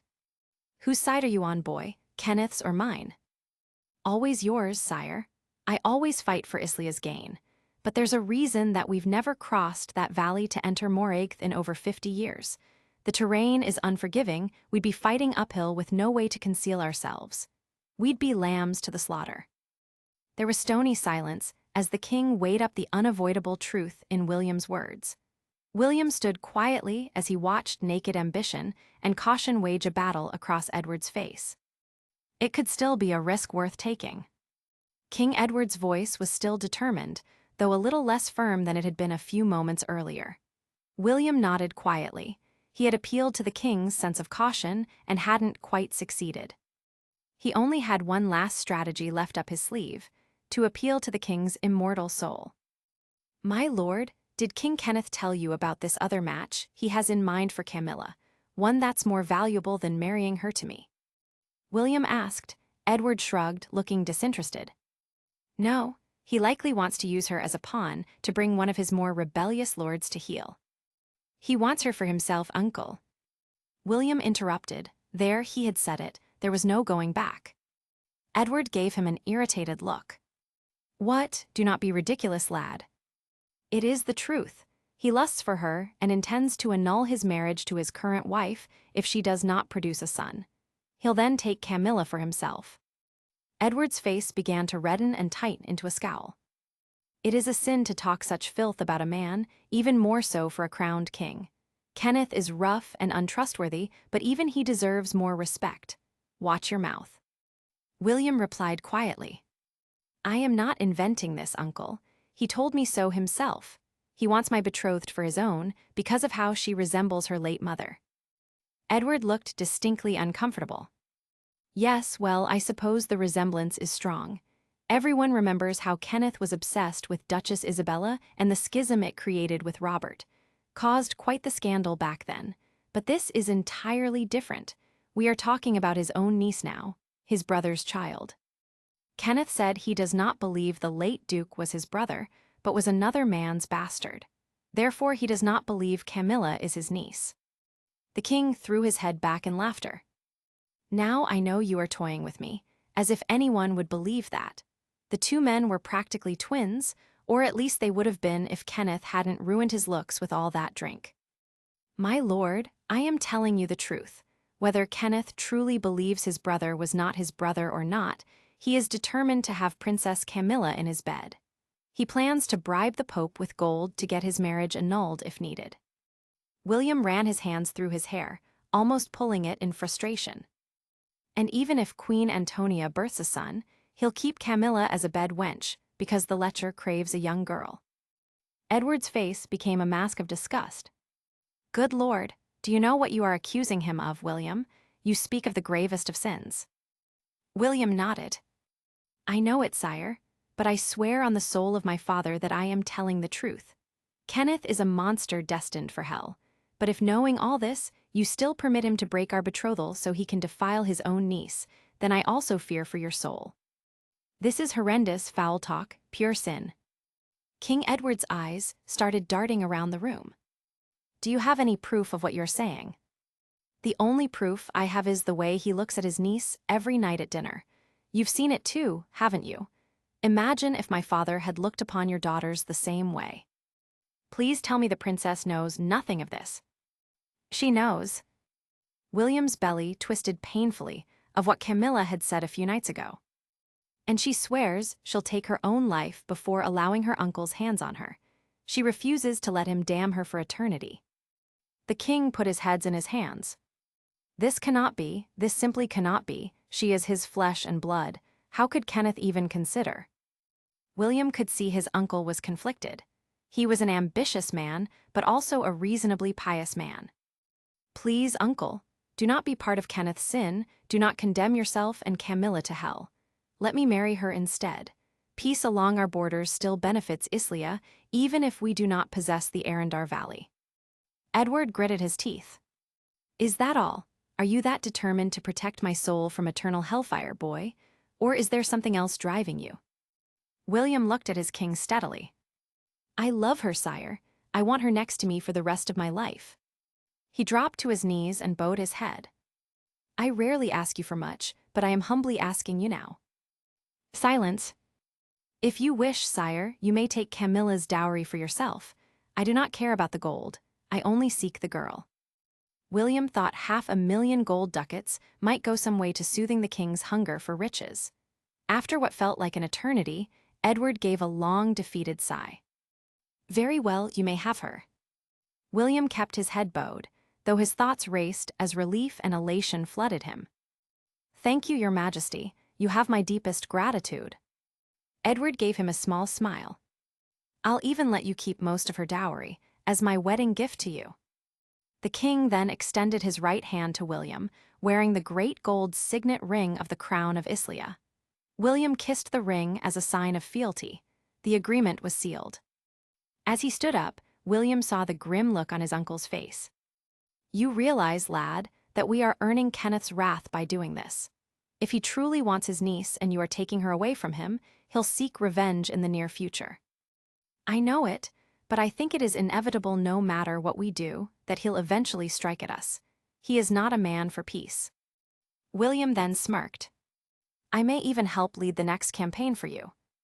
Camilla stepped out of her presence chamber, her ladies behind her, braced to face the court for dinner. She was exhausted from the tension of the past several days and felt her skin crawl at the thought of yet another evening under her uncle's eye. William stood in the corridor waiting for her, looking as flawless as ever. He grinned at her, his old merry smile that she'd missed.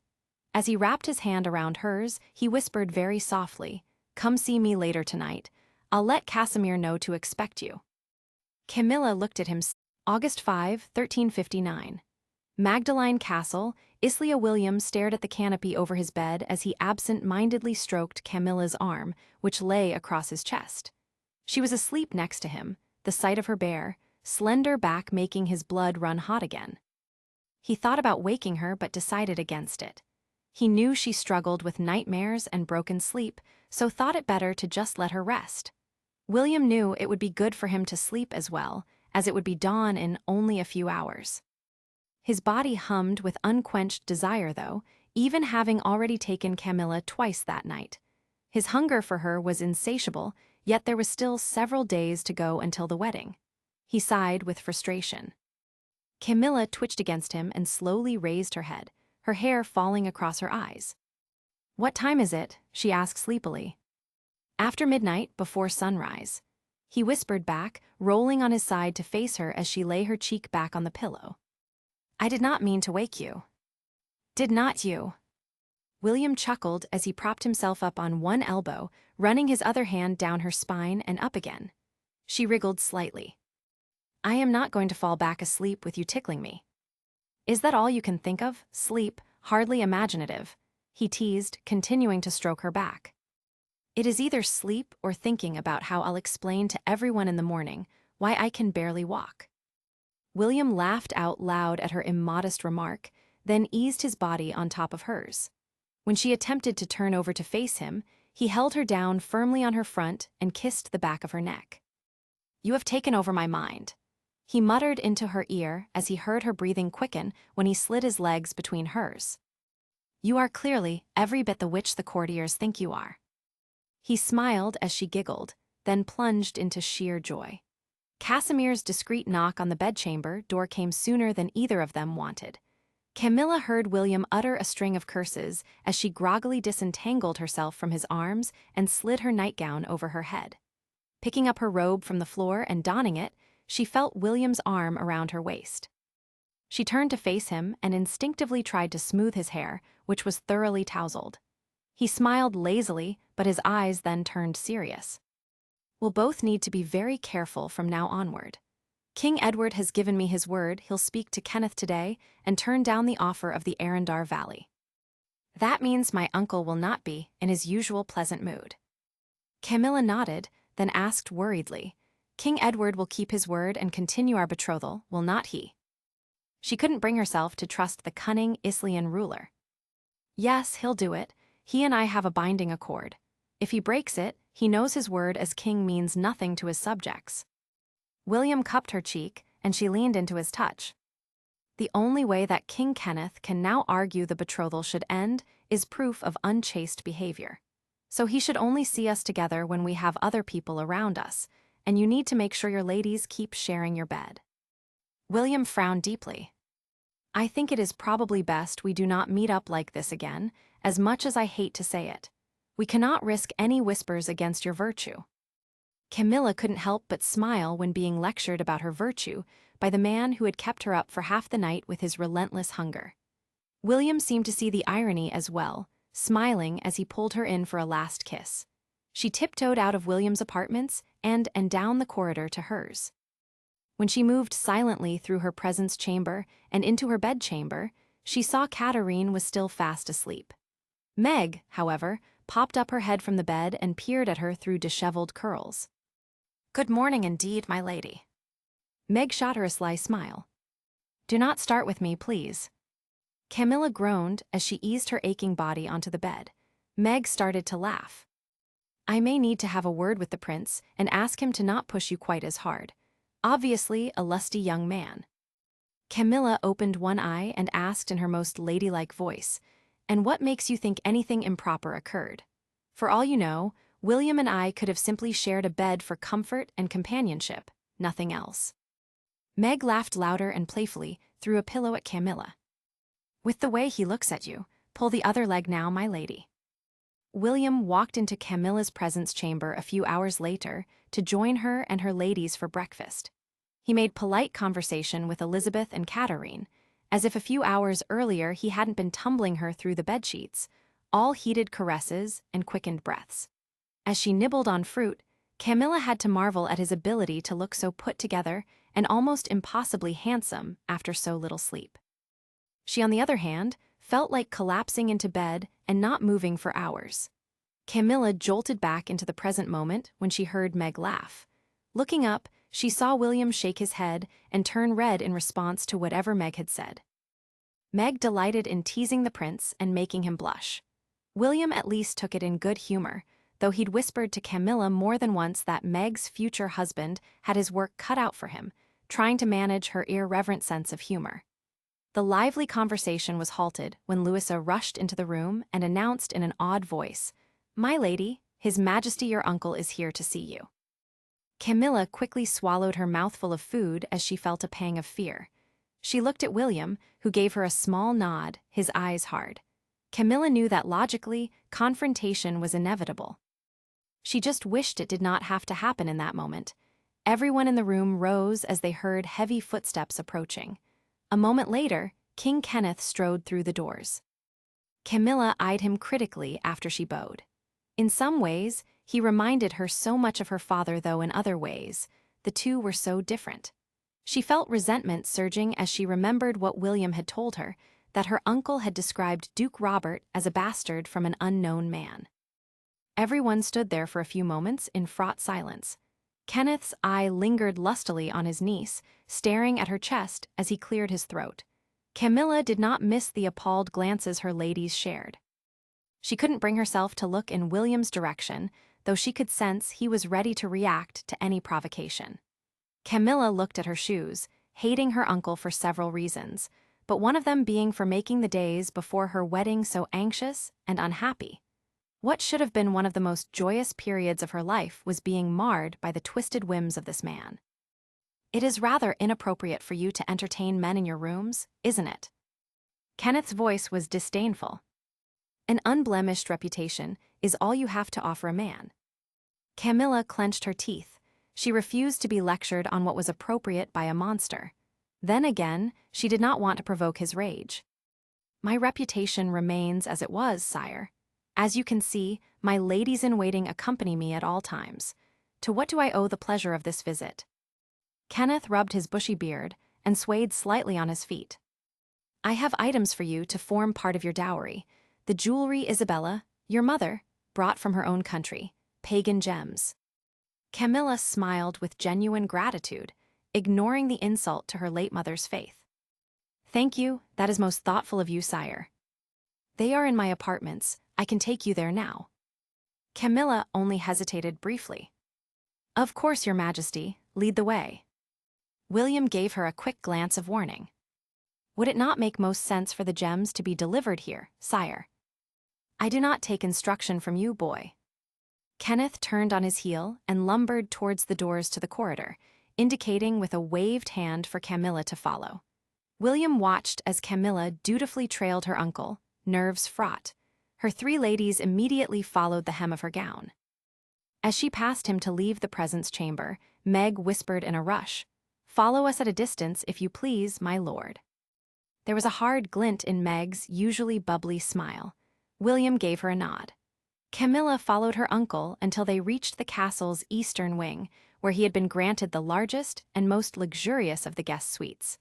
One of King Kenneth's guards swung open the doors of his presence chamber. Kenneth threw a glance at the cluster of young women behind him. "Your ladies can wait in the corridor." "Begging your pardon, sire, but my ladies accompany me everywhere." Camilla replied courteously. Kenneth clicked his tongue with obvious irritation, but said nothing further as all four young women walked into the presence chamber behind him. Inside, Camilla noticed an Islian maid quietly tidying. The maid kept her gaze downcast, but Camilla could see her eyes were red with tears, and she had finger-shaped bruises on her neck. Part of her wished that her uncle's claims of having no blood ties to her. Camilla looked at the maid that had clearly been brutalized by either her uncle or one of his guards, with pity. Racking her thoughts on how she might be able to help, she was distracted by her uncle, who swung open the door to his bedchamber and indicated she should step inside. Camilla stood her ground. "Sire, I'd prefer you to bring the items out here. It does not become me or my future husband for me to step into another man's bedchamber." Kenneth gave her a chilly smile. "We are kin, are we not? What harm could befall your reputation in my presence?" "All the same. Do not try my patience, girl. I am being generous enough granting you these jewels as opposed to just giving them to my own wife. Your ladies can wait out there." Camilla had to bite her tongue to stifle her retort, that as the jewels never belonged to the Moragathian crown, they should have always been passed down to Duchess Isabella's children. She shouldn't need to express gratitude for being offered something that should have been hers all along. Instead, Camilla braced herself and followed her uncle into the bedchamber, rigid with nerves. Before she could maintain eye contact with one of her ladies in the presence chamber, her uncle quickly closed the door behind her. Camilla kept her back against the wall, maintaining her distance from the man towering over her and eyeing him warily. "I'd feel more comfortable with the door open, my lord." Kenneth sneered at her, but made no move to open the door. "Are you still afraid of your own king, after all these years?" He then gestured to a gilded jewel box placed in the middle of the bed. "There you are. Why do not you open the box and try a few pieces on for me?" His deep voice went oddly hushed. Camilla quickly shook her head. "If that man thinks I am going to climb onto his bed to reach a jewel casket, then he has truly lost his mind," she thought to herself. "I want to see you try them on, Isabella." Camilla jerked her bead back and looked up at Kenneth in alarm. He was looking through her, and his gaze was cloudy, as if he were more focused on something in his own head. "It is Camilla, uncle, not Isabella." Camilla's voice sounded far more assured than she felt. "All those years, you spent them with the wrong brother. I would have made you a queen, you hear." "My mother is dead, uncle. She died a long time ago." Robert was a soft man, always gliding through life without having to work for anything. The resentment in Kenneth's voice was palpable.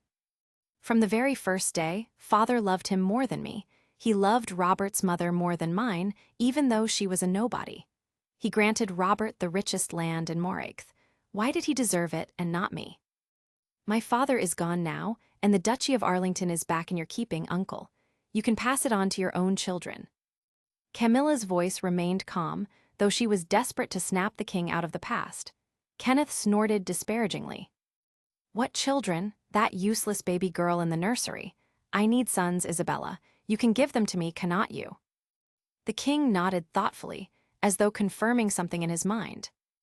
"You gave Robert sons even if he did not deserve them. None of those boys ever warmed to me."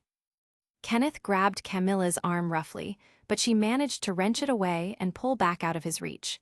He lunged towards her but overbalanced and ended stumbling on one knee to the floor. He mumbled curses. The stench of sour wine hit Camilla like a slap in the face.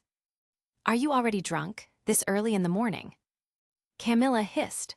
For a moment she spoke not as a subject to her king, but as a woman disgusted by the man in front of her and his reliance on the drink. "Why are you always pulling away? You know I have the power to annul your marriage, do not you?" Kenneth stumbled to his feet and gave her a bleary-eyed glare. "I suggest you focus on your own marriage." Camilla made a dash for the door, but when she grabbed the handle to try and pull it open, Kenneth reached for it with a heavy hand and kept it pressed shut. "You did not need to choose a weak man, Isabella. He does not deserve you like I do." Kenneth grabbed Camilla's wrist and pulled her towards him. "I am not Isabella, she is long gone." Camilla finally yelled, thrashing against his grip. "I am your niece, and you are a married man." Perhaps the only way to snap him out of his delusions was to make an almighty racket. A scream sounded from the other side of the bedchamber door. Camilla turned towards the door and snapped at her uncle. "Let me out, sire." Kenneth stood frozen, as if he'd been jarred out of his thoughts. "Uncle, let me out. I have to see my ladies." Camilla jerked the door open and bolted into the presence chamber. Her heart started pounding in fear when she saw Elizabeth on the floor, eyes closed. Katerine and Meg were kneeling next to her, looking panicked. "Bess!" cried Camilla and ran to her lady-in-waiting, dodging Kenneth, who clumsily tried to grab her by the wrist again. Dropping to the floor, she pressed her hand to Elizabeth's forehead to check for fever. "What happened?" she asked her other ladies. Katerine kept her eyes on the floor. "She was just standing here alongside us waiting for you, my lady, when she fainted." Then Katerine whispered, "Bess has recently discovered she is with child." Camilla gasped at the news and raised her eyes to meet those of the two Moragathian guards that had stepped into the presence chamber at hearing the commotion. "Send for Prince William, we need help here." Camilla called out to them. The guards just stared at her blankly, unmoving. "What is wrong with you?" Camilla shouted at their impassive faces. "Those are my guards," she heard King Kenneth rumble behind her. "They only take orders from me." "Then I'll find William." Camilla leapt to her feet and started running towards the doors leading to the corridor. The guards immediately stepped in her path to block her exit. "Our conversation isn't finished, girl," she heard her uncle speak again. "You can deal with all this womanly weakness after that." Camilla glared back at Kenneth, unable to believe what she was hearing. She tried to push past the bulky guards in front of her. "William," she shrieked over their shoulders, hoping that if he did not hear her, someone else might. One of the guards shoved Camilla back into the presence chamber with such force, she tumbled to the floor. The heel of her shoe caught on the edge of a rug and wrenched her ankle as she landed hard. "Grab my niece, take her into the bedchamber. I'll speak with her there," snarled Kenneth. A guard tried to roughly haul Camilla off the floor. She whimpered as pain like lightning pierced through her ankle the moment she was forced onto her feet. "What the hell is all this?" a deep voice roared. Camilla turned her head and saw William pushing his way into the presence chamber, his mouth pressed into a thin line of fury. She watched him survey the room before him, one lady sprawled on the floor with two others by her side, one princess being dragged to her feet by a guard in dark green livery, one drunk king standing off to the side a little. Camilla shook with palpable relief. "Bess has fainted and she is with child. She needs help." William glanced at Meg and Katerine, his forehead creased. "One of you run to the royal physician's quarters. The other one of you ask Teshin for a reviving tonic. He'll have something in his rooms already, I have no doubt." Meg and Katerine quickly stood and rushed out of the room, but not before Camilla saw the pointed look Meg aimed at William. "Who gave you permission to just push your way in here, boy?" Kenneth finally spoke. "You do not just walk into a king's rooms unbidden. You interrupted a discussion between my beloved niece and I." "The beloved niece being handled so delicately by one of your thugs, sire." William's eyes narrowed. At that comment, the guard twisting Camilla's arm abruptly let her go and gave her a slight push backwards. Unable to put any weight on her injured ankle, she tumbled and ended up sprawled on the floor again, much to her frustration. She gritted her teeth against the pain. Kenneth shrugged. "She is well enough, and she is a subject of the Moragathian crown. She remains under my authority." "That may be so, your majesty, but Lady Tonson is a subject of the Islian crown. She is also the wife of a very important lord. Her father-in-law is one of King Edward's closest companions. William slightly exaggerated the relationship between the king and earl. And it is hardly a show of chivalry to leave a lady in distress on the floor. William's eyes flickered between Camilla and Bess, as if unsure who to worry about first. Camilla hissed at him, "Go to Bess, I am fine." After hesitating another moment, William strode over to Elizabeth and knelt at her side. He placed 2 fingers on her throat and frowned. Though her eyes remained closed, William could feel Lady Tonson's strong pulse under his fingertips, which was a relief. Her breathing was steady. He was unsure what to do next. What did one check for in pregnant women? When suddenly, her eyes opened. William was about to smile in relief when he realized she was staring at him completely lucidly. His brows twitched with suspicion. The lady gave him the tiniest of smiles and then closed her eyes again. William sat back on his heels in confusion. Before he could speak, Lady Catarine reappeared, with a cleric and a physician at her heels. Both middle-aged men were red-faced and panting, as if she'd forced them to run. William stood up and allowed the men more room around Lady Tonson to examine her. He strode over to Camilla and pulled her upright with one hand, a hell of a lot more gently than he'd seen the Moragathian guard do.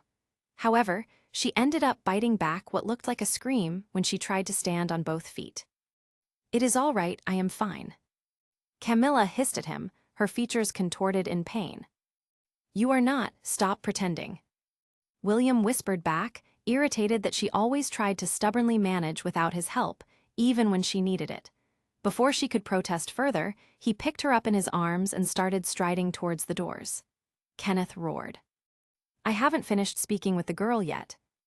"It'll have to wait until her injury is seen to, sire," William said, keeping his voice steady. Cursing out a crowned king wouldn't help anyone's case. "She can barely stand right now." William was about to turn into the corridor when he nearly collided with Lady Meg and Teshin. "Old friend, please see if Lady Tonson needs a tonic." William's voice died in his throat when he looked over his shoulder and saw the aforementioned lady now sitting up on the floor, looking quite alert and almost smiling. Lady Meg also looked rather satisfied. What the fuck were all the ladies up to? Sighing wearily, William then addressed Teshin again. "Once you've ensured she is well, I'll need you to prepare a compress.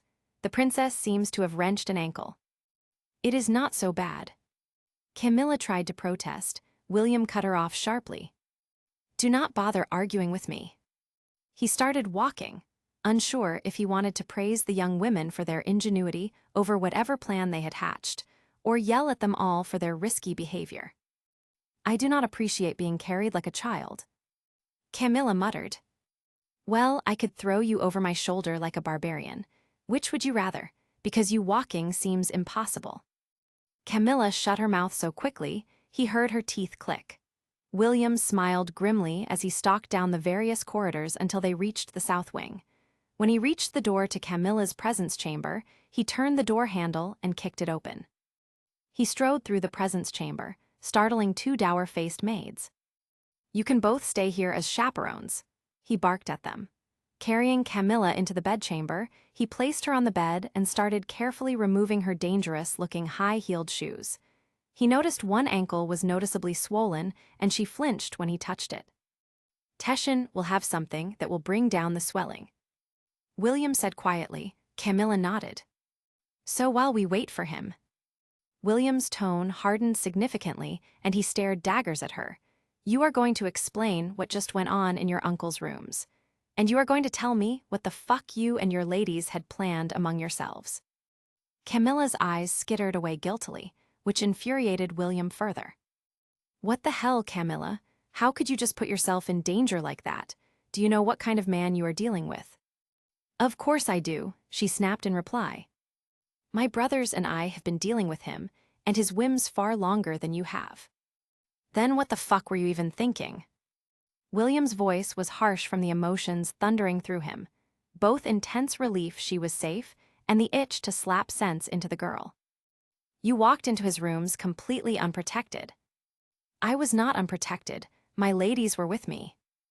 William scoffed. "I am sorry, but I cannot see how 3 unarmed women could offer much protection." Camilla huffed in annoyance. That's because you are seeing this through a man's point of view. No one understands the dangers a girl faces better than another girl. All right then, enlighten me. How are they ever going to help you? William was trying to tamp down his anger, but he was losing the battle. I knew their intention was always to raise the alarm and draw others into the room if I ever ended up alone in my uncle's company. And see, they did. You thought it was a good to make these plans without me present, without any man to protect you. William bellowed in outrage. A man present wouldn't have been any help with my uncle. It would have just raised his ire more. And your presence would have been a disaster, William. I am sorry, but it is true.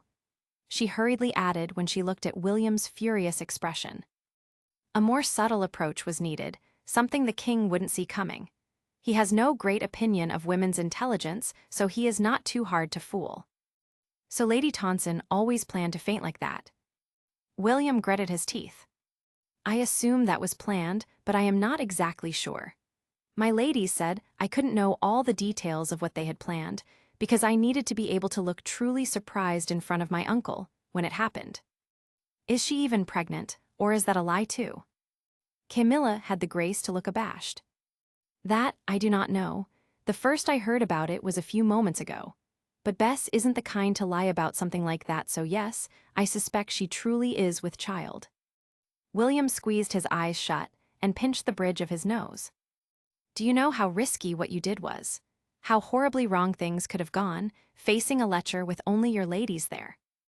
Yes, but sometimes the risk is worth the reward. You said that to me not long ago. William scowled. Do not try to compare. It is a different thing me taking risks and you doing it. Why? Because I am a girl and you think I lack the intelligence. William sighed. A lack of intelligence isn't the problem. In fact, he stared hard at her, I am beginning to realize that you ladies and your cunning are a law unto yourselves. It is that if things had gone wrong, you wouldn't have been able to defy your king. Camilla nodded. I know, but I still think this was the best way to outwit him. His sanity is doubtful. He called me Isabella almost the entire time. She gestured to her ankle. At least now, I have an excuse for not being summoned to his rooms again, and my ladies never leave me alone in my own apartments. The two of them stared at each other, neither willing to concede.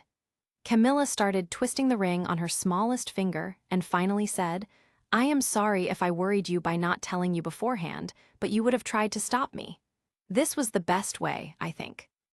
I refuse to be a victim again. Her voice turned hard.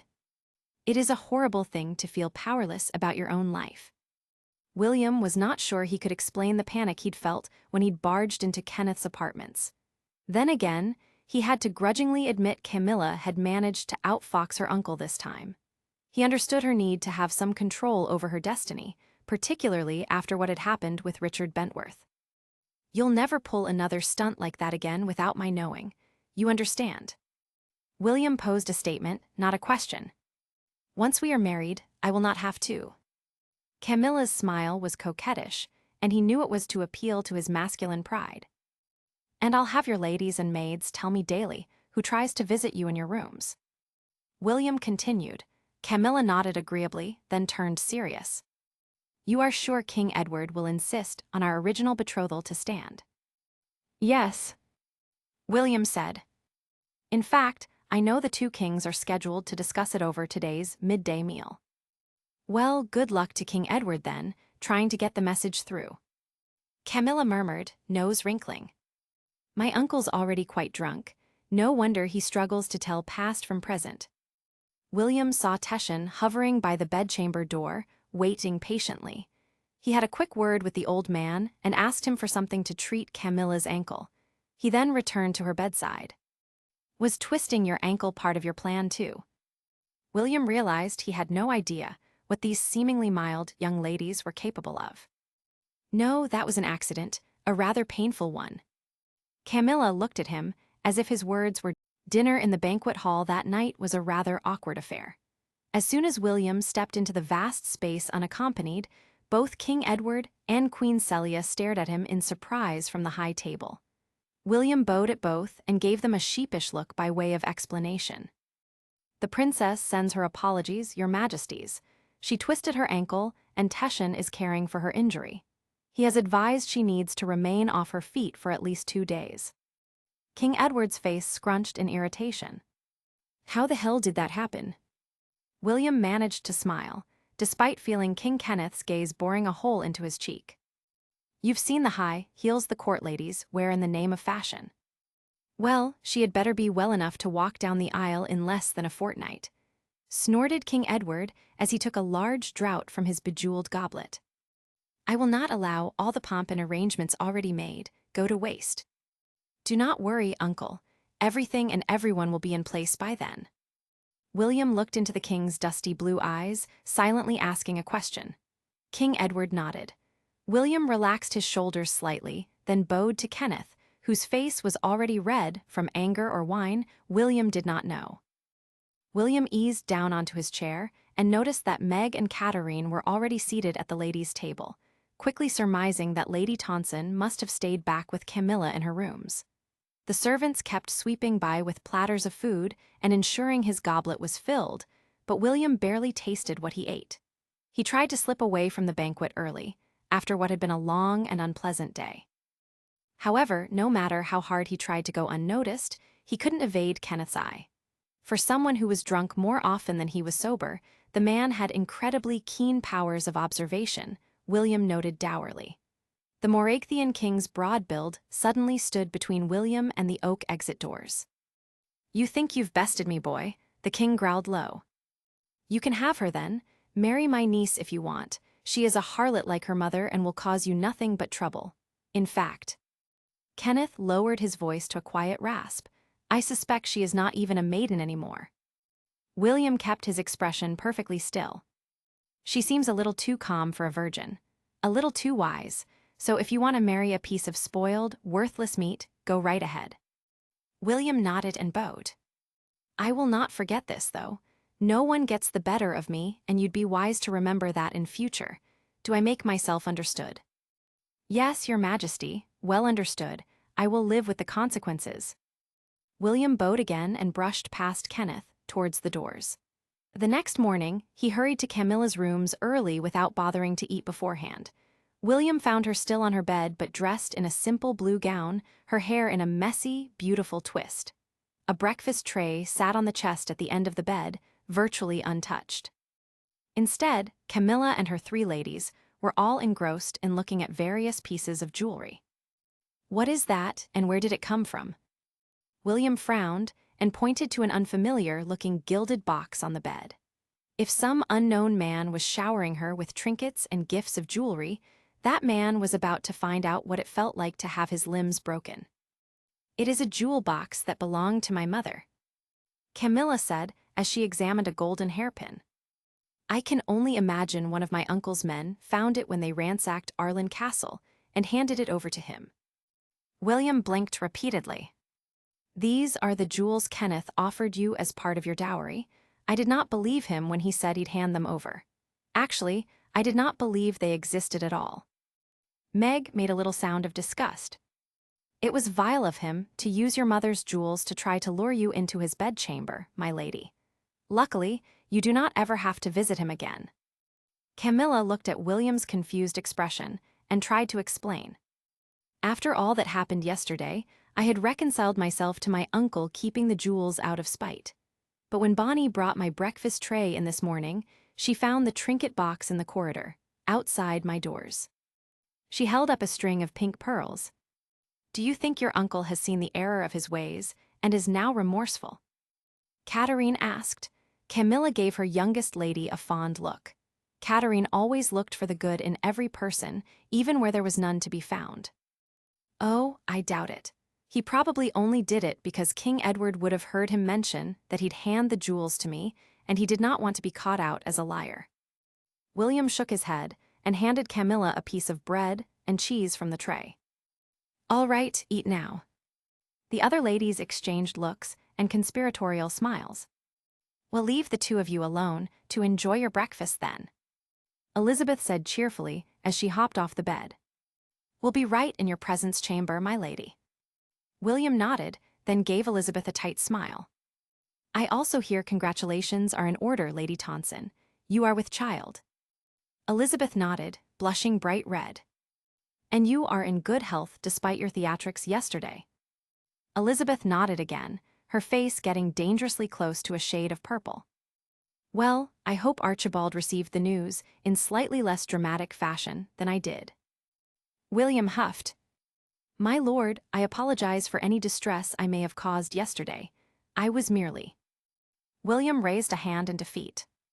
It is all right, Lady Tonson. What's done is done, and all for a good cause. But as I told Camilla, you ladies are never to hatch a plan like that behind my back again. My nerves cannot take it. All three ladies-in-waiting nodded quickly in agreement and scurried out the bedchamber door. William looked back towards the bed and saw Camilla looking at him steadily. Did you want something to eat, or are you content simply chasing my ladies off? They are only as far as the next room.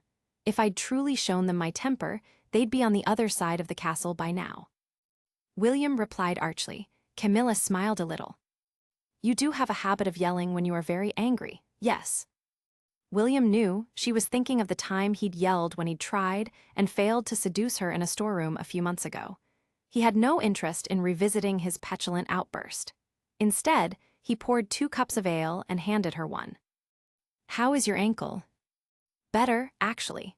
Teshin was here not long before you arrived, and he put some strange potion on it before securing the bandage in place again. Camilla pulled her skirt back slightly to reveal her small feet and dainty ankles, one swathed in bandages. William was not thrilled at knowing Teshin had been in the room without him, though the rational part of his mind knew the old healer was no threat whatsoever.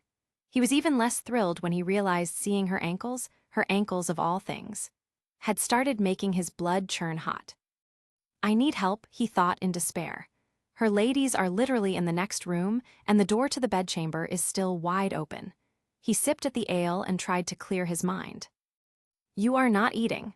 His voice was gruff when he gestured at the bread he'd handed Camilla, which she then promptly set aside. She obediently picked it up and took a bite. I had a word with your uncle over dinner last night, William said as he stacked bread and cheese for himself, then sat next to her with his back against the bedhead.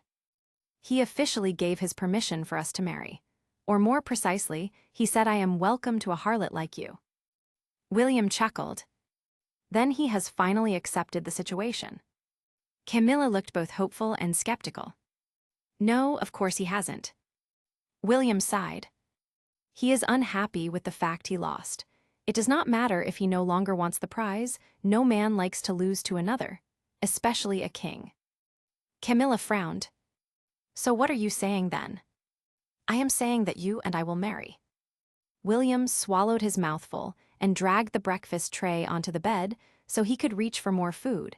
And there will be conflict between our 2 countries sometime in the near future. Camilla looked dismayed. What do you mean? Are you saying our marriage is going to start a war? No, there would always have been war in future regardless. Your uncle's not a man who favors peace. He has been desperate to start attacking the borderlands again and will simply use our union as an excuse.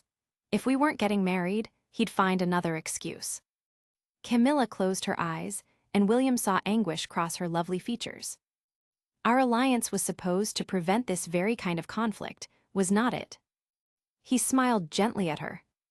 It would be wonderful if we lived in a world where that's the case. But I am afraid ours is a far more brutal world. So whenever moments of happiness come our way, let's seize them, shall we? We can worry about the rest later. Camilla responded with a wan smile, but still looked troubled. Come now. William studied her with curiosity. Did you really think our marriage would be the solution to hundreds of years of war between our countries? Camilla huffed. No, of course not. I am not that naive. I just hoped that it wouldn't be the reason for conflict either. I hoped it would buy us a little additional time of peace. It has. William took her hand in his. King Edward's spies confirmed your uncle had been quietly building up his forces along the border, within the Arendar Valley, since the beginning of spring. We believe the only reason he did not start attacking in April was because of the heavy rains that month. Camilla looked startled. I never knew about any of that. I did not see any point telling you. It is not like you could have done anything to stop him. Besides, William gave her a lopsided smile. You and I weren't exactly on the best of terms that month. Kenneth's forces were poised to advance in May, but then our betrothal was announced and he was forced to retreat as negotiations got underway. He'll keep up the appearance of peace for the rest of the summer at least, and once the weather starts cooling, it is too late for him to start a campaign. Because of our union, he'll have to wait until next spring at the earliest to attack. Camilla continued to frown. That hardly sounds like a victory. You're helping us add one more year of peace to an alliance already a decade old. That's not a bad thing at all, my girl. If there's conflict with Moragh, whenever it happens, you'll be dragged into it. Your uncle will want you to help lead any campaign, will not he? William looked down at her hand, marveling at how delicate it was compared to his. I expect so, yes. Does that bother you? Of course it bothers me. I do not like the idea of being separated from you for months on end, not knowing whether you are dead or alive. That's the life of a knight you are describing. Unless you want to marry a farmer, or a very old man, this was always going to be the case. William was flattered, but also a little bemused by her worry. He tried to distract her by picking up a necklace and laying it against her collarbones, the rich green color of the gems flattering her skin tone. Your mother seems to have had a liking for emeralds. Yes, they were her favorite. Camilla brushed her fingertips across the necklace, distracted. Then she murmured softly, "Why does happiness have to be such a fragile thing? When I was very young, I took it for granted that one happy day would be followed by another. But as you age, you realize how rare that is." William's laugh was wistful. I think you were a fortunate child, to expect that days of happiness would just follow each other. His expression hardened. But if I have to face King Kenneth in battle as the price for marrying you, then I'll do so. William pushed aside the tray of food, and taking care not to brush Camilla's bandaged ankle, he lay his head on her lap. He smiled up at her. Your lap is as comfortable as I thought it would be. She ran her fingers through his hair, gently pushing it back from his eyes. Are you telling me that you used to imagine lying in my lap? You expect me to believe that? Yes, it is true. No, I do not expect you to believe it. William closed his eyes, remembering how confusing and uncomfortable it had been to gradually realize he craved care and warmth from a woman, not just passion. It seemed a long time ago now. Who would have imagined such complicated thoughts lurked behind your sulky face? William felt soft fingers tracing his jaw and the outline of his lips. Was I really that bad? William opened his eyes, feeling himself being pleasantly lulled to sleep by her touch. Yes, you were the grumpiest, most impossible man in the whole of Islia. Lucky for you, you are also stunningly fair when you sulk. William sat up abruptly at the sound of something rustling nearby. Looking around dazed, he saw it was one of the maids removing the tray of half-eaten food. The woman's face was pinched with disapproval at seeing the two of them on the bed. William glared at her briefly before jerking his head in the direction of the door. He lay back down on Camilla's lap. How long was I asleep? Not long at all. I did not want to disturb you. Camilla looked down at him. Go back to sleep if you like. William yawned. Why do you look so sad? I have no appetite for war with Moragh either, but it'll be no different from any other campaign. And I have always been lucky on the battlefield to date. Camilla hesitated, then started to speak very quietly. During every summer I was forced to spend at my uncle's court, I rarely saw him outside of mealtimes. I was usually under the Queen's eye. The exception was the third calendar day of every month, which was designated as the day of royal judgment. My brothers and I had to sit in the largest reception hall and watch as various subjects would present their petitions to the king, and he would issue rulings. My uncle said he did it so his people could benefit more closely from their king's wisdom. But I did not understand how anyone benefited, because my uncle seemed to turn down every petition or request submitted. Anyone accused of a crime was almost always found guilty. William couldn't understand the link between her story and the upcoming campaign. Why did he make you sit through this, to merely flaunt his power? I suppose it went on for hours, though. One day, my uncle caught me nodding off from boredom. He had been hearing the case of a man accused of poaching game from one of the royal forests. He told me the man would pay for my lack of attention. Was the accused innocent? I doubt it. Camilla said. Poaching was common. My own father punished it, but he was usually fairly lenient. So what happened to this man? William deduced it was not anything good by Camilla's troubled expression. He was taken to the training grounds by the royal guards. He screamed and pleaded the entire way. My brothers and I were ordered to follow, my uncle saying these were the consequences of my failing to pay adequate attention during the dispensing of royal judgment. William stared up at her quietly, a sinking feeling building in his belly. I tried to turn away, but my uncle said if I did, he'd simply do the same with another criminal, until I learned to truly appreciate the power of his crown. So I had to watch, without making a sound. The man had each of his limbs tied to the king's 4 favorite racehorses and was pulled apart limb from limb. His screams haunted me for a long time after that. William flinched in disgust. That seems excessive punishment for poaching. How old were you when you were forced to watch? 7. He sat up bolt upright, shocked to his core. What? Are you telling me he made a 7-year-old child watch that monstrosity? A girl, no less. My brothers and I never told our parents what we saw. There was no point, and my mother was deathly ill when we returned from court that summer. That kind of news might have killed her. Camilla smiled nervously. You can say that on and off since then, I have struggled to sleep well. For a long time, I felt guilty about that man's death, and I still think about him. What if he only stole because his family was starving? If I hadn't nodded off during his judgment, would my uncle have been less vicious? William cupped her stricken face on his hands. You cannot think like that, and you cannot blame yourself for it. No child should ever have been forced to watch something so terrible. Your uncle is a beast. That's precisely my point. Do you think I want you facing such a beast in war, especially over me? My uncle. He has no control over his impulses, and no one can hold him to account. I am not saying a king does not have to make hard or unpopular decisions. Of course he does. But my uncle makes his decisions because he enjoys watching the suffering of others. He has no morals. If he treats his own subjects without mercy, how do you think he'll treat you in a battle? It was not until that moment that William truly appreciated the dark side to Camilla's life in Moraigth. Her existence before Islia had always seemed so charmed in his eyes, as the beloved daughter of a rich, popular prince. As her husband, it would be up to him to protect her to the best of his ability.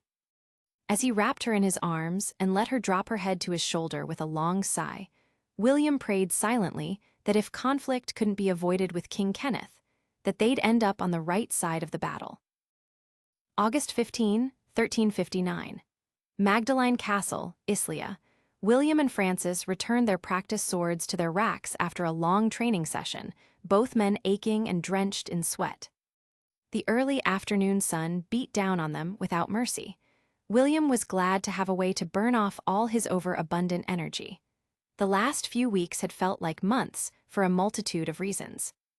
His friends all teased him, of course, saying his restlessness was simply because he was eager to bed a pretty girl. He put up with their body jokes and blows at training with good humor. Tom looked like he was trying to take your head off a couple of times. Francis commented, swiping at his brow. Did not he refer to his strikes as wedding gifts? William chuckled. He did. He managed to land a few decent blows too, but nothing too serious. He rubbed at his sore ribs and flinched slightly. He was going to have an unsightly bruise for a few days. Apparently Elinor has been even more intolerable than usual, and the poor bastard had a lot of aggression to get out. Francis also laughed with gusto. I'll try to avoid sparring with Tom then, at least until he is able to banish that shrew to the countryside. Francis was quiet for a moment, then eyed him. For a man getting married in a couple of days, you do not seem overly nervous. I am not, why would I be? Well, a wedding is a rather significant event, isn't it? Francis asked. The ceremony has been planned to the very last detail. Her Majesty has taken care of everything. William shrugged. Truly, everything you can think of, my aunt has already resolved. This may be the most perfectly coordinated event the court has ever seen, thanks to her. All I have to do is stand in the right spot on the day and repeat the words the priest tells me to. Francis snorted a laugh. Yes, I have heard the Queen has planned the event with the care of a military campaign. The ceremony itself isn't exactly what I was talking about, though. Then what? Well, the responsibilities of actually being married. Aren't you nervous about those?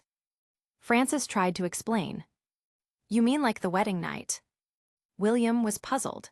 As far as he could understand, the responsibilities of marriage involved waking up and going to sleep next to the most beautiful woman alive, and spending his days with someone whose company he genuinely enjoyed. That all sounded rather pleasant. I mean, yes, that's part of it. Aren't you concerned you'll discover that the two of you aren't very compatible? No. Oh, come on, Will. She is a maiden, and one that sounds like she has been closely guarded by her family all her life. How can you be sure the two of you will sort well together? Francis's voice died off as his eyes narrowed suspiciously.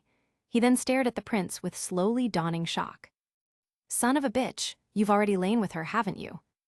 I said no such thing, and keep your voice down. William replied evenly. You do not have to say it, it is obvious now, sputtered Francis. No wonder you are not worried about your wedding night. Brother, William replied sternly. My future bride is an innocent maiden, and I expect you to say no different. Of course I will not say anything else. You know I am very fond of Princess Camilla. I am just marveling about your luck, I guess. Francis grumbled. I have had no luck convincing Anne. She thinks we'll both be condemned to hellfire if I touch her out of wedlock. William gave him a sympathetic look. I think that's a common theme among all high-born girls. The gates of hell are used as a threat since they are in the cradle. Camilla said something very similar to me the first time. He hastily shut his mouth, realizing his mistake. Quick as a predator, Francis howled. The first time? What the hell, Will? I am about to stab you with a practice sword myself at this rate. How many times have you already lain with her? Twice. William blurted quickly, trying to minimize the damage with a white lie. And after the second time, she pretty much cut me off as well, for the same reason as Anne did with you. Francis nodded, though he still looked sulky. After pausing for a moment, he murmured very quietly, So, how was it? William kept silent, but couldn't resist flashing a smug grin. Francis groaned in disbelief and closed his eyes. Lucky, lucky bastard. I swear it, does anything ever not go your way? William laughed but then pointed out, it was no easy feat reaching this stage. I was made to work hard for Camilla's attention. Besides, you are to be married in the autumn, aren't you? And you've known your betrothed since infancy. She actually likes you. My betrothed couldn't even bear the sight of me for the first few months.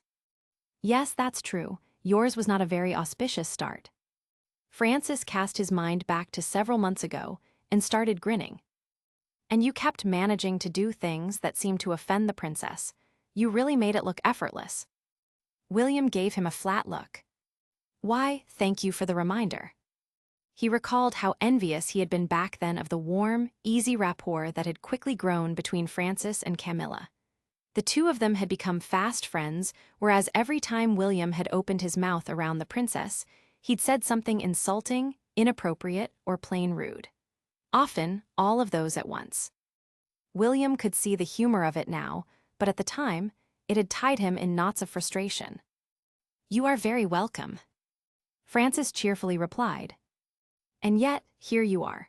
If Anne and I end up even half as besotted with each other as you and the princess clearly are, I'll consider myself a fortunate husband. Besotted, you say? William grimaced. He was a little uncomfortable that his feelings were quite that obvious. He'd always prided himself on keeping his emotions buried from the rest. Maybe he was not quite as adept at it as he thought. Yes, do not deny it, Will. She has you by the throat and balls. Shaking his head with a reluctant laugh, William quietly surveyed the training grounds, which were almost empty. He could almost sense Richard's presence in the place where they had spent so much of their time. From the first moment the two of them had picked up swords as youngsters to their more recent practice bouts as men. No one had dared bring up Richard's name to him in the past weeks, seeming to accept at face value that he was addressing family-related matters at his father's estate. William knew, however, that questions would arise sooner or later. Almost as if reading William's mind, Francis asked, "Have you heard anything from Rich lately?" "I assume he will not be returning to court for the wedding." "He will not," William confirmed. "Is what he did to earn your anger really that unforgivable?" Francis looked up at the cloudless sky. So Francis knew something more had occurred. William noted silently. He wondered who else had similar thoughts. Yes, it was unforgivable. William replied coldly and without hesitation. After a couple of moments, he then asked something that had been rolling around in his head for a while. "I know now that I should have cut Richard out of my life a long time ago. But if I hadn't, would any of you have ever spoken up about it?" "No, never." Francis was swift and brutal in his response. "Nobody ever saw themselves successfully getting in between the bond the two of you shared. You would never have listened. Even Princess Camilla knew to keep quiet about how much she disliked Richard." William scowled, knowing how events had turned out because of his willingness to turn a blind eye to Richard's worst tendencies. "The falling out between the two of you, it has something to do with her, does not it?" "What makes you think that?" the prince asked carefully. "Because she is the only person you love more than Richard." William watched his friend steadily, refusing to confirm or deny anything. Out of respect for Camilla, he would never discuss the reasons with anyone. Francis was right, though. He did love the girl more. Camilla made him feel content and loved just as he was, even if when occasionally meant he was a childish, crying mess. There was no relentless striving for more, no feeling that simply being himself was not quite enough. Instead, being in her company brought William an exquisite sense of peace. The silence between the two young men stretched on. Eventually, Francis merely nodded. "I trust your judgment, Will." After clapping him briefly on the back, Francis started walking in the castle's direction at his usual unhurried pace. August 17, 1359. Magdalene Castle, Islia Camilla was already awake before Meg and Elizabeth tiptoed into her bedchamber before sunrise, even before the maids entered. In fits of excited giggles, the two ladies-in-waiting bounced on the bed until Katerine was eventually shaken awake. "Wake up, Katerine, otherwise you'll miss the entire day." Meg sang out. "The maids will be here shortly, and you'll be stuck seeing Matilda's sour face." Katerine groaned and pulled the blanket over her head. "Do not remind me. That woman is only happy when she is miserable." "Well, serving me makes her plenty miserable." Camilla noted cheerfully. "Are you at all nervous about today, my lady?" Elizabeth asked. "A little, but mostly relieved. Having my uncle at court these last few weeks has been very unpleasant, to say the least. I had no idea if this day would even come or if I'd end up back in Morigth against my will." Camilla pursed her lips in displeasure. "To be honest, until the vows are said and the ceremony is over, I will not trust my uncle not to do something to try and sabotage things. Maybe he can refrain from drinking himself into a stupor, given it's a grand occasion." Camilla laughed. "It is a wedding, not the second coming. I am not expecting miracles. So long as he does not pass out on the floor or call me by my mother's name, I think that's the best I can hope for." All four young women laughed, then quietened down when they heard Matilda's shrill voice and sharp knocking at the door. Camilla sat in the tub, knees pulled up to her chest and soaking in the fragrant water while Bonnie carefully washed her hair with rose-scented soap. "Are you afraid, my lady?" Bonnie whispered. Camilla smiled a little and shook her head. "I am marrying a good man. There's nothing to really fear." No point telling the maid that the man making her the most anxious at the wedding was not the groom. His Grace has certainly been a most ardent suitor. Matilda sniffed. "Constantly present in your rooms, without the least consideration for your reputation." "And after today, my reputation will no longer be your concern, Matilda. However will you occupy all your additional free time?" Camilla flashed her maid the sweetest smile she had. Camilla then tried to imagine a William that cared about how he was perceived by others, but it was too preposterous. Instead, she ducked underwater briefly so Bonnie could start rinsing out her hair. Her wedding gown had been carefully hung in her presence chamber the day before, to avoid it creasing and allow the maids to inspect it for any tiny flaws. It was definitely a simpler cut than what a royal Islian bride would typically wear, being fluid ivory silk, embroidered with silver and gold thread on the bodice and along the edges of the bell-shaped sleeves. After stepping out of the tub, Camilla was quiet as the maids patted her dry. A chemise was pulled over her head, followed by the wedding gown, Bonnie and Louisa adjusting it until the skirt cascaded gracefully. Bonnie then ushered her to the dressing table and started drying and combing out her hair, setting it into loose curls down her back and dotting it with rose oil. Finally, Meg and Katarine pinned the flower crown on her loose hair, a simple wreath of fragrant white jasmine. "You look so beautiful, my lady, like a forest fae."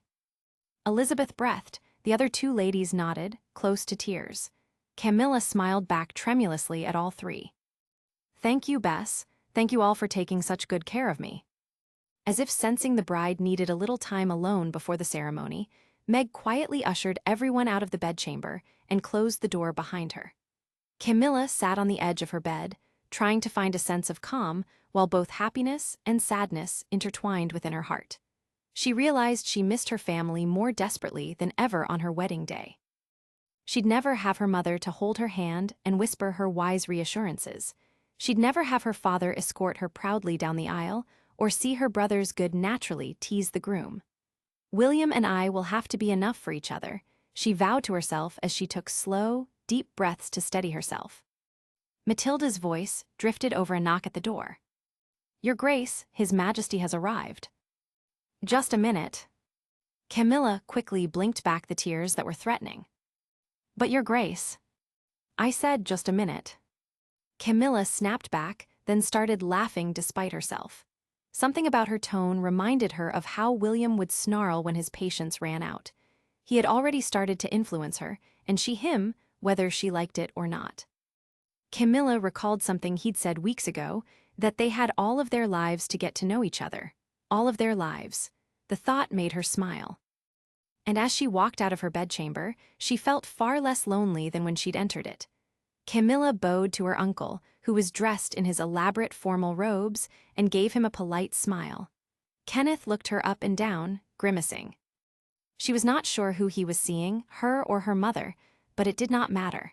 Camilla felt like a bird whose cage was about to be opened. "Ready," he bit out. "Ready?" she all but beamed.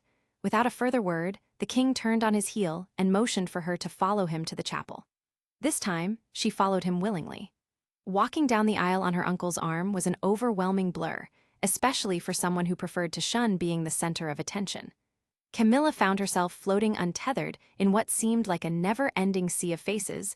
It felt like the entire Islian court was crammed inside the royal chapel. A little to the side, she saw the queen giving her a comforting smile. Camilla tried to smile back, though she was not sure she was entirely successful. Perhaps she only managed to blink helplessly. She saw William standing at the altar, pale with nerves and staring at her wide-eyed as she drew ever closer.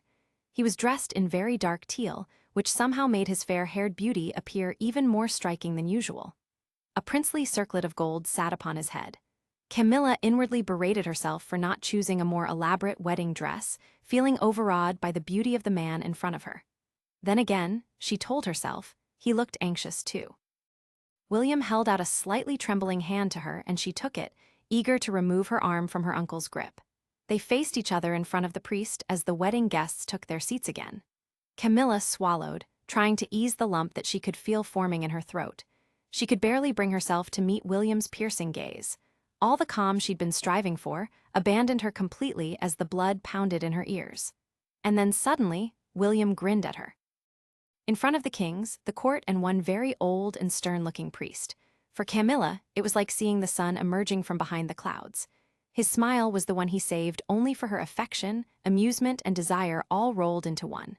She wanted to melt into a little puddle. Instead, she grinned back. The priest gave them both a murderous look, clearly unhappy with their lack of solemnity. The congregation, on the other hand, started to smile and murmur behind their hands.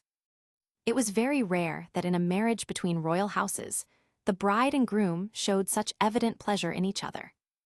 Glaring at both of them, the elderly priest started his sermon in a monotone. Camilla barely heard a word he said. She paid no attention to the pomp and ceremony around them, the obscene jewels and fur of the nobility, the scent of the finest incense on the continent, the hard gazes of the two kings awkwardly sitting side by side under a golden canopy and pretending to be friends. In that moment, it did not matter to Camilla who their families were or what their union meant for their respective countries. She just stood there, hands linked and staring up at the young man who brought joy and color to her days. The only one who made her want to kiss him out of love and yet choke him out of frustration. Even if he'd been a dirt-poor farmer or a laborer, even if their union wrought war over their heads, she knew he was the only one she'd ever want to marry. Camilla had to blink back tears again, wondering if she truly deserved such happiness. Much to her chagrin, William winked at her while she recited her vows, clearly unable to suppress his reckless streak. She laughed. The priest almost choked on his outrage. William stood at the chapel altar, trying not to twitch too obviously with impatience. The bride was running a little late, which apparently was quite normal, but it made him want to claw something to shreds with anxiety. His collar felt too tight, and the heavy incense in the air was threatening to make him sneeze. He briefly locked eyes with Queen Celia, who smiled at him with indulgence. He smiled back, though part of him suspected the queen was secretly laughing at him for being so flustered. Did every man feel so jittery at the altar? William tried to remember the weddings he'd recently attended, but his addled mind came up blank. He pulled at his collar again, trying to ignore the mutterings from the priest slightly behind him. He knew the priest was one of Islia's highest-ranking bishops, but to William, he was just a grim-faced old man who peered at everyone as if they were all damned. Finally, the trumpets rang out to announce the arrival of the bride. William watched her enter on the arm of the King of Moragth, who had a look on his face as if he'd gladly set fire to the chapel and all those inside it. It did not matter. He did not matter. Only the girl mattered to William. Camilla looked like a flawless angel to him, wide-eyed in an ethereal white dress. Her hair was loose, the way he loved it best. "I will not fuck this up," William told himself as he watched her float down the aisle. "I'll make her smile every day." A strange tightening filled his chest, almost as if he would weep. That did not make any sense at all, he berated himself. But maybe it did. Maybe it was because he realized the relentless striving that had defined his youth for better, for higher, and for more of anything and everything was finally over. He could just be, and the relief was intense. He was marrying a woman who brought him a rare sense of calm and comfort. Camilla never tried to push him to be more than he was. It was as if he, with all his flaws and complications, was not found wanting in her eyes. She made him feel like he was simply enough. It was overwhelming. As Camilla reached the altar, William held his hand out to her. The hand trembled like a frail old man's, much to his dismay. Yet she took it and came to him willingly. They faced each other, ignoring the foul look King Kenneth fired at them both. When the priest asked the congregation who gave the woman away in matrimony, Kenneth grunted his assent. She was everything William wanted and far more than he deserved. He was one lucky son of a bitch, as Francis had so eloquently worded it. Not thinking or caring about who was watching, William smiled broadly at Camilla in that moment. Like a soldier would smile to his favorite doxy, or a peasant would smile to his beloved wife of many years. Stripping back the wealth and the artifice of royalty, William knew their union was just two people who wanted to share their lives. Camilla smiled back, looking at him as if she truly saw him and could read his mind. She was perhaps the only one who truly knew him, he pondered. Who knew and understood his feelings and thoughts, including the ones he'd prefer to not even admit to himself. No one would ever come between them, he promised silently. It would only ever be the two of them. William had no idea how long the sermon took to end, as his perception of time was gone. He stared into his bride's eyes and felt as if he were drowning. As he repeated the vows, the priest led him through. He vowed to love, cherish, and protect her as his wife for all of his days. When Camilla made her vows to love, cherish, and obey him as her husband, his couldn't resist giving her a cheeky wink. That girl would only ever obey what suited her, and they both knew it. She would always keep him on his toes with her intelligence and biting wit, and he was grateful for it. The wink made her laugh, the musical sound filling the quiet chapel. The old priest looked like he might keel over in despair. William started laughing as well. Once they were finally pronounced husband and wife, he gave Camilla a chaste peck on the mouth, mindful of not upsetting the priest further. Before he led her up the aisle, though, William couldn't resist clapping the old bishop on the back and grinning his thanks. The wedding reception lasted through the afternoon and well into the evening. The young couple's obvious happiness was infectious and filled the event with merriment. William watched as Camilla was whirled around the dance floor by their mutual friends, as well as various lords and princes. Even King Edward danced with her.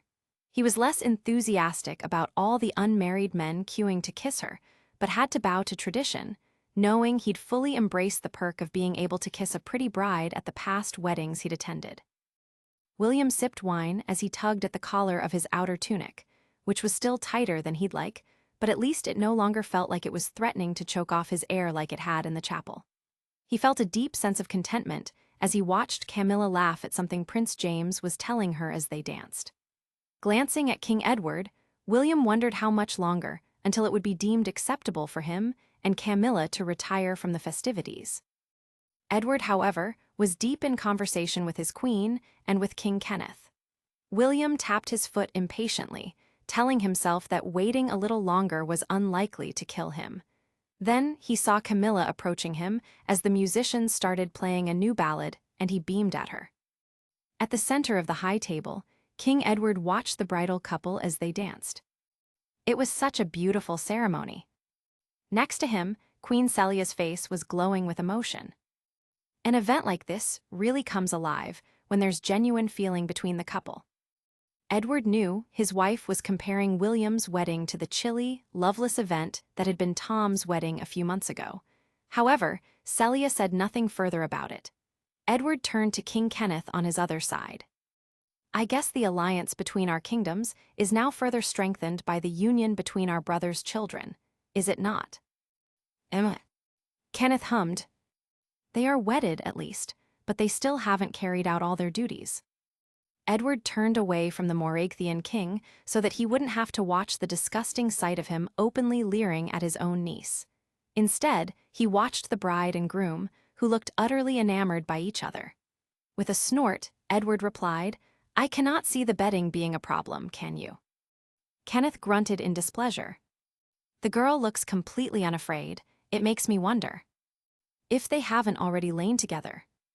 Edward cheerfully finished the sentence. "I told William to keep his hands off until the wedding night. Of course, we both know the word of a lusty young man does not always carry the weight it should."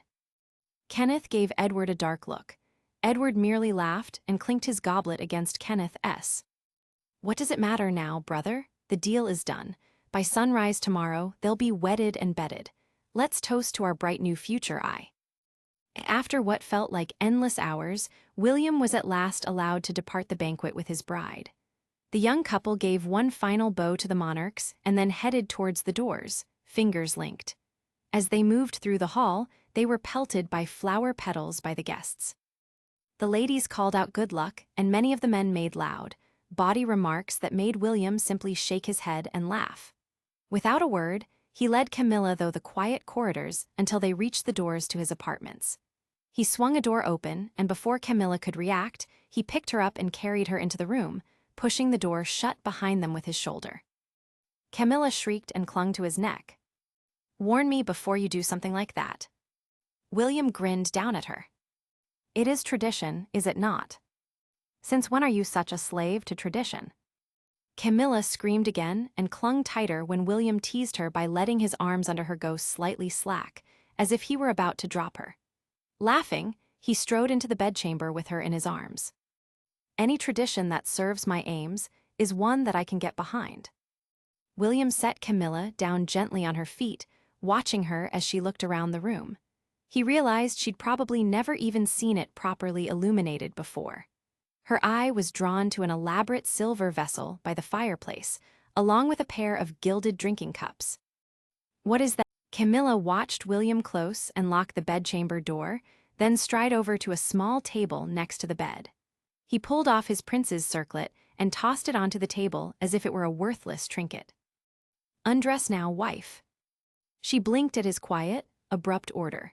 He smiled back in satisfaction at her surprise as he unfastened the buttons at the collar of his outer tunic. "You heard me, undress." Just like that. William tugged off his tunic and smirked at her. "Well, yes. These have been the hardest months of my life, with you denying me your bed. I do not see the point in wasting any more time." Camilla raised her eyebrows.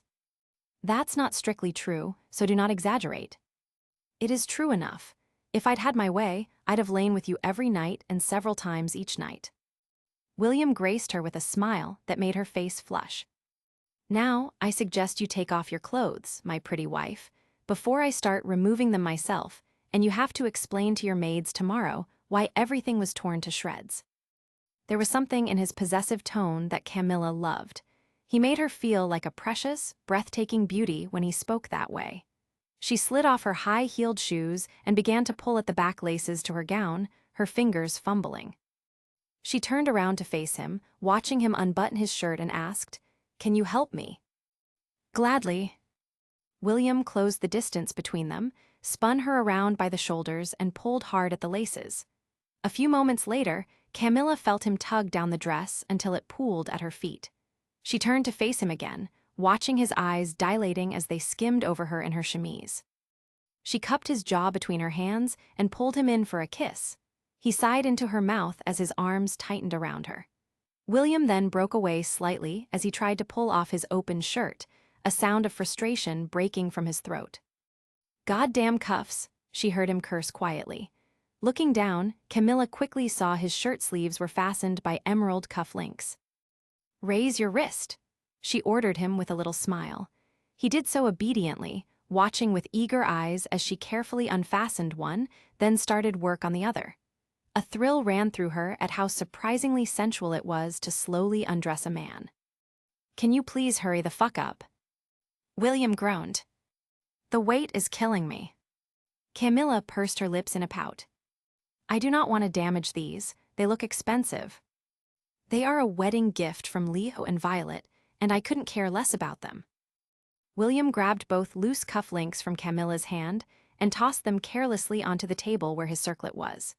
He then pulled off his shirt, and Camilla immediately placed her hands on his chest, marveling at the planes of smooth, hard muscle under the lightly tanned skin.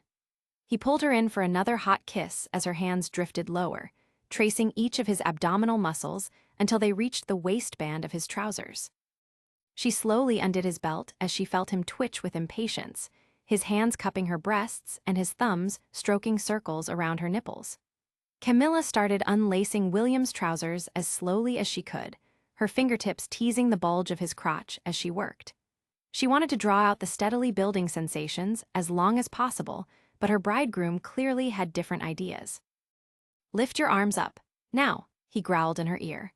As soon as she did so, William pulled her chemise over her head in a frantic rush. The moment he saw her completely naked before him, he groaned and dropped to his knees, almost as if he were worshipping at an altar.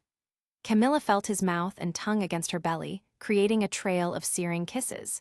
He licked her navel, then moved higher and drew a nipple into his mouth, stroking it with his tongue. She moaned as he pressed her back against one of the tall bedposts. Pinned between the post and William, all she could do was shudder as her arms clung helplessly around his neck. His hand slid from her backside to up her inner thigh, then brushed lightly between her legs. The shock of it almost made her knees give out. William seemed to realize this, because he pressed her harder against the bedpost. He then began to stroke her steadily.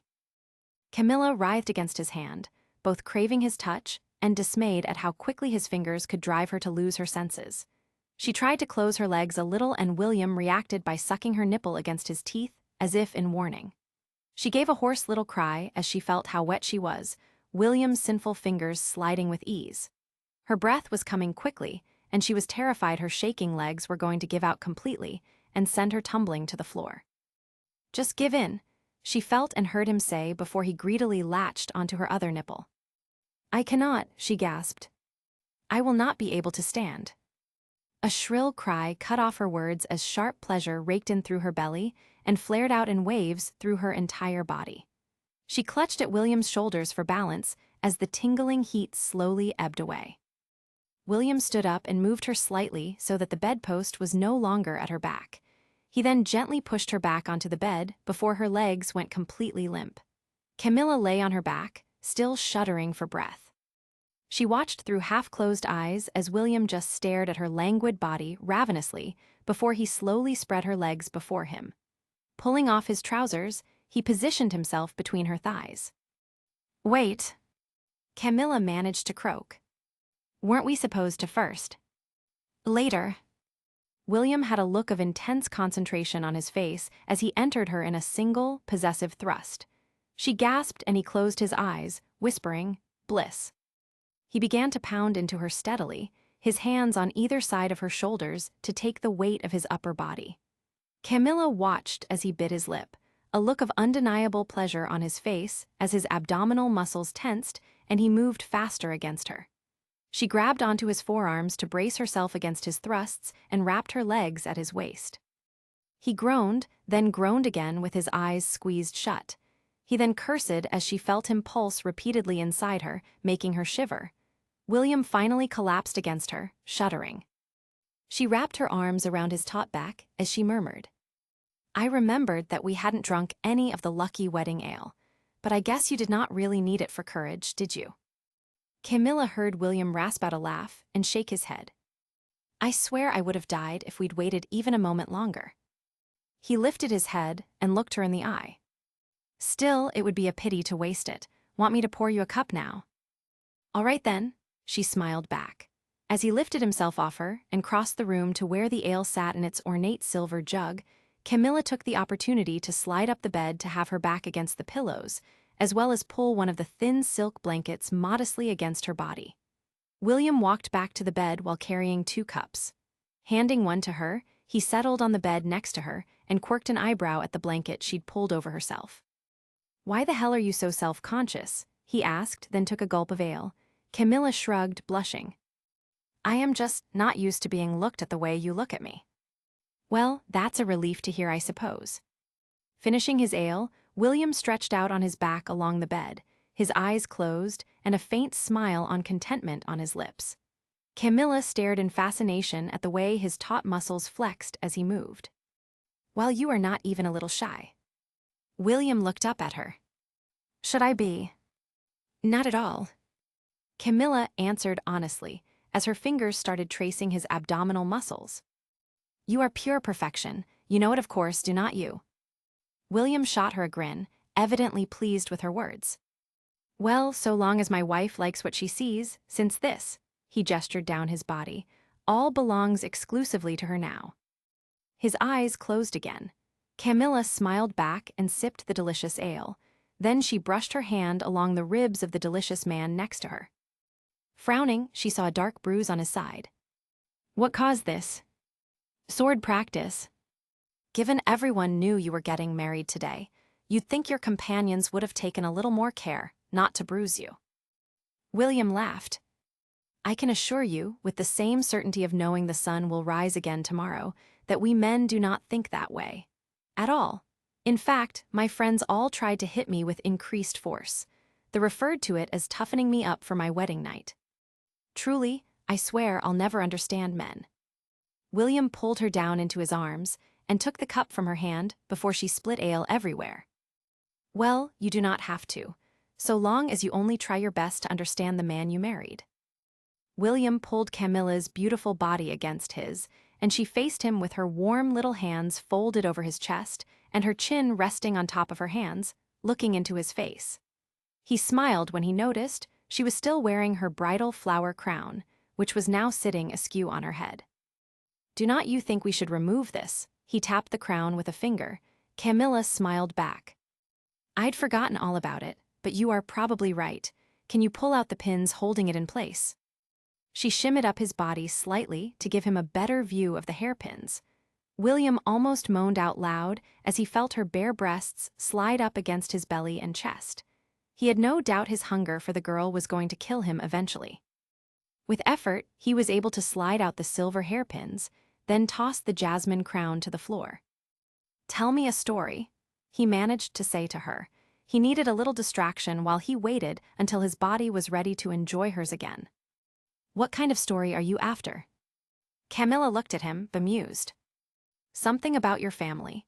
I had no idea there was so much scandal and betrayal in your esteemed royal line. It is fascinating."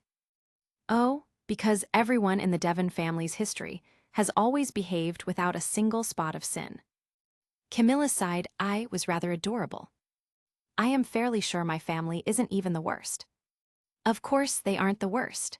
My uncle and father joined forces several times in their youth to rebel against their own father, to the point where the broken old man was forced to abdicate." William grinned at her shocked expression. "You are not the only one descended from ruthless men, but I already know my family's worst tales. I do not know yours." "All right then, is there anything in particular you'd like to know?" William thought for a moment, then asked, "Why did your father and uncle hate each other so much? Surely it was more than a mere tussle over a woman? It sounded like their relationship was ugly even before your mother was in the picture." Camilla shrugged. "Sometimes siblings do not get along. It is not that unusual, is it?" "Yes, but there's quite a difference between not getting along, for example Leo and Rufus, and a hatred that makes you actively plot your siblings' downfall." William's hand traced the outline of her slim shoulder. "Did they not get along even as children?" "Not really. My father was 12 years younger and raised by a different mother. The two brothers were kept quite far apart, from what I understand. Kenneth was the only son from my grandfather's first marriage, who was a wife chosen for purely political reasons. When she eventually died, my grandfather announced he would marry his long-term mistress, whom he had loved for years. My uncle was very opposed to this because he felt it betrayed his mother's memory. The Council of Lords also told the king they wouldn't accept such a marriage without a dispensation from the Pope himself. Having mistresses as a king is very typical in Moragh, but marrying them is." William nodded. "And I take it this mistress was your father's mother?" "Yes, she and my grandfather had already had 2 daughters by the time the first queen died, and my grandmother was expecting her 3rd child. My grandfather wanted them to get married right away so that the new baby would be born in wedlock, especially if it was a boy. So he issued a request to the Pope for an urgent dispensation to remarry, but the months passed and no reply came back." "So what did the king do?" William bit his lip as Camilla started running her fingers absent-mindedly through the sprinkling of hair on his chest and unknowingly stirring warm little sparks with her touch. "When he realized he was running out of time, he married my grandmother anyway at the last possible moment and hoped that the dispensation could be chased up afterwards. 2 days after the wedding, my father was born." William frowned thoughtfully. "But without the Pope's approval, the marriage wouldn't be accepted by the lords, and your father would have been considered illegitimate." Camilla smiled. "That's true, but the dispensation arrived in Moragh shortly after, much to everyone's surprise. And by complete coincidence, it was noted as having been signed by the Pope on the day before the king's second wedding." William burst out laughing. "That is unbelievable. Your father seems to have lived his life balanced on a string of happy coincidences and sheer good luck, did not he?" I suppose he did. He was a very fortunate man until my mother died and his luck ran out." Camilla pursed her full lips as she mused, and William was agog at how kissable and desirable she looked. "Or I should say, after mother died, his luck was diminished by his own actions and decisions. He used to always say that a wise man makes his own luck through his choices, and he made very reckless choices after she was gone. You realize I met your father, do not you?" Camilla raised her eyebrows in confusion. "I thought you said by the time you found him in Arlen Castle, he was already gone." "No, not then, years before. Do you remember visiting Islia as a child with your father? This very castle, in fact." William had always been curious to find out how much she remembered of their first encounter. "A little." Well, I remember your father from back then. He was a good-looking man and he smiled a lot. That's what struck me the most, that he seemed to actually enjoy the presence of children. It did not make any sense to me because I'd spent all of my childhood trying to stay out of my own father's sight, but I liked being in Duke Robert's company. William could see Camilla's look of concentration as she tried to cast her memory back. All I remember was everything seeming so different to back home, and I was a little scared of it all. I stuck to Malcolm's side the whole time. Yes, I remember your brother as well. He seemed like a nice enough lad. William smiled wryly. I did not like that he was a better archer than me, though. Malcolm did become a very good archer, yes. Daniel was spectacular at it. Camilla closed her eyes. I do not really remember you on that visit, though. It was too long ago. Do you remember me? A little bit, but I did not really pay you much attention. William admitted cheerfully. You were just a small child, and I did not find girls the least bit interesting. Camilla's eyes popped open.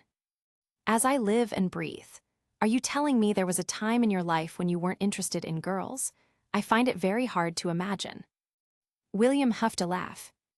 Do not be so impertinent, wife. I was just a boy then. I am sorry. I am just having a hard time imagining you not chasing skirts. Camilla tickled his ribs, and he laughed harder. When did that phase start? 13 or 14 perhaps. And I'd like to make it very clear, the skirts did most of the actual chasing. William tried to grab her rapidly moving hands to stop any further tickling. Camilla rolled her eyes and smirked. I see, you just went along with it, as a mere victim of circumstance. Of course I did, I was no fool. William laughed and then abruptly rolled them so he hovered over Camilla. She gave a surprised little shriek, then started to giggle. For the last year or so, the only skirts I wanted to get my hands under were yours. And since you made me wait for so long, I am determined to get my fill now. Unable to hold back any longer, he brought his mouth down hard against hers, his hands sliding up her bare body and tracing each curve. William heard her laughter change to a moan, and he felt the blood roaring in his ears again.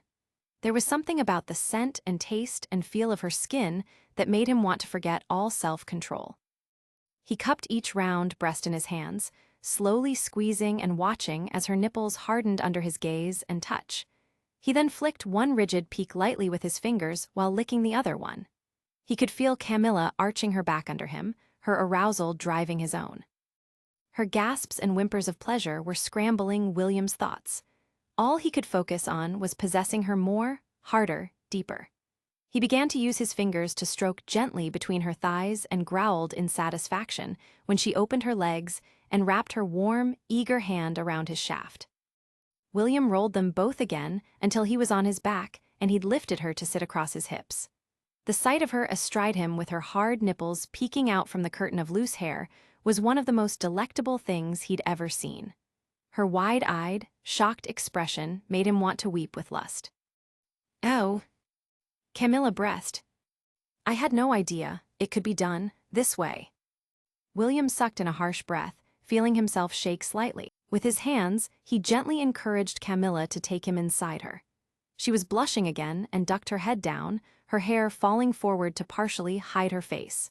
He vowed to make her blush that way every day. However, when she positioned herself and slowly lowered herself onto his shaft, she gasped and shuddered. The rosy flush spread down her neck and chest. She looked down at him, her expression one of bashfulness mixed with arousal. It was driving him to near madness. What would you like me to do? William stroked her thighs, trying to hold on to the last thread of his restraint. You can do whatever you like. He was willing to let her do as she pleased, so long as he could drink in the incredible view of her. He watched through hazy eyes as Camilla slowly lifted her hips, then slid back down to envelop him to the hilt. He sighed at the hot, wet tightness. She repeated the action again, bracing her hands on his chest.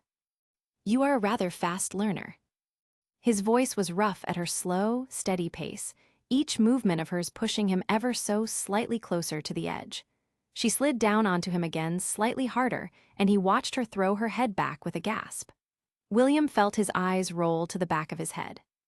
He caressed her thighs and tampered down the urge to move, determined to let her lead. A little while later, he was bitterly rethinking that decision. Camilla's smooth movements were keeping him at a feverish boil, but no further. His face felt hot, his breath was tearing from his throat, his back was arching involuntarily. "Come on," he growled at her hoarsely. She did not speed up and simply kept languidly rocking against him, achingly slippery and hot. He groaned her name in despair. Camilla peered down at him, cheeks flushed, eyes sleepy, and the faintest smile on her lips. "You said," she slowly slid up and down on his cock again, "that I could do whatever I wanted."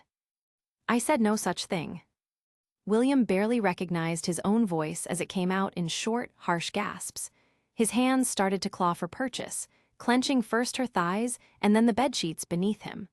Another desperate groan rasped out from his throat. He tilted his head back against the pillows, frantic from the slow torture and unsure whether to cry, scream, or curse. "You are killing me." William ran both hands through his hair, which was damp with sweat. His skin felt like it was on fire, hot and prickly.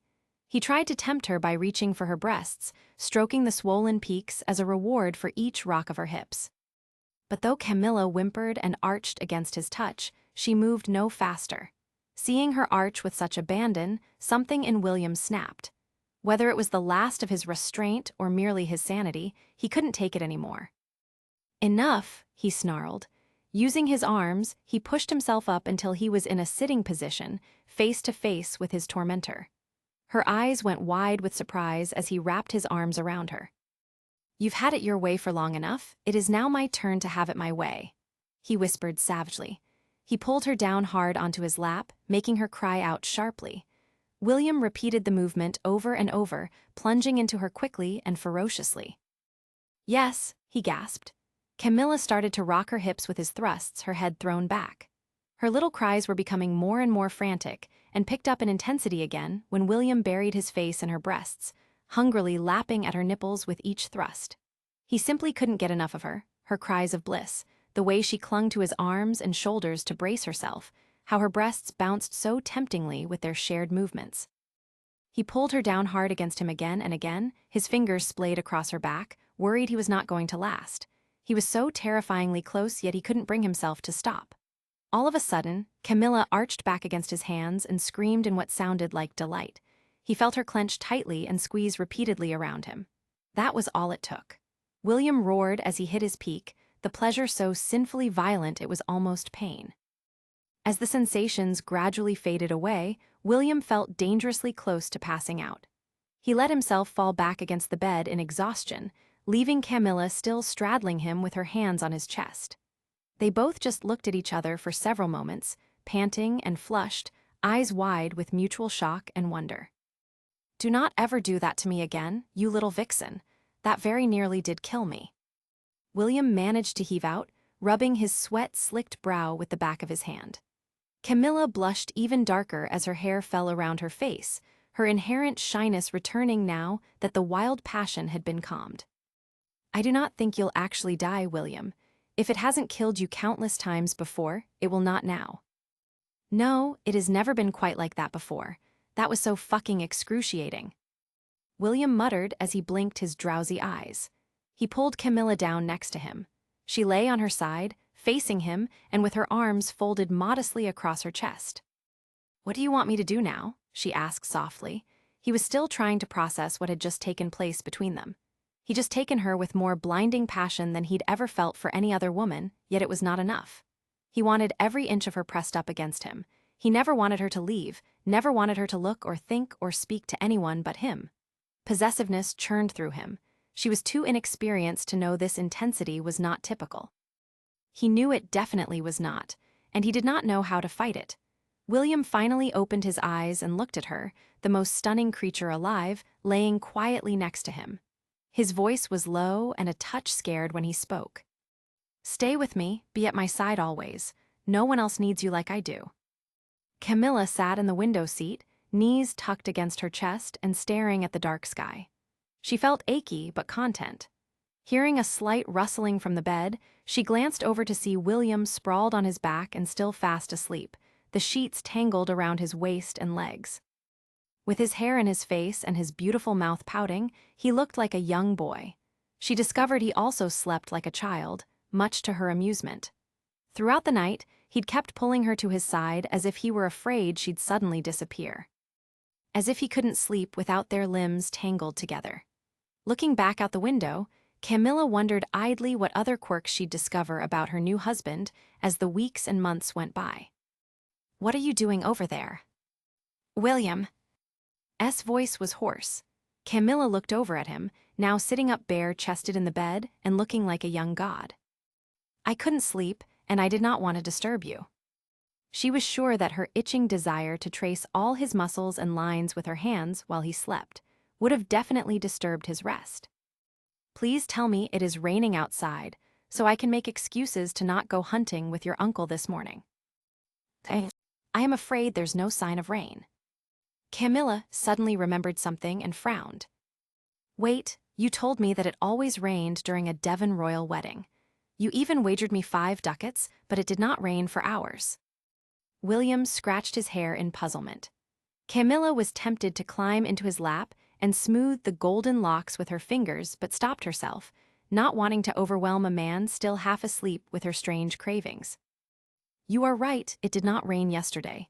I guess I owe you 5 ducats, do not I?" Camilla rolled her eyes. "That hardly benefits me now that we are married. Everything I own now legally belongs to you." William lazily stretched and grinned. "It does not it? What a happy outcome, for me at least. But if you come back to bed now, I'll give you something you'll like even better than the coins." "That's a bold call, husband.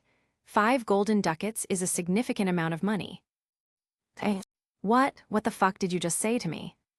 William almost yelled and stared at her, torn between outrage and shocked laughter.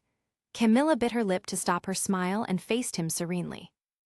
"I cannot believe you said such a thing. The disrespect." William waved her over. "Take off your nightgown and come to bed immediately so that I can teach you about proper wifely submission." Camilla hopped down from the window seat and walked towards the bed, feeling William's stare scorching her. She tugged her nightgown off hesitantly, wondering if she'd ever completely lose her self-consciousness. The moment she was bare, she felt William's arms pull her into the bed. As his warm, hard body slid over hers and he kissed under her ear, Camilla wrapped her arms around his waist and closed her eyes in bliss. She would do anything, literally anything, for the glorious young man. All she could hope is that he continued to feel the same way about her. August 18, 1359. Magdalene Castle, Islia. A sharp knock on the bedchamber door was what woke Camilla that morning. She jolted to a sitting position, holding the bedsheets to her chest. Next to her lay William, an arm thrown over his eyes. "Give us half an hour, then come back." William called out gruffly, not bothering to sit up. "But your graces." The sound of Matilda's nasal, insistent voice set Camilla's nerves on edge. "I said half an hour, goddammit." William snapped back. "Do not make me repeat myself again." A pause behind the door, followed by Matilda's disapproving tone. "Very well, your graces. We shall return then to help prepare you both for the wedding breakfast." Her footsteps retreated from the door. "Ah, fuck." William sighed. "I'd forgotten about the breakfast with both of the kings this morning. Lucky us." Camilla lay back down on the bed and rolled back into his arms. Why?" "Tradition, of course." William deadpanned. Yes, it is an honored tradition, but it sounds so humiliating. The entire court will be staring at us. I'll have to sit there while the noble ladies ask me all sorts of awkward questions and decide if I look deflowered enough. At least I can rely on Princess Blanche to be kind." William tugged lightly on a strand of her tangled hair. "Well, I think you look deflowered enough. You look like you've rolled through a field." "And that's all my doing. It is all your fault I look such a mess." He laughed hard. "You do not look a mess. You look rather delicious actually, just not quite as, virtuous as you did in the chapel yesterday with your flower crown." Camilla kissed his lips and then lay her face against his chest, feeling the thud of his steady heartbeat under her cheek and breathing in the scent of him. "I wish we did not have to be paraded in front of everyone." "Well, I have the pleasure of dealing with your uncle, who always insists on addressing me like a child." William grumbled as he skimmed his fingers across Camilla's shoulder blades. "I wouldn't put it past him to ask me point-blank if I am old enough to consummate a marriage." Exactly half an hour later, Matilda knocked on the door again. By this point, Camilla had risen from the bed and was standing by the large arched windows, wrapped in a robe and sipping the last of the wedding ale. She did not feel comfortable with greeting her maids while still in bed with her husband, unclothed. William, of course, couldn't have cared less. The maids stepped inside the bedchamber, Matilda sweeping a critical eye over everything. She looked disdainfully at Camilla's wedding dress in a discarded heap, along with William's clothing, the wilting jasmine crown on the floor and William's gold circlet thrown carelessly around. Louisa, on the other hand, couldn't tear her eyes off the bridegroom, who was sitting up bare-chested in bed and rubbing his eyes. Camilla delicately cleared her throat and gave Louisa a pointed look. Louisa flushed red and hurried to help prepare a bath. The bath was dragged in and set up in the large, opulent dressing room that was linked to the bedchamber. As she waited for the maids to finish arranging towels and soap, Camilla looked around and noticed the trunks containing her gowns were already neatly stacked against the back wall, her shoes and jewel boxes arranged on racks. "William," she called out as she stepped back into the bedchamber. "When did all my clothing get moved in here?" "I had the servants move everything in during yesterday's ceremony." William shrugged. "Feel free to rearrange the dressing room as you please. I do not know how you ladies like your things laid out, but I thought you might prefer having everything of yours here after our wedding night, rather than having to go back to your old rooms to look for anything this morning." It struck her that this was no longer just William's apartments, it was their shared space. And despite him acting nonchalant, he had had her items brought over so that it could feel like their own space from their very first day as husband and wife. Struck by the sweetness of his gesture, Camilla perched at the edge of the bed and kissed his lips to thank him. William smiled back and whispered between kisses, "I suggest you go take your bath now.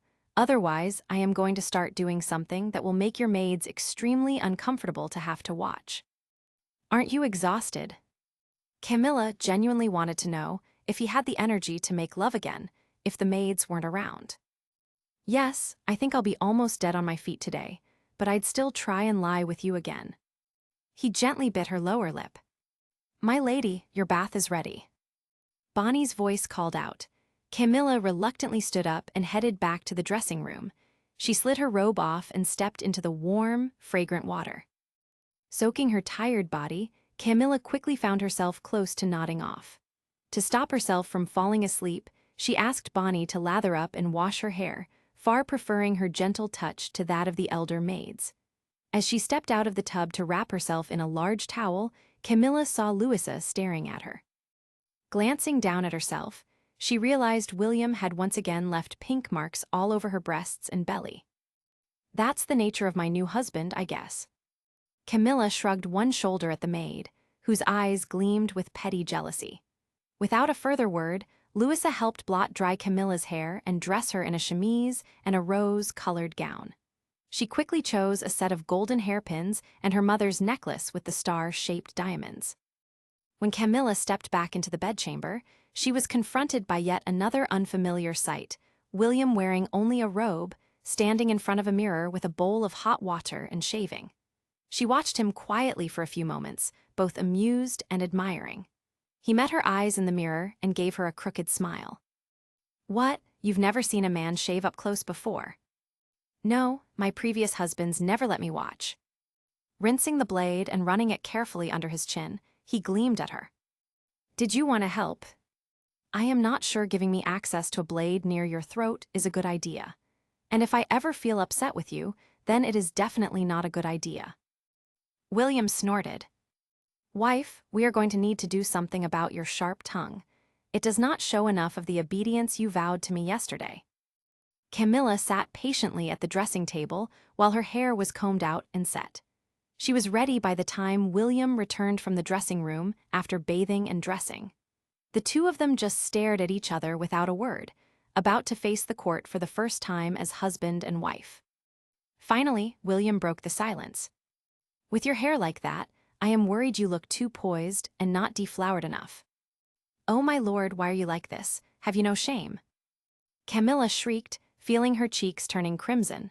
Her three maids looked completely stunned and mortified. Her husband simply roared with laughter and held his hand out to her. As she slid her hand into his strong grip, Camilla relished knowing that from now onward, the two of them would face everything as a pair. Despite knowing she was still blushing, she smiled up at the devastatingly handsome young man. He smiled back as they made their way to the grand hall. I think we probably look too happy for some people's liking. I am sure we'll offend plenty of courtiers. Offending the court is what you love best, isn't it? There are other things I love more, but tradition dictates I am not allowed to spend all today in bed with her. Camilla squeezed her eyes shut as the guards standing outside the doors of the great hall sniggered, clearly overhearing. William, I swear I'll kill you someday.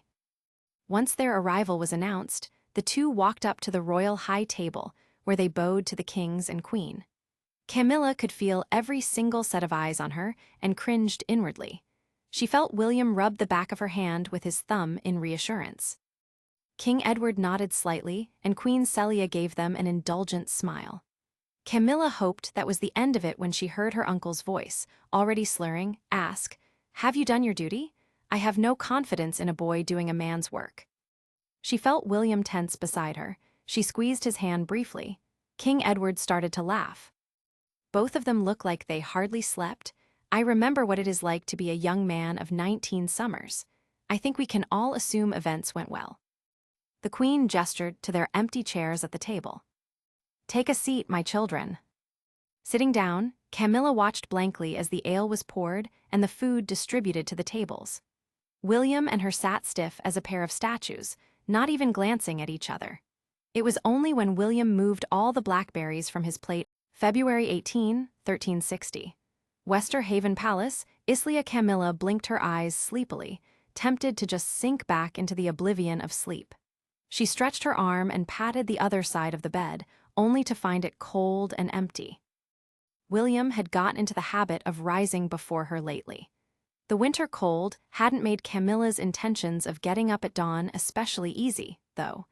Neither had the exhaustion that had recently started to plague her days. She sat up in bed, and as soon as she did, a wave of nausea churned through her. Camilla winced, pressing the back of her hand to her lips until it slowly started to fade. Breathing deeply, she willed herself to wait out the queasiness. The only good thing about William rising from bed so much earlier than her these days was that he was still completely oblivious to her struggles every morning for the last few weeks. Camilla hadn't told him yet. She was too scared. She placed a protective hand over her still flat belly, torn between fear and joy. The two of them had never discussed children, though Camilla had always assumed children would inevitably arrive one day, as they did for most couples. Except, William had never expressed the slightest interest in a child. Not even for the practical reason of at least having an heir to eventually inherit his substantial wealth. The few times Camilla had tentatively broached the topic, he had immediately steered the conversation in another direction. William's difficult relationship with his own father lurked in the background, a shadow that was almost never discussed. He never said so directly, but Camilla believed he assumed having a child would mean repeating the same mistakes that his own father had made, especially with a son. But it would be different with us, she tried to tell herself. We would raise a child with care and affection. How could William then avoid forming a bond with a little soul created from the love the two of them shared? For almost a month, Camilla had been trying to rationalize her fears. Yet she still couldn't bring herself to give William the news. With a despondent sigh, she looked around their bedchamber. The fire roared in the fireplace, filling the room with cozy warmth. One of the maids had clearly already been in the room to stoke the fire and add fresh logs. A stack of William's paperwork sat on a table next to a crystal vase full of flowering heather stems in shades of pink and creamy white. William had brought the flowers into their room yesterday to commemorate 6 months since their wedding. And what a happy 6 months they had been.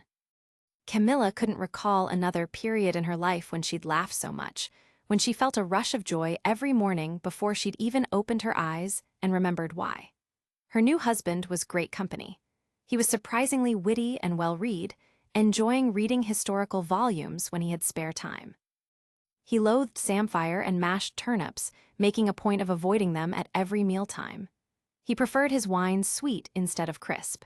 He was fiercely competitive, was good at playing cards, but rather prone to cheating, especially when the wager was often the chance to bet her yet again. He made her laugh constantly with his irreverent sense of humor.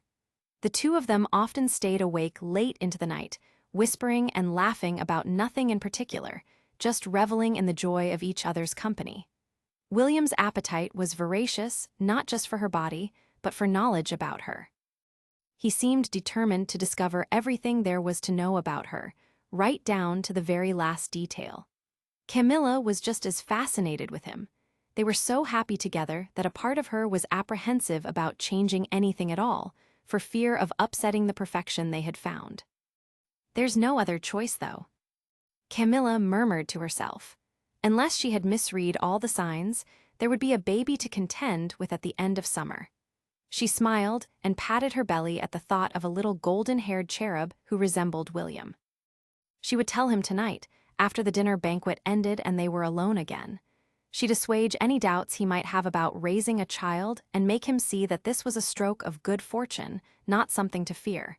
He would be happy, she tried to convince herself. Dinner was even more boisterous than usual. King Edward announced to the court the birth of a daughter to Prince James and Princess Blanche earlier that day, the couple's third child after 2 sons. A special sweet dessert pudding was served out in honor of the new member of the Devon line, along with copious wine. Camilla drank very sparingly, still unable to enjoy the cloying flavor much. William, however, joined the drinking with enthusiasm. It gave Camilla a pang of hope in her heart to see him smilingly toast Blanche's new daughter. She said as much to him when he pulled her onto the dance floor. Amused, William rolled his eyes and quickly kissed her lips. "Oh, I couldn't care less about that. If that's what makes James and Blanche happy, so be it, but I cannot imagine why a mere baby is considered a worthy cause for such celebration." He grinned down at her, already a little drunk. "I am just making the most of the wine. It is my favorite." Camilla managed to smile back, though it cost her plenty of effort. After a while longer, Camilla decided to retire for the night. She tried to push through the exhaustion that was making her mind foggy and her limbs heavy, but gave up. She whispered in William's ear that she did not mind if he wanted to stay on without her, but he decided to join her. As they walked back to their rooms hand in hand, it was on the tip of her tongue to tell him. Surely his reaction would be different to his own child, she told herself over and over. She opened her mouth to speak, but then found herself disorientated when William lifted her up and pressed her against the wall to kiss her. She wrapped her arms around his neck as his tongue brushed hers, reveling in the warmth and taste of him. "I'll tell him in a few moments." Before long, his eager hands had stripped her completely naked and carried her over to the bed, where he laid her on her back and stared down at her as if she were dessert served on a golden platter. William's eyes turned dark. For a single agonizing moment, both of them froze. His hands hovered slightly over her, and Camilla held her breath, aching for his touch. William then dropped his weight onto her and began creating a trail of kisses, starting at her lips and tracking steadily lower. Camilla heard herself starting to pant, then stiffened with nerves when he began kissing her belly. She felt William's tongue slowly circling her navel, then gently biting the flesh right under it and drawing a gasp from her. She buried both hands in his hair. His hot mouth trailed lower still, and he deftly hooked one of her legs over his shoulder. Camilla's mind turned blank as soon as she felt his tongue, which started to move in slow, torturous little circles. She both heard and felt him hum with raw hunger. Several minutes later, Camilla found herself still on her back and near tears. William, monstrous soul that he was, had brought her to the edge of bliss repeatedly and then pulled back at the very last possible moment. He had her hips pinned down in an iron grip so that she couldn't arch or writhe against him. When he drew back slightly after the 4th time, Camilla pulled hard on his hair. If the man complained about a bald patch later, that was his own fault, she told herself feverishly. William started laughing softly as she wailed out of pure frustration. "This is for the time you ran away from me, after Teshin caught us together after the cockfight, when your hair got caught in my chain mail. William started his steady, teasing licks again. I thought I was going to burst into flames from desire and you just ignored me for the longest time. You are still holding that against me. Camilla squeaked out, hands pulling handfuls of hair desperately. Oh yes, I hold several things against you still, pretty girl. William was now in the habit of teasing her mercilessly and claiming it payback for some previous incident. Half the time, they were incidents she couldn't even remember. But he could, with frightening crystal clarity. That was something else Camilla had learned about her husband in the last half-year. The man had a rather brilliant memory. She just wished he was not so fond of using it against her when she was naked. Camilla tried again to squirm under him, but his strong hands gave no quarter. He drew his mouth back from her ever so slightly, causing the aching pleasure built up inside her to recede somewhat. William, she sobbed, feeling the tears starting to spill out from her tightly closed eyes. I no longer love you. He laughed again and nipped her inner thigh for good measure, causing her to jolt under him. Well, that will not do. I'll have to convince you to change your mind. His tongue began its smooth, steady stroking again, and this time he did not stop. The bliss began to quickly build again in her belly, building like an avalanche tumbling down a sheer slope, sweeping everything in its path as it gained momentum. Camilla felt her entire body tensing under William's vice-like grip, her gasps frantic. The pleasure that finally thundered through her was inexplicable, wave after never-ending wave. Camilla's screams tore from her throat painfully, leaving it feeling raw. She eventually fell back on the bed, shaking uncontrollably and trying to wipe her watery eyes with a limp hand. Camilla vaguely remembered Elizabeth mentioning a couple of months ago that making love while pregnant was even more intense than usual. She peered up helplessly at William now hovering over her, who smirked as he looked at her flushed, tear-streaked face. Quickly pulling off his remaining clothes, he settled himself between her legs and sighed in contentment as he slid into her without any hesitation. Camilla twitched as she let him invade her body still very sensitive from his earlier torment. William pressed his face into the crook between her neck and shoulder as he began to move at a hard, punishing pace. Camilla could only wrap her limbs around him and cling helplessly, her nails clawing into his back. The more I have you, the more I want you. She heard him muttering, his breath roaring in her ear as he bit her earlobe. His hands were digging into her hips as he pulled her against him with every thrust. Throat still aching, Camilla could only gasp as he pushed into her again and again and again. She wondered if William's actions risked hurting the baby, but she did not know how to even bring up the subject. So she waited until she heard him groan and curse and fall quiet. When he relaxed and tried to push himself off her, she clung to him fiercely. William laughed. Aren't I crushing you? No. Camilla was reluctant to let him go. The pressing weight and warmth of him was comforting. As a compromise, he rolled off her but pulled her along so that she could curl up against his body. Camilla wrapped her arm across his waist possessively and lay her head against his chest, listening to his rapid heartbeat as it began to gradually slow. Is something wrong? Has something upset you today? William asked as he idly ran his fingers through her messy hair. Camilla hesitated for only the briefest of moments. No, why? I do not know, you just seem a little different, I guess. William's voice was quiet, sated. I am just happy, she whispered, trying to swallow the growing lump in her throat. I do not want anything to change between us ever, but I know that's impossible. Nothing ever stays the same. William chuckled lazily. Nothing's going to change between us. Why would it? Everything is perfect as it is, do not you think? We can always be this happy. Camilla felt her eyes fill with tears again, fearful ones this time. Tell him, the voice in her head cried out. Tell him now. But her lips wouldn't move. She was terrified of altering their bond. She couldn't decide if a child was the very greatest thing she could give William or the very worst. The next moment, guilt shot through Camilla and she placed a hand on her belly. She did not want the new little life inside her to ever hear or feel such thoughts, no matter how fleeting. She knew that the baby was someone she already loved. After a few more moments, she heard William's breathing turn deep and even. Camilla lifted her head and turned to look at his peaceful face as he slept. Her heart clenched. She loved them both equally.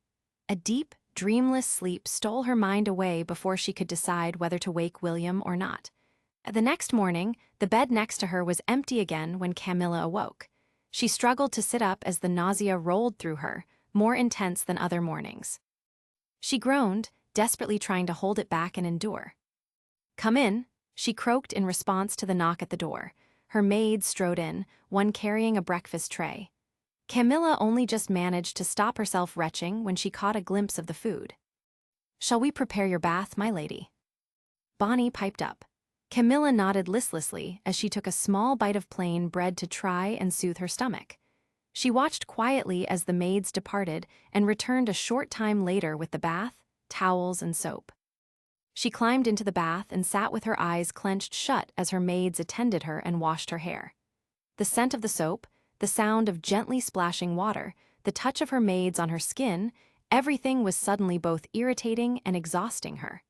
Camilla gritted her teeth and emotions roiled through her. Why did she feel like snapping at everyone? She leaned her head back against the tub's edge. Camilla endured being dried, dressed, and combed in tense silence. Bonnie seemed to notice her agitated mood and handled her with extra gentleness. The other two maids were oblivious. "Your Grace, have you finished with breakfast?" Matilda frowned when she saw Camilla nod. "You've barely touched it, my lady. It seems like a terrible waste if you ask me." "I did not ask you." Camilla finally snapped. "I am a grown woman, and I'll decide what I eat or do not eat. If you want someone to speak to like a child, I suggest you ask one of the other princesses if you can serve in their nurseries." Matilda pressed her lips together and scurried out of the room with the tray, Louisa at her heels. Camilla pressed her fingers against her throbbing temples, wanting to just crawl back into bed and shut everyone out. She could hear the cheerful voices of her ladies as they entered her presence chamber, and she sighed. As fond as she was of their company, she was in no mood for anyone.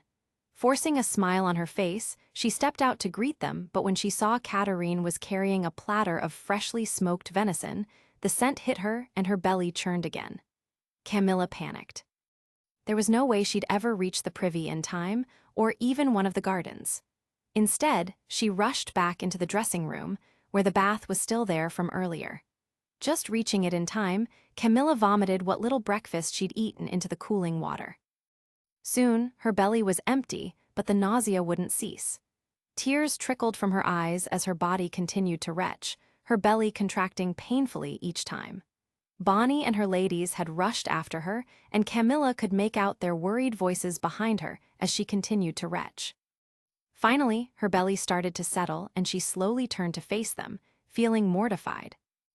"Last night's rich dinner did not agree with me, I guess," Camilla said weakly as she tried to dry her streaming eyes. Katarine looked a little crestfallen as Bonnie rushed to wipe Camilla's face with a clean cloth. "I guess you do not want to share the venison with us for breakfast then, my lady. It was sent by Queen Celia." Camilla tried not to grimace in distaste. She could smell the meat from halfway across the room and was finding it revolting. "No, thank you. Please share it among yourselves though, ladies. Bonnie, you too. I'll at least keep you company as you do." The ladies reluctantly moved back into the presence chamber. Meg and Katarine looked a little hesitant as they started to apportion the venison between everyone. Elizabeth, however, watched Camilla silently as she eased herself onto the couch next to Meg. Elizabeth's large belly meant she moved more slowly these days, but her eyes were shrewd as she looked at Camilla.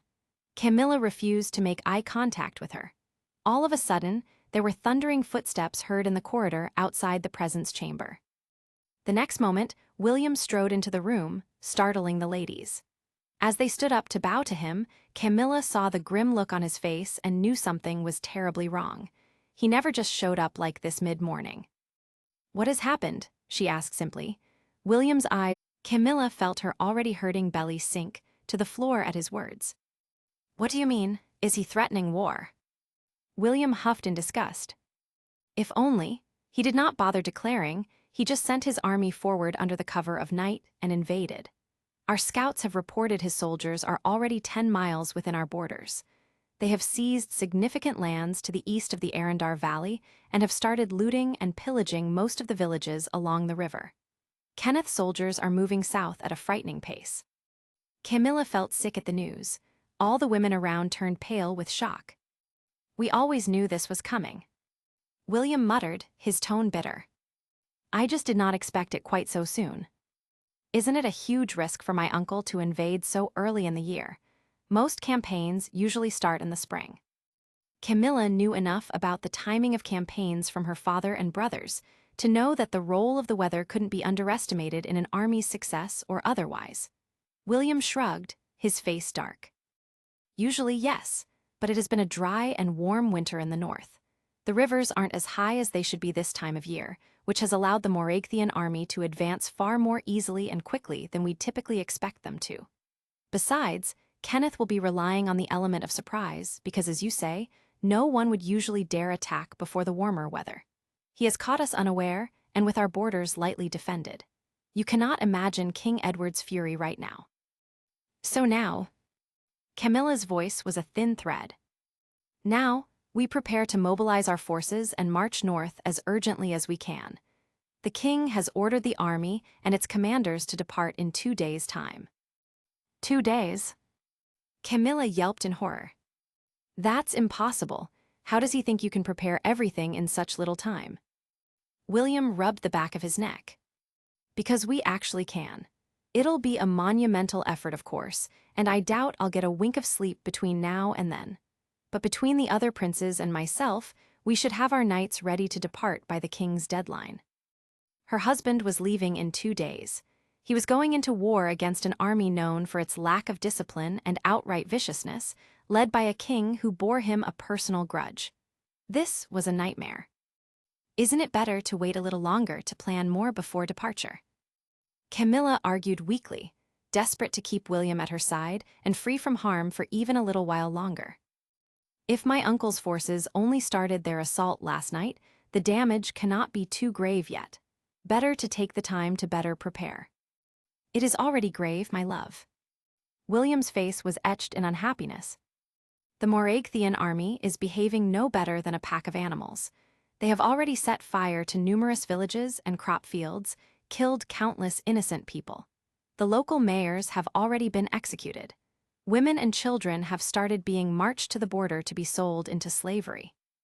Camilla felt her belly start to cramp painfully again at the terrible events William was describing. She heard Elizabeth whimper in fear, knowing well that Archibald would be called to join the army as well. I am sorry, my love. I came here to tell you, but I must go prepare. I have countless things to address before I depart with my knights. William turned to leave. Wait. Camilla grabbed the front of his tunic with desperation. He paused and turned to face her, but Camilla did not know what to even say to him. Her head was spinning with the sudden news, but she knew the march of war wouldn't be stopped. They would be separated for weeks, if not months. He looked down at her with a mixture of anger and sorrow, touching her cheek. We both knew your uncle was more than capable of this. You must be brave while I am gone. Camilla nodded in defeat, refusing to let any tears fall. She wouldn't weep when it was not her that was charging headlong into danger. Reluctantly, she let go on William's tunic. As he turned to depart again, she managed to utter, "Why?" Why now, she asked herself silently. Why now, when the two of us have only had a few short months of happiness together? William nodded slightly as if he understood her unsaid words. You know King Kenneth has a son now, do not you? Yes, I'd heard. Camilla was aware Queen Antonia had given birth to a supposedly healthy boy the previous month. Some of the Islian court ladies had cattily mentioned that she had now been bumped further down the Moragathian line of succession, but Camilla had felt immense relief. She wanted nothing to do with intrigues over that throne. Well, it seems the birth of a son has emboldened your uncle. He has decided that he'll reconquer the borderlands. Never mind that those lands have been part of Islia for a dozen generations. He wishes to pass on a far larger Morag than the one that exists now as an inheritance to his boy.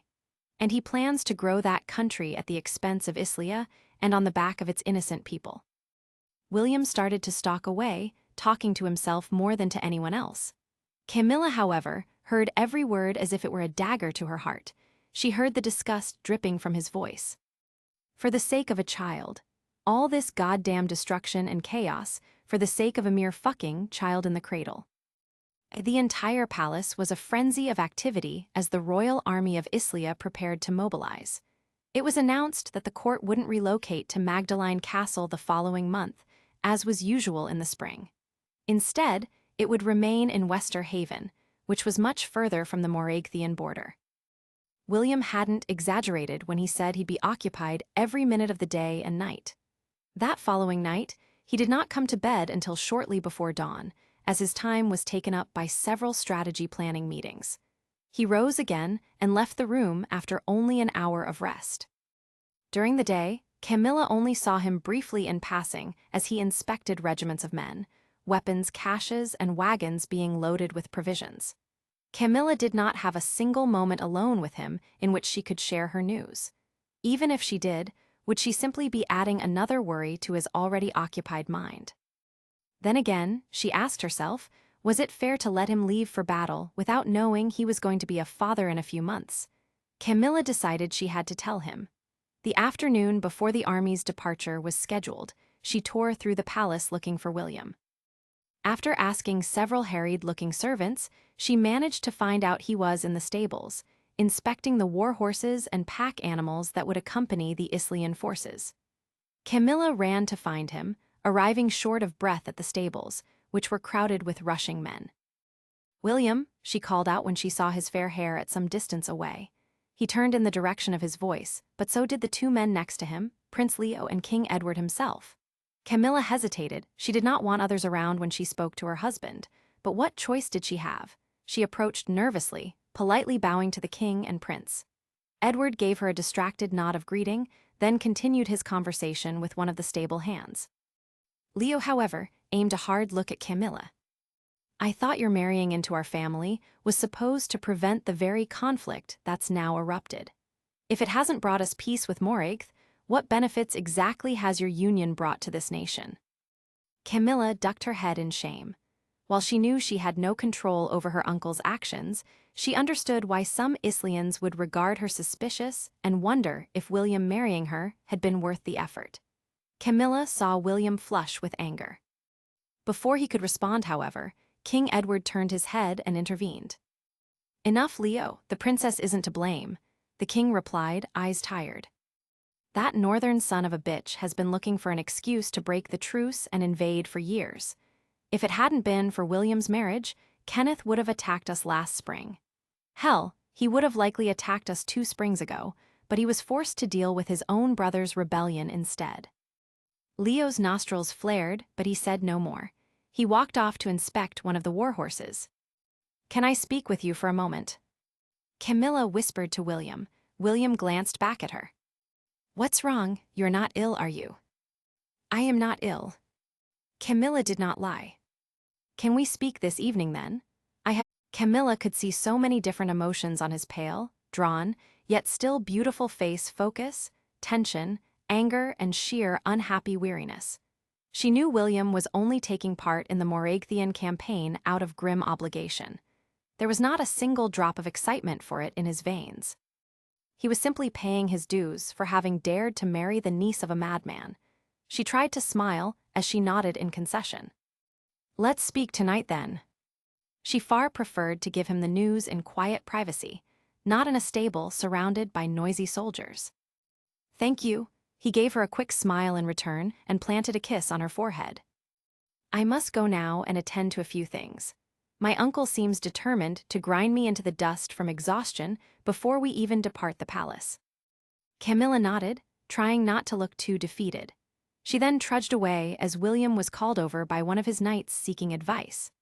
Camilla walked slowly back to their shared apartments, which were empty apart from Bonnie quietly polishing silver candlesticks in the presence chamber, and Sophie curled into a ball and sleeping in front of the fireplace. "Bonnie, I am going to rest for a while. Apart from my husband, please make sure no one disturbs me." The young maid bobbed in a bow. "Of course, my lady." Camilla kicked off her shoes and laid face down on the bed, suddenly overwhelmed by a bone-deep weariness. She was unable to fall asleep, though, as her head was too full of worrying thoughts. She was hoping that by some miracle, William might be able to slip away from his preparations for battle for even a couple of moments and come see her. But he did not. Camilla knew better than to take it personally. She knew he was not deliberately neglecting her. Still, she felt on the edge of tears. She gritted her teeth in annoyance at her own self-pity, wondering why she was always so emotional and on edge these days. She wanted to cling to William's side so tightly that he'd have no choice but to either stay back completely or take her with him to the borderlands. For a single, wild moment, Camilla even considered begging William to take her along with him before she shook her head and laughed wryly to dispel the ridiculous notion. Women had no place on the battlefield, especially one carrying a child. Camilla started patting her belly as if to soothe the tiny baby, wondering if it was a girl or a boy. She wondered what would make William happier, or at least less upset, a son or a daughter. Slowly, she drifted off into a restless sleep. Dinner that night in the banquet hall was later than usual. It was a tense, somber event, the last meal for the court to share with the men departing for the borders. From the following day onward, there would only be 2 battalions of soldiers and knights staying back to defend the palace. Apart from those men, Westerhaven would be transformed into a place of only women, children, servants, and those men too ill or aged to face the war. King Edward's face was even more stern than usual, a mask of barely suppressed fury. At his side, the Queen looked drained but composed in a sober gray fur-lined dress. She'd seen her husband and sons go into battle many times before. Before the servants entered with the food, the king stood up before the entire court and spoke at length about the upcoming battles. He discussed the righteousness of the Islian cause to defend rich agricultural land that had belonged to the crown for several centuries. There were grim nods of agreement throughout the banquet hall at his words. King Edward's speech was interrupted several times by noisy sobs coming from Princess Violet, as if she were the only woman in the kingdom struggling with the worry of having to send a loved one into battle. Camilla tried hard to not roll her eyes at the theatrics and was partly successful. She was well aware of the cold looks that several courtiers were aiming her way, especially when her uncle's name was mentioned by King Edward. As if she had even a thread of influence on how her uncle behaved, she thought with derision. Camilla knew she cleaved to her husband and to him alone. What other people thought of her was quite irrelevant. The servants had prepared an elaborate feast to send the men off with their bellies well filled. Even the thought of William surviving off battlefield rations was enough to make Camilla want to sob. "I have to get myself under control," she ordered herself. "No one here needs to see my tears. Violet has already provided enough of those for both of us." Camilla watched William at her side, scowling as he pushed the food around his plate with disinterest. "Please eat well," she whispered to him. "Lord knows how long it'll be until you have a decent meal again." "You are not eating either." He gestured to her barely touched food. Camilla frowned. "That's hardly a fair comparison. I am not going to be stuck on the battlefield for weeks on end."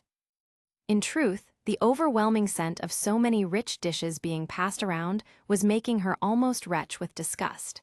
However, she forced herself to pick up a piece of plain bread from her plate and take a bite. William sighed as he watched her, then started eating from his own portion, though she could see he got no pleasure from it. Camilla ignored his quick glare when she stopped a passing servant and heaped a portion of roasted chicken and green salad from the gilded platter onto William's plate. "Eat all of this or I'll spoon mashed turnips onto your plate," she threatened. Camilla, are you trying to make me argue with you one last time before I depart?" William grumbled under his breath, spearing a piece of chicken. "Do not even try to jest about it. Lord knows how long it'll be until we see each other again." Camilla looked at him bleakly. The faint smile on his face vanished, replaced by an expression as unhappy as hers. "I guess it could be worse," Camilla whispered, placing the bread back on her plate. "How?" William raised his brows. "How could things possibly be worse than what we have now? Worse than our soldiers having to wage war against an army of wild beasts? You could have to do all that, and also be married to Princess Violet." He looked over at the eldest princess, whose face was red and puffy as she wailed noisily, clinging to a visibly embarrassed Leo. William then looked back at his own young wife, and the two of them burst out laughing, despite the anxiety and grief between them. Camilla wriggled in her chair, growing increasingly impatient for the dinner to end so that she could talk to William privately. As soon as the plates started being cleared away, she turned to ask him if they could speak in their bedchamber for a few moments. There was to be no dancing, and Camilla was almost nodding off from fatigue. At that very moment, however, King Edward waved William over, along with the other Devon princes. There was to be another strategy and logistical planning meeting in the king's rooms. William shrugged apologetically at Camilla. "Go to our rooms and wait for me there, wife. I'll try and join you as soon as I can." She nodded, biting her tongue to stop herself from screaming in frustration. Bowing goodnight to those still at the high table, she left the banquet hall and stomped grumpily to her apartments. Louisa and Matilda were in the bedchamber, stoking the flames in the fireplace. Both bowed to her, and Louisa looked behind Camilla's shoulder, clearly seeking out the prince with her eager gaze. The maid's disappointment when she did not see him was clear. Camilla couldn't have cared less. "Will you be needing our assistance to get ready for bed, Your Grace?" "No, thank you, I can manage on my own. Good night." Camilla's flat tone let them know her mind was made up. The maids bowed and quickly departed.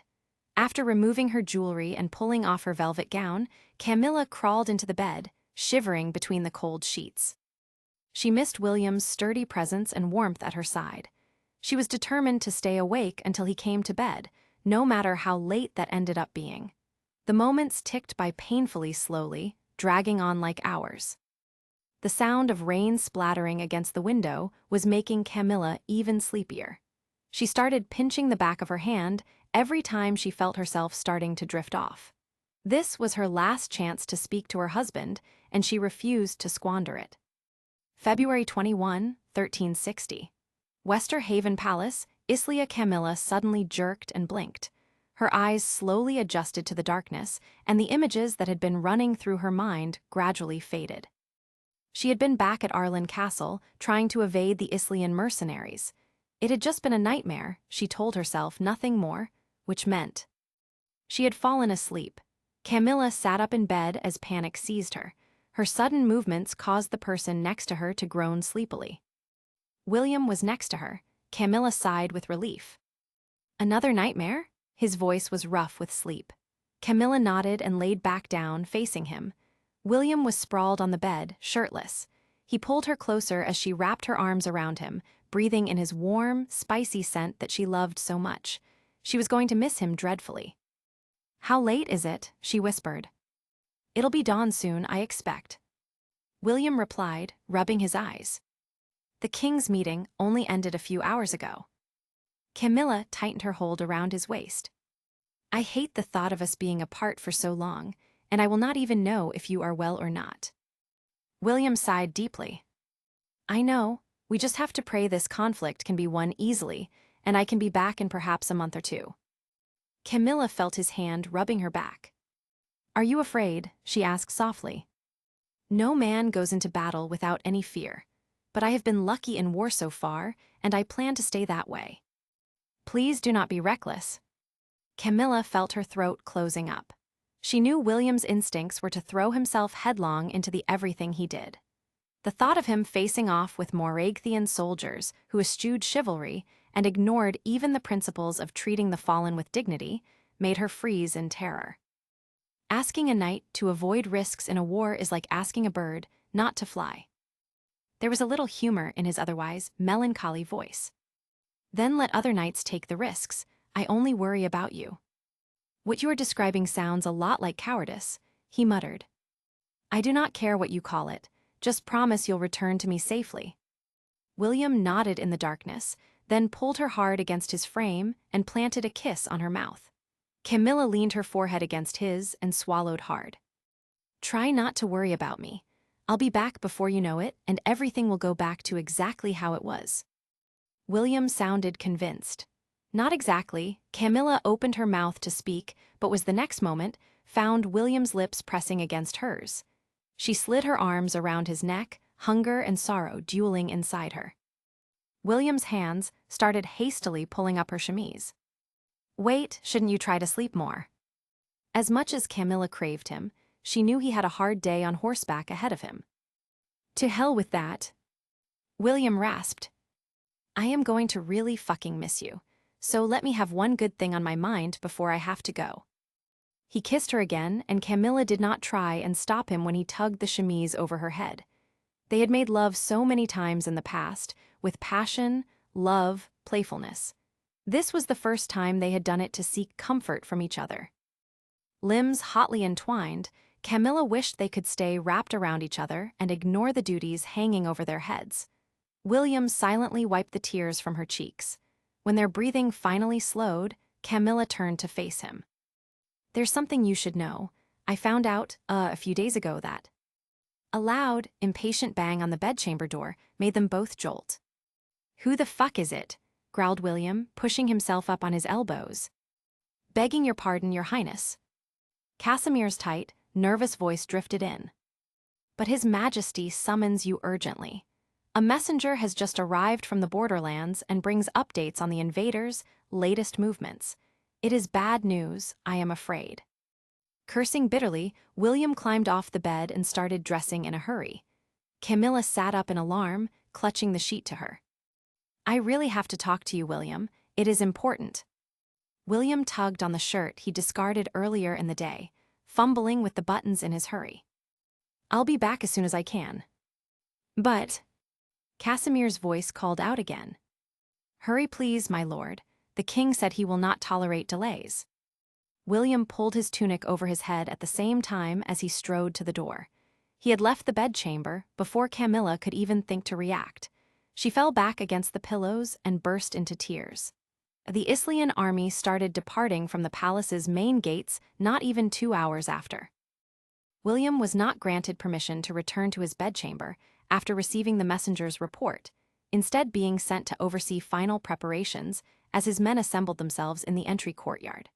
The news from the borderlands was so dire that King Edward's sole focus was on departing with great haste.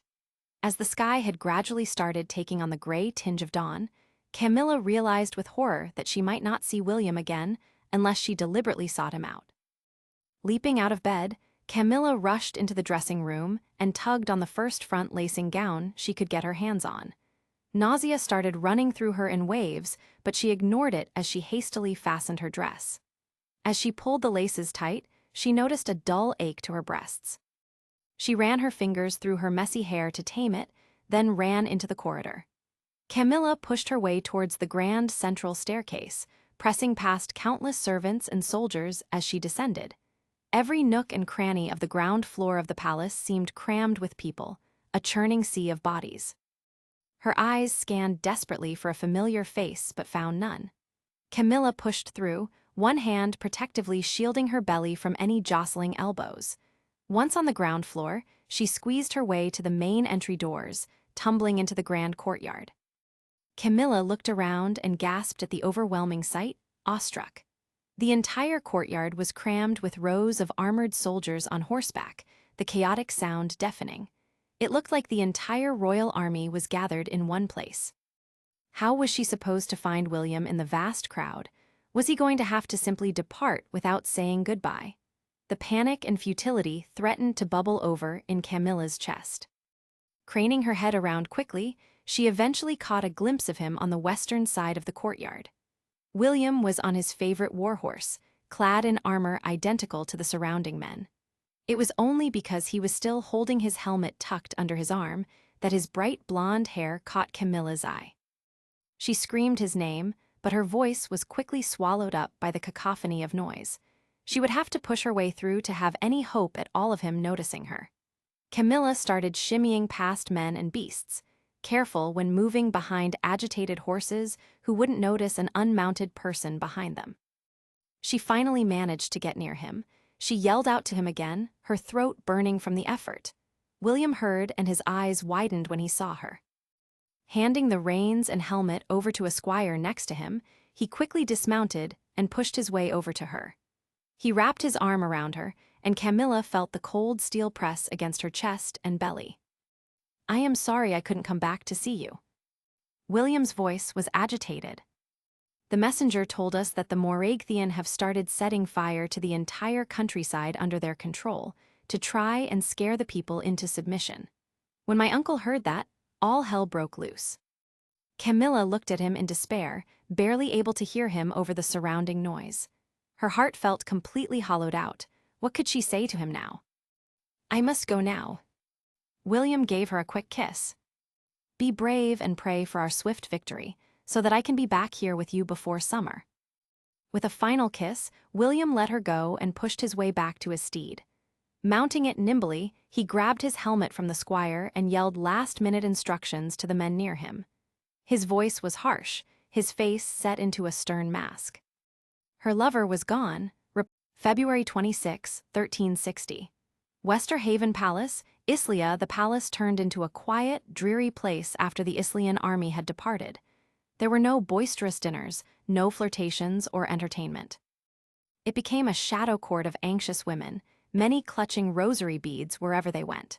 Without William's presence, Camilla felt like the color and vibrancy had been stripped from her life, one gray day simply merging into the next. She tried to stifle her sadness as much as possible because she knew many ladies were suffering even more. Princess Blanche had literally had to drag herself from childbed to watch Prince James depart when he'd only spent a couple of days with their new child. Elizabeth Tonson would have to give birth her own baby without her husband at her side, as no one expected the army to have returned by April. Even the Queen carried the weight of knowing her husband and 5 beloved sons had ridden out to face danger. Camilla found herself sitting in her presence chamber that afternoon, staring blankly into the dancing flames in the fireplace. She was stitching an altarpiece with her ladies, though she doubted she had completed even a dozen stitches. Outside, fierce winds made the heavy windows rattle slightly.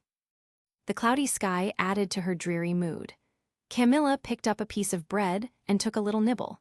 She had found that small bites of dry bread throughout the day helped settle her stomach. Do not you want some cheese or meat with your bread, my lady? Katerine asked from a nearby spot on the richly carpeted floor. I can fetch some from the kitchens if you like. The thought of cheese or meat almost made Camilla gag in revulsion. She pasted on a smile and responded, No, thank you. This is perfectly fine.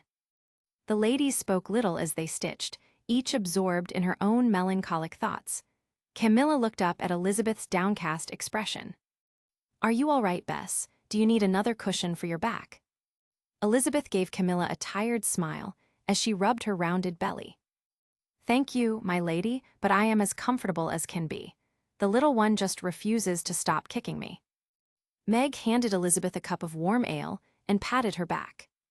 At least you know, it is not too much longer to wait now, even though I am sure these last few weeks will feel like an eternity for you.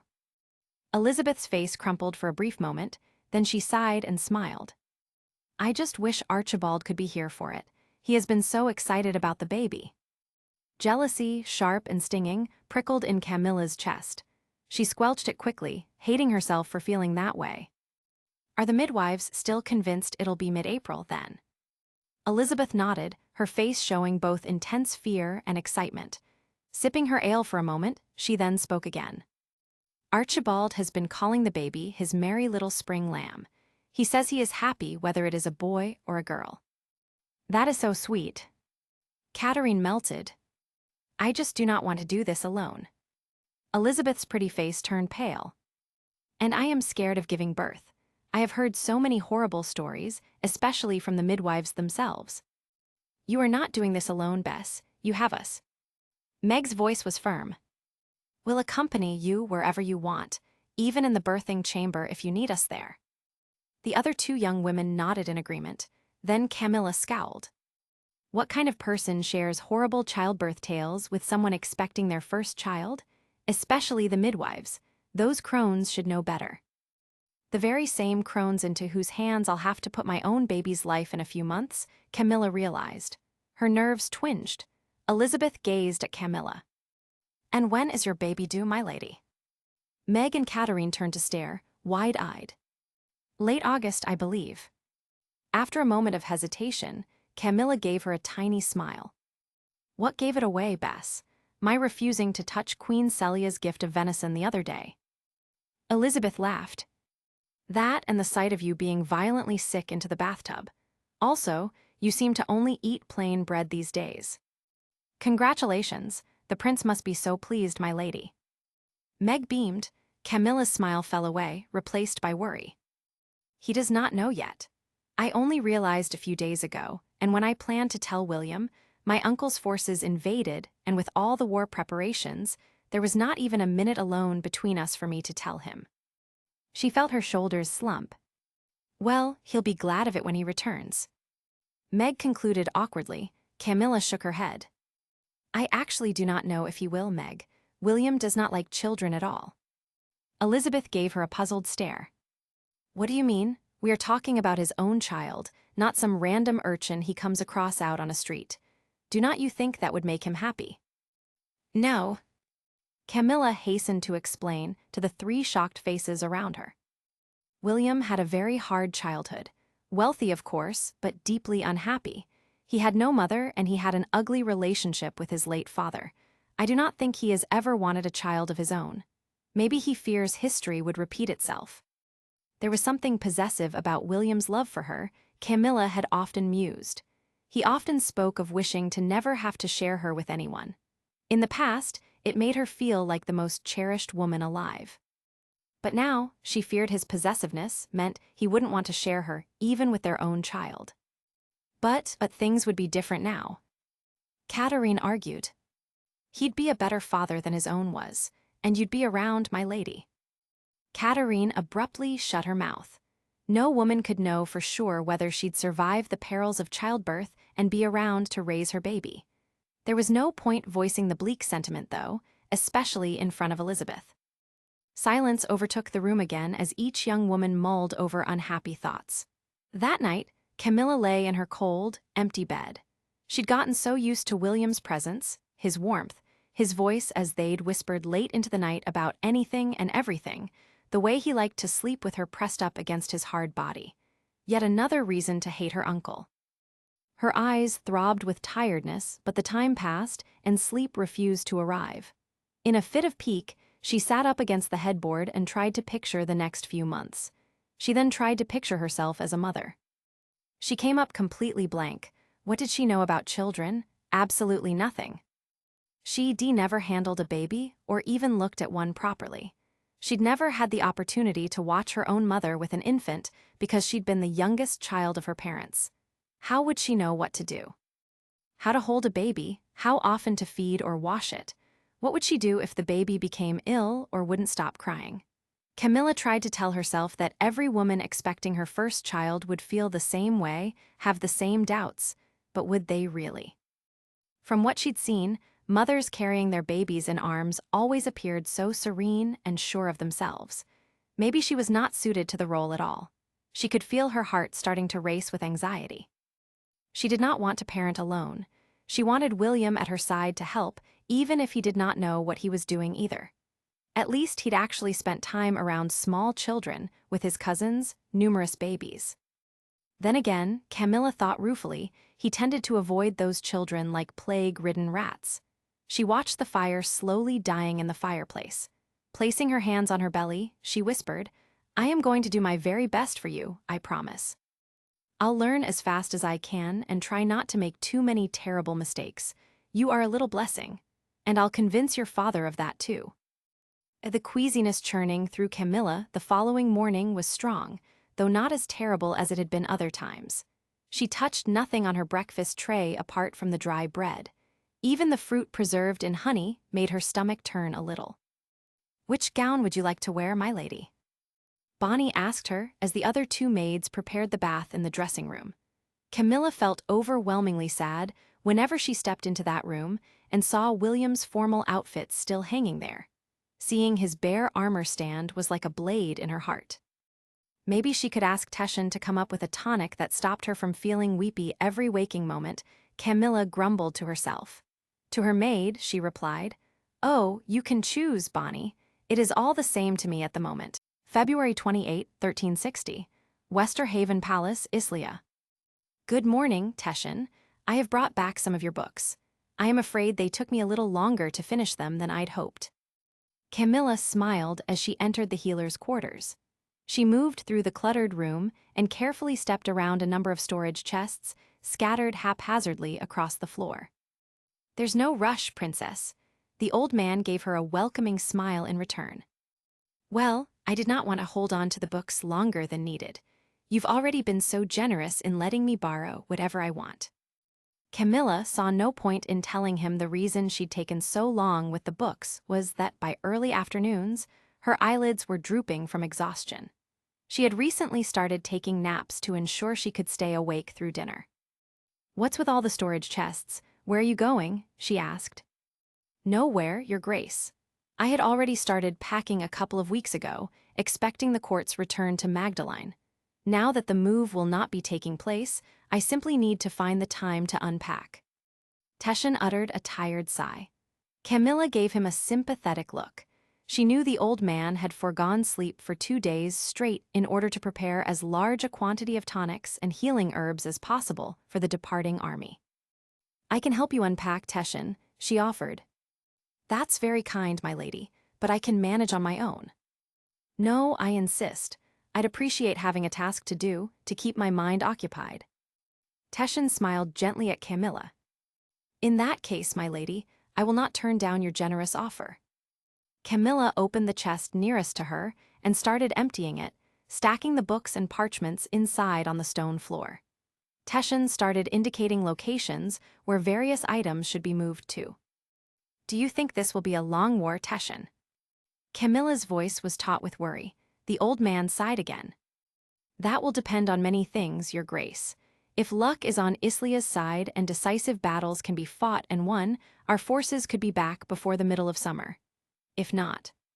Teshin's voice faded away. Camilla nodded grimly, not wanting to dwell on what a long conflict would look like. She was well aware of how both health and morale tended to fall away sharply over long, drawn-out campaigns.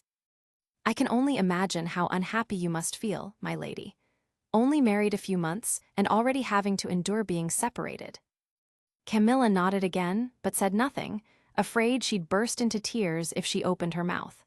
Almost everything could make her feel like crying. The minutes passed as the two of them worked steadily, few words passing between them as they emptied the storage chests. Finally, Teshin spoke again. "You did not tell the prince then, before he left." "Tell him what?" Camilla asked, flipping through a book. "That you are with child." The certainty in the old man's voice was unmistakable. Camilla stared at him incredulously as she felt her cheeks grow hot. She quickly thought about flatly denying his words, but what would have been the point? Instead, her shoulders slumped in annoyance as she hissed, "Damn it, Teshin. Is there anything you do not know?" The old man chuckled. "When you reach my grand old age, Your Grace, true surprises in life are few and far between." Well, what gave it away? Camilla needed to know how obvious the signs were to others. Would William have left for the campaign with suspicions in his mind? Teshin shrugged nonchalantly. Expectant mothers have a particular glow about them. Camilla immediately thought about the rosy-cheeked vigor on Elizabeth Tonson's face these days. Princess Blanche had been the same, she wondered. "And before you ask, no, I do not believe it is something the prince would have noticed or even thought to look for before his departure." Teshin dryly interrupted her thoughts. "But why did not you tell him?" "I wanted to be completely sure first." Camilla tried to make her lame excuse sound convincing. She failed completely. Teshin raised his bushy, silvery brows at her. Camilla sighed. "All right then. It took me a few weeks to know for sure, and I have been struggling for a long time with how to tell William because I do not know if he'll receive the news well. Then, I finally decided I had to tell him regardless, only for my uncle's forces to invade the very next day. When that happened, I couldn't even get a moment alone with him before he left." Teshin rubbed his temple, thinking. "Are you happy about the child, Princess?" "Yes, very much." Camilla breathed, then bit her lip. "But William does not seem to like the idea of children. It is a subject he refuses to let me even broach with him." "Does it really surprise you that his difficult childhood has colored his views?" Teshin asked. "No, not at all." Camilla replied. But I wish he'd at least discuss it with me. The odds are we'd have to have the conversation at some point, wouldn't we? It is not something a husband and wife can just ignore all their lives. Teshin bobbed his head in silent agreement. I plan to tell him the moment he returns, she added hastily. But what if that isn't for months? How can I let him know? I suggest you write him a letter as soon as you can. Teshin advised. With any luck, it should reach the army fairly quickly, even if they are on the march constantly. A baby isn't something a man will appreciate finding out about long after the fact. Camilla nodded, feeling herself starting to tear up again. I'll write to him tonight and arrange for a messenger tomorrow morning. Then her voice cracked with fear. What will I do if he is angry about the news, or tells me he does not want the child? Teshin shrugged. Well, what's done is done. He cannot wish the child away once the little one has arrived. William will simply have to meet his responsibilities. Besides, the child will be his heir. But William was his own father's heir, yet he was shown no love. I do not want him to simply meet his responsibilities because he has no choice but to be a father. Camilla dried her eyes with her long sleeve. I want him to actually cherish our son or daughter, but I cannot. I cannot force him to feel anything. Teshin smiled sadly at her. That's why I think you should write to him urgently. The sooner he knows, the sooner he can start getting used to the idea. He might even be content with it by the time he returns. But he'll need time to accept it and make peace with it. Camilla accepted the wisdom in his words. Teshin looked into her face. And how are you feeling, my lady? Physically, I mean. Not very well. Camilla gestured vaguely. I always feel on the verge of falling asleep. I have no energy. And I feel terribly queasy in the mornings. Ah well, you'll be pleased to know that everything you've just described is very normal at the start of a woman's pregnancy. It should all pass after another month or two, and you should feel much better. Teshin smiled. I truly hope so. The other day, Her Majesty sent a gift of smoked venison to my apartments, knowing how much I like it. But as soon as I could smell it, I couldn't even bring myself to look at it, let alone take a bite. Camilla scrunched her face up at the memory. I have a herbal tincture that will help soothe your belly. Would you like me to provide you with some? Teshin offered. Oh yes. Camilla looked at him with hope. Only my ladies-in-waiting know. I haven't told anyone else yet, but I think my maids will guess soon enough if they keep seeing me refuse my breakfast every morning. She then paused. Do you also have any remedy that will stop me from feeling like I am about to cry without stopping all day? My tonics can help with symptoms in the body, but not with emotions. I am afraid. Teshin chuckled. I do recall having a similar conversation with your husband many months ago. He was after a potion for a pretty young princess he fancied to help convince her to lie with him. I'd prefer you did not tell him I told you that, though. Camilla laughed, knowing William wouldn't be at all happy with Teshin. Any help you can provide, I'd be most grateful. I do not enjoy feeling tired all day. Teshin rummaged through a cluttered shelf in the corner of his room for a while, until he found what he was looking for. He pressed a small vial of a pale rose-colored liquid into Camilla's hand. 1 drop under your tongue every morning. March 20, 1360.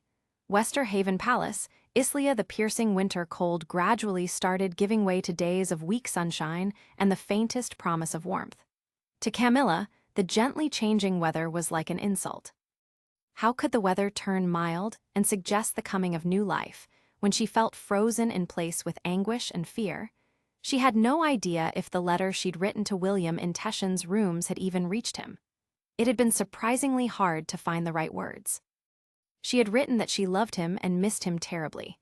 Then at the bottom, almost as an afterthought, she had scrawled with an unsteady hand, as of a few days ago, I have discovered that I am with child. Our baby will be born towards the end of the summer. I hope that you can find happiness in this news, and that you'll be back with me very soon so we can await our son or daughter together. Camilla had received no reply. She did not know if it was because her letter was never received or whether William had read it and was just too furious to bother responding to her. The uncertainty was making her feel sick inside. What was not uncertain was the brutality of the war being fought in the north. Messengers from King Edward arrived at Wester Haven on a fairly regular basis and met with the Queen as well as with the total senior advisors that remained at court. The news was often grim. After a merciless massacre of the Islean villages and hamlets closest to the Arendar Valley, the Morachthian army had retreated to the other side of the river, leaving a trail of deliberately lit fires as they went. They had so far refused to engage in decisive battles with King Edward's forces. Instead, they had resorted to cowardly raids and skirmishes under the cover of night, often trying to attack the Islean army's horses and supply wagons. It was as if they were deliberately trying to exhaust and starve the Islean forces into submission, like they'd already succeeded in doing with countless peasants and serfs in the surrounding areas. Camilla was disgusted with the sound of it all, the tales of children massacred and women violated by the enemy army who roamed the countryside like pack wolves, the deliberate burning of productive farmland and towns, the senseless waste of life. Even Queen Celia, who had seen her husband off on countless campaigns, seemed taken aback at the naked viciousness of King Kenneth's attacks. A tiny part of Camilla wondered if King Edward now regretted siding with Kenneth against her father. Had her father managed to take the throne by force 2 years ago, she couldn't ever imagine him commanding the slaughter of so many innocents, just for the sake of it. It was a question that would never be asked or answered. That afternoon, Camilla had resolved to visit Princess Blanche and meet her new baby. She was sick of staring at the walls of her apartments and wallowing in despair. Camilla knocked on the door of Blanche's presence chamber and was led inside by a maid called Janina. She remembered this was the young woman that Richard Bentworth had started pursuing once he'd cast Bonnie aside. Janina announced Camilla's arrival to Princess Blanche, who cheerfully called her into her luxurious bedchamber. Camilla peered inside and was relieved to find Blanche reclining on her bed and looking in good health. Next to the bed, her 2 young sons were playing quietly with little soldier figurines. The 2 princesses locked hands and smiled warmly at each other. "You look so well. Has your recovery been smooth?" Camilla asked. "Yes, this has been my easiest baby so far. Would you like to meet little Celia?" Blanche gestured to the gilded cradle to one side of her bed. Camilla peered down into it and was awed at the sight of the peach-skinned, swaddled baby, asleep on fine linen sheets. Prince James's features were etched in miniature on her face. "She is lovely. She looks so much like His Grace." Blanche laughed. "Yes, I think James was rather proud when he saw that, especially since both our boys tend to favor my side of the family." Camilla found her eyes welling up as she continued to look at the infant, and she quickly blinked the tears away before Blanche started thinking she'd run a little mad. To try and draw attention away from her reaction, she held out a small gift box to Blanche. The elder princess unwrapped and opened the box to reveal a tiny pearl necklace. She gave Camilla a smile of piercing sweetness. "How beautiful. Thank you, my dear girl. I'll make sure baby Celia always looks after it well." Camilla ended up spending some time sprawled on the floor, playing toy soldiers with Blanche's older children. The smallest of the boys, named Henry, curled up in her lap and sucked his thumb drowsily. Camilla ruffled his fair hair as she smiled down at him. Blanche observed her. "The children like you very much. Henry especially, and he is very fussy around those he does not know well. You'll make a wonderful mother someday.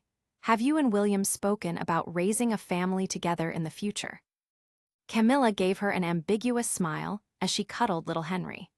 The days continued to grow warmer, but the news reaching the court from the north remained worrying.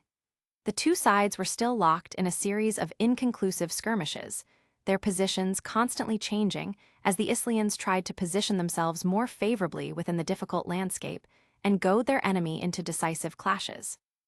In early April, there were reports of a strange tertian fever that had swept through both armies, killing hundreds of men. The extent of illness was made worse by heavy spring rains that risked spoiling the soldiers, rations, and turned battlefields into endless, sticky bogs of mud. Camilla had still received no reply from William. She scribbled him another letter, in case he hadn't received her first one. She prayed at least one of her messages would reach him and that he'd write back, even if it was just to reassure her that he was well. She understood now why she had memories of her mother being pale and fretful when her father had been on campaign, why she'd begged him to avoid conflicts at all costs. Camilla tried to spend time with Teshin, finding his quiet company rather soothing. In his cramped, cluttered library, she'd lose herself for hours reading and manage to escape reality for a while. It was at night when loneliness hit her the hardest. With Sophie curled up at her feet, Camilla would spend time talking to her baby, telling him or her about anything she could think of. Her belly was starting to show a very slight curve, but her nausea continued unabated. Teshin assured her that while unpleasant, it was a good symptom to have. One morning, Camilla woke up after a night of broken sleep to a dawn that glowed an eerie orange behind her drapes. She heard murmuring outside her bedchamber, then a strange, high-pitched sound, almost as if someone were keening with grief. Camilla felt her heart drop to the floor. Something had to be wrong. She rushed out of her bedchamber and found a small group of maids clustered in her presence chamber, all white-faced with shock. One of them she only vaguely recognized. The other one, though, standing between Louisa and Bonnie, was Janina. All the maids quickly bowed in deference as Camilla walked towards them barefoot and in her nightgown, her hair a pile of tangles. What happened? Camilla managed to breathe out. There was finally a battle between the two sides yesterday, but the Moraigthean had the upper hand as they were attacking from higher ground. The fight went poorly for our side, and the Islian army was cleaved in two. Louisa explained in a rush.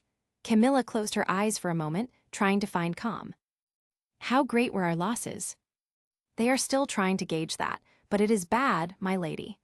The king's messenger said the banks of the river Cane are soaked in Islian blood. Camilla's belly clenched with a wave of nausea. Have they listed the dead? Every messenger brought a list of the fallen nobles and high-ranking commanders with him, so that the court could offer prayers for their souls. Yes, my lady, said Janina, and proceeded to list off a few names. None caught Camilla's attention much until Janina said in a voice thick with tears, and the eldest son of the Earl of Rye. The Earl of Rye. Camilla stared open-mouthed at Janina. Do you mean, are you talking about Sir Richard Bentworth? Janina nodded and started crying again. Yes, he was felled in battle, your grace. He is to be buried at the chapel in Eberel Monastery. Camilla pressed the back of her hand to her mouth, reeling from the shock. April 14, 1360. East of the River Cane, northern Islia, William sat on a flat gray rock near the riverbank, his blood-splattered helmet at his side as he surveyed the scene in front of him with bleak eyes. For the first time in decades, the royal army of Islia had been routed by Moraigth. He could scarcely believe it. All around him, William could see dozens and dozens of his men, some injured, some simply dazed with the shock of what had just happened. It was almost impossible to understand.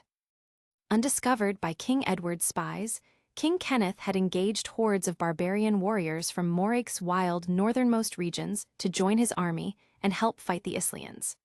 The barbarian tribes held the misguided belief that to die in battle would bring a man eternal glory in the afterlife, no matter how debauched or godless his life had been before that. These pagan men, more animal than man in nature, had launched themselves at King Edward's forces with astonishing force, happy to provide the ultimate sacrifice. They had surged forward, fighting on and on with reckless abandon, until they had at last driven through the middle of the Islian forces and split them in two. Countless barbarians were slaughtered in the process, but that would have been no great loss to Kenneth. He would have rejoiced at achieving his aim to scatter and separate his opponent's forces. The Islians had fought back hard, but their forces were still weakened by the vicious waves of fever that had swept through their ranks over the last couple of weeks. Racked with fever himself, William had struggled to find the strength to even mount his warhorse. But he knew if the men under his command had seen him falter, their morale would have plummeted. So he had clenched his jaw and driven himself forward into the battle lines. It had been a brutal, bone-crushing clash. There was something unsettling, almost unnatural in battling an enemy who had no regard or instinct to protect their own lives. The pagans had thrown themselves into the fray with such wild passion that William had asked himself if they were possessed. He had never been among such frenzied violence. Surely even hell had to be less ghastly than what had surrounded him that day. It felt like he had fought desperately for hours on end, feeling the blood roar in his throbbing, feverish head. William had only narrowly avoided losing his own life during 2 separate strikes. As it was, he had a jagged stab wound near his left shoulder that burned, but things could have been far worse.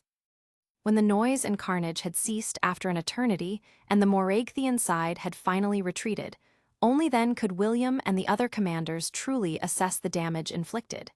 It was horrifying and humbling.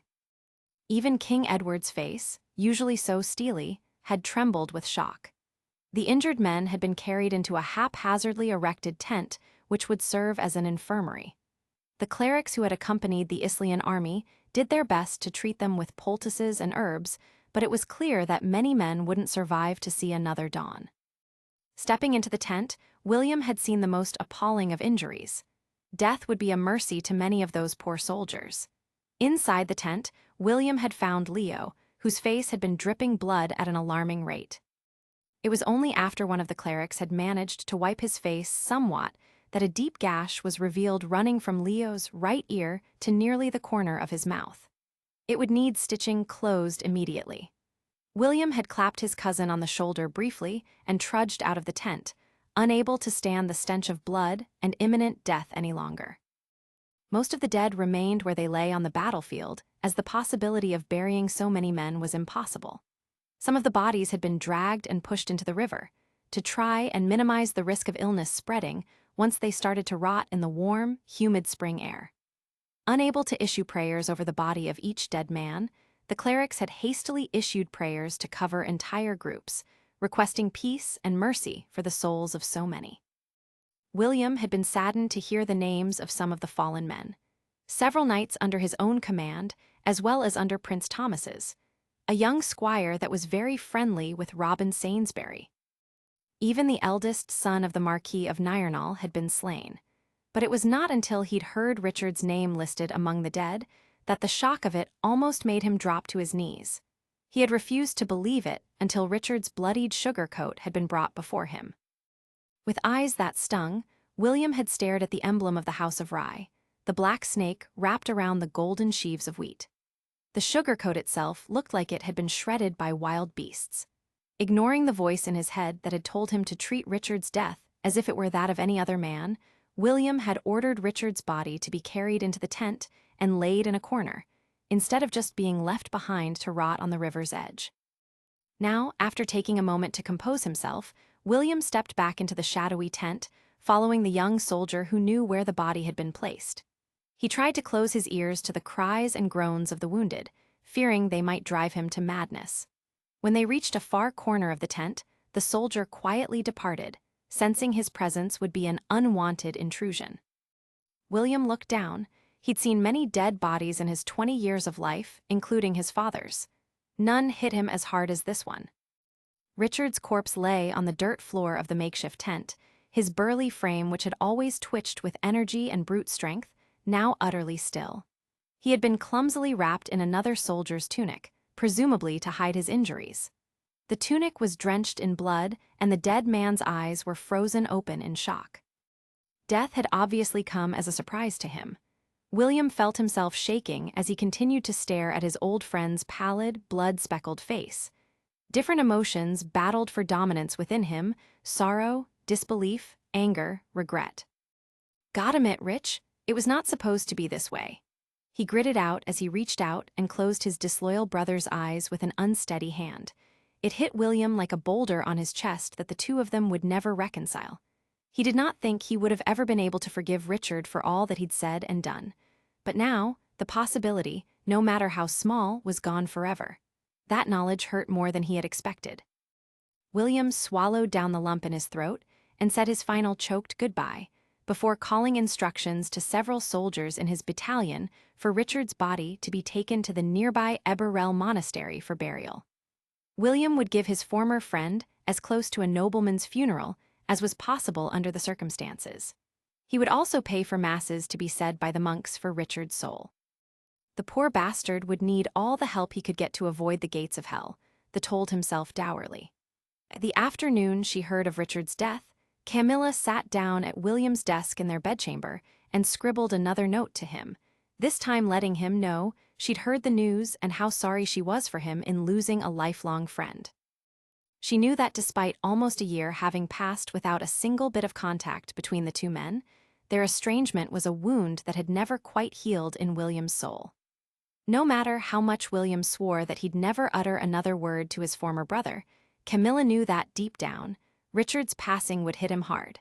She picked her words carefully as both of them knew she wouldn't grieve the death even a little. She scrawled that she hoped William could eventually find a measure of peace, despite the loss. Camilla wrote very little about herself, except to briefly mention to William that she was well. She had already written to her husband twice before to tell him about the baby. He must already know, so there was no point raising the matter a third time, especially when he would likely be in shock over Richard's death. Camilla rushed to the ground floor of the palace, parchment clutched tightly in her hand. She was determined to find the messenger that had arrived from the battlefield late the previous evening, knowing he'd likely be returning north within a day or so. He was her safest bet for getting her letter to William. April 20, 1360. Westerhaven Palace, Islia. Camilla gently placed a cool, damp cloth over Elizabeth's forehead, taking care not to wake the sleeping young woman. Seated on the other side of Elizabeth's bed, Meg was carefully stitching a swaddle, while Katerine rocked the cradle at the foot of the bed, staring in awe at the newborn girl inside it. The four friends had spent the past few days in the large bedchamber that Elizabeth usually shared with her husband, waiting for the arrival of the baby. As a wife within a noble family, Elizabeth had been provided with maids and midwives to attend her in the last stretch of her pregnancy, but she had begged for the company of her closest friends as well. Camilla, Meg, and Katerine had been more than happy to oblige. The four of them had ensconced themselves together in nervous anticipation. The midwives had been less than thrilled by the presence of Elizabeth's friends, and even more so when they discovered one of them was a Moragathian-born princess. Camilla felt their suspicious glares on her constantly, but she stubbornly ignored them and refused to be made to feel like an intruder. Around noon the previous day, Elizabeth had been struck by sharp pains in her belly. The midwives had flown into action and tried to shove Elizabeth's friends out of the bedchamber, insisting that they'd need to wait outside. Like an enraged lioness, Elizabeth had roared that her friends were to be allowed to stay in her bedchamber, otherwise she'd refuse to push her baby out. And so, the three of them had taken turn holding the laboring woman's hands and wiping her sweating face under the glares of the midwives as the hours had slipped by. Camilla had tried to observe everything happening around her carefully, knowing she'd likely be in the same situation in only a few months.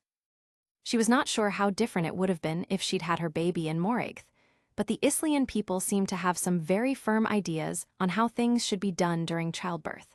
Some of them seemed beyond odd to Camilla. The midwives had insisted the bedchamber drapes were to be kept tightly shut throughout Elizabeth's labor, and the fire stoked to a roar.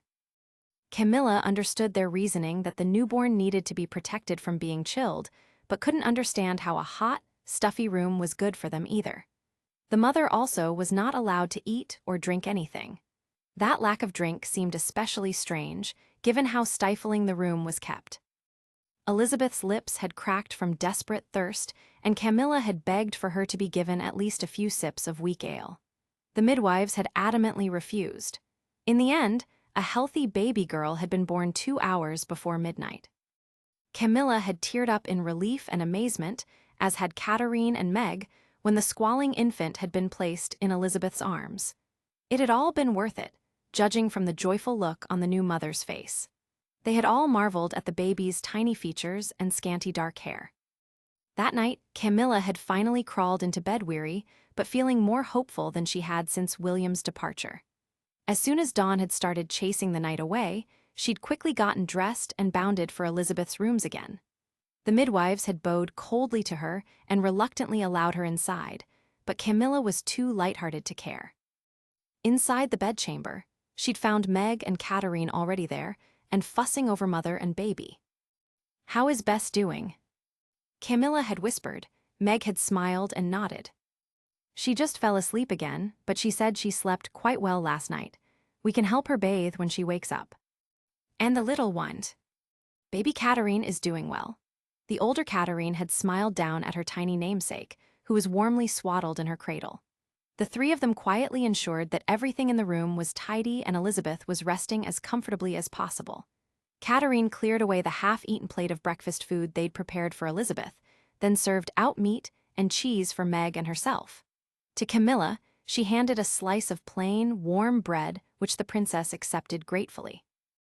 Last night was the first night that I did not fall asleep miserable since the army left for the north. Camilla mused as she picked at her bread. New life brings renewed hope, I suppose. Meg murmured, glancing at the cradle. I hope this is a new beginning for our army too. We must pray that they can recover quickly from the recent defeat, rise up and defeat our enemies once and for all. Amen. Camilla and Katarine replied in unison. When Elizabeth awoke, her friends helped wash her with cool water and get her changed into a clean, loose dress. A wet nurse entered the room later in the morning, having been duly sent by Elizabeth's in-laws. Elizabeth, however, was having none of it and insisted she'd nurse the baby herself. Meg cheerfully chased off the insistent wet nurse, further outraging the midwives. After the baby had been fed, the three friends took turns helping change her linen and swaddle, then rocking her back to sleep. They all howled in laughing disbelief when they saw the sticky, messy black waste that filled the baby's linen. Bess, is this supposed to happen?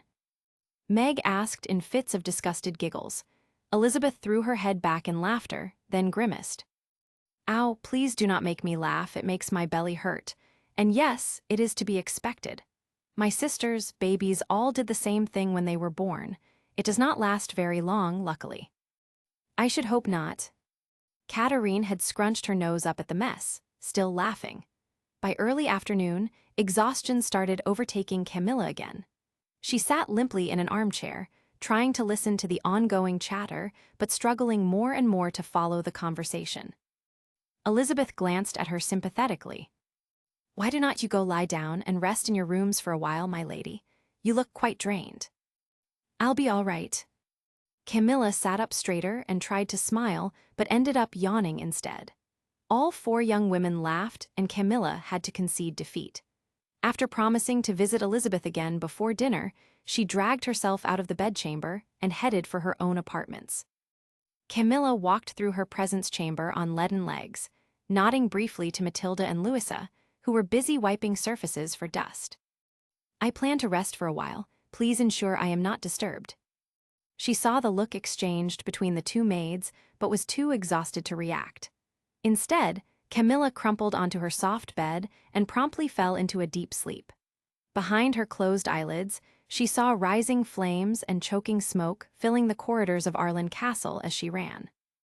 Agatha's panicked voice as she screamed, "The king's forces are attacking along with the Islians. Hide, princess." In her dream, Camilla remembered crouching inside a tiny guardrobe, not daring to breathe, telling herself over and over that the violence she could hear outside was not actually taking place. She had finally screamed when she'd been dragged out of her hiding place, fearing the worst. And yet, she hadn't been killed or brutalized. Instead, her life had been spared on the word of a fair-haired young knight with eyes as chilly as shards of green glass. Camilla jolted awake, her face wet with tears.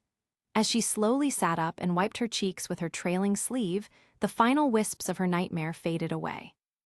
She was back in her bedchamber in Wester Haven, safe and sound. The sun was low in the sky, and the room was on the cold side. Camilla hastily called for Bonnie to help untangle her hair. She then rushed to Elizabeth's room to look in. Both mother and child were sleeping peacefully. She started making her way down the dimly lit corridors and towards the banquet hall. She was a little earlier than usual to dinner, but it did not really matter to her.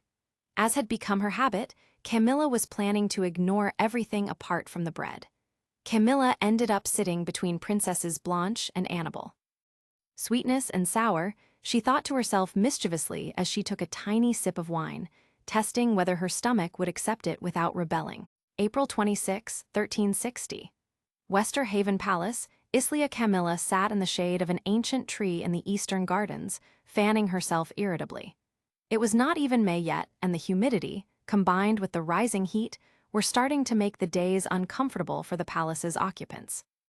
The very slight breeze was nowhere near enough to cool the day down. Camilla could now appreciate why in the past the court had always fled Wester Haven for the cooler north, before spring truly took hold. This year, though, it would be impossible to move north while war continued to rage against the Moragathian. Barring an absolute miracle, the remaining court would have to suffer through a hot, humid southern summer for their own safety. The news continued arriving to the palace from the north fairly steadily. After their defeat a fortnight or so ago, the Islian forces had started to recuperate and strategize for the next clash, though they maintained their split of being in two separate groups. Camilla was not sure if the army not rejoining into a single large force was deliberate or not. Unfortunately, after their victory along the banks of the River Cane, the Moragathian had refused to engage in another decisive battle. They went back to carrying out small raids and skirmishes, frustrating the Islians. At least she knew William was still alive, though she was unsure what condition he was in. The most recent news from the king's messenger had confirmed William and his battalion were encamped on a bend in the riverbank alongside Prince Leo's forces and King Edward himself. The remaining princes and their men were some distance south. Beyond that, Camilla had no idea of how William was faring, whether he was injured or had been struck by tertian fever, whether he'd received her letter commiserating on Richard's passing. The not knowing how he was tearing her up inside. It had already been 2 months since she'd last seen him. Across the gardens, Camilla saw Princess Violet walking slowly with a few of her ladies, her 4 boisterous young children behind her. She was surprised at the simplicity of the elder princess's gown, though not by the sullen expression on her sweaty face. Camilla had noticed all the court ladies were dressing far more simply these days, partly from the lack of men to preen in front of, partly from the humid air. The messenger had confirmed Prince Leo had been gravely injured during the recent major battle, though he was healing steadily and apart from a scar on his face, was expected to recover. Camilla wondered how Violet truly felt about the news. Had she worried for her husband as the man, or simply as the heir to the Islian throne? Did she love Leo, despite their heated quarrels and his infidelities, or did she simply see him as a necessity to endure in order to be a queen one day? The nature of other people's marriages was still a mystery to Camilla. She only had the love between William and herself to compare against. Even then, though, she knew enough to understand that she was a very fortunate wife. Violet drew closer without speaking, but aimed a nod at Camilla. Camilla smiled and nodded back. Violet's frosty behavior towards her had softened ever so slightly since the war had started. Perhaps Violet realized that despite their different backgrounds, the two of them now found themselves in the same situation, bored and anxious, as they waited for their men to return. Camilla blew back a strand of hair that was tickling her face and sighed. Violet's children were fighting and shrieking in a way that was starting to annoy her. One little girl was sobbing loudly. She could feel her back was damp with sweat, despite her loose, light silk gown. She was reminded of several times when William had confirmed he preferred her light, simple dresses because he found them so much easier to remove in a hurry. For some things, that man was always in a hurry. The memory made Camilla's lips smile and heart ache at the same time. Shaking off her self-pity, Camilla stood up and decided to head back inside before the sound of the wailing, fighting children really became unbearable. Perhaps she'd visit Teshin for a while. She knew her old friend wouldn't put up with her wallowing in sadness. She also resolved to ask him if it was possible to still be a good mother when the sight and sound of other people's children made you want to gag them. William slowly sat up with the groan of a much older man, peeling the once cold cloth from his forehead. Sleeping on the hard ground inside his tent was not doing his back any favors, but there was no time for any sort of luxury or comfort on this wretched campaign. The shifting, sneaky approach tactics being employed by the Moragathian army meant that William and his men needed to be ready to march and change positions at a moment's notice. It meant cold food rations and the need to throw down a tent hastily on the ground to snatch a few hours' sleep whenever possible. William rubbed his eyes, trying to wake himself properly. It was not like him to fall asleep in the afternoon, but he hadn't quite managed to shake off the lingering fevers yet. He stretched his neck, trying to avoid flexing the shoulder that still had a healing sword wound in it. The entry flap of his tent twitched open as Robin Sainsbury ducked inside, carrying food. He sat himself down next to William on the ground and passed him his rations, 2 slightly bruised-looking apples and a chunk of dried, salted beef that looked like it was hard enough to use as a small catapult. William's stomach rumbled at the sight, despite the meagerness of the food. "What is the time? Nearly sunset?" William asked. "Yes, almost." Robin nodded, then tried to tear off a bite of his own piece of beef, grimacing with the effort. "It is good you managed to get at least a little rest. How are you feeling, Will?" "Glorious, and you?" "Never better, like I could dance the night away with a pretty girl." Robin gave him a wan smile, having grown alarmingly thin over the last few weeks. His typical round-faced cheerfulness was a thing of the past. The 2 men exchanged bitter smiles as they ate in silence for a while. Then Robin pulled out one of his apples from pocket and tried to polish it. "How much longer do you think those bastards will keep hiding from us and refuse to engage in another battle?" "Hopefully for us, not much longer. The fever had already brought our forces low even before they unleashed those feral pagan dogs on us." When he closed his eyes, William could sometimes see the faces of the barbarians, faces streaked with blue war paint and teeth bared as they threw themselves at him. "At least the Moraigthean haven't been spared from illness." Robin spoke with quiet, malicious pleasure. The latest word from their spies was that a bloody flux was working its way through the enemy army. "I hope it kills every fucking last one of them, including their godless king." William watched Robin as he chewed his own food, having never heard that level of vitriol in his voice before. Then again, war had a way of hardening a man's soul. "And at least we know our families are safe, far away." Robin murmured, the vicious scowl darkening his face slowly beginning to ease. "Though they'll have to endure a summer in the swamps, which is its own special kind of hell." William knew that Robin's mother, Lady Sainsbury, had left her family's estate in the northwest of the country and sought refuge in Wester Haven, along with Robin's 2 younger sisters. Robin did not speak much about his family, but William knew he cared deeply for them. "Damn, what I wouldn't give to be home again." William sighed. The thought of being back at court, sleeping in his own bed and in the arms of his beloved wife, sounded like a distant heaven. To wash in clean water, eat decent food, and be able to rest uninterrupted. He promised himself to never again complain about Wester Haven as a palace. Even a hot, insect-ridden summer, there would be paradise compared to this campaign. Both men heard the sound of a horn outside the tent, 2 short blasts, followed by a longer one.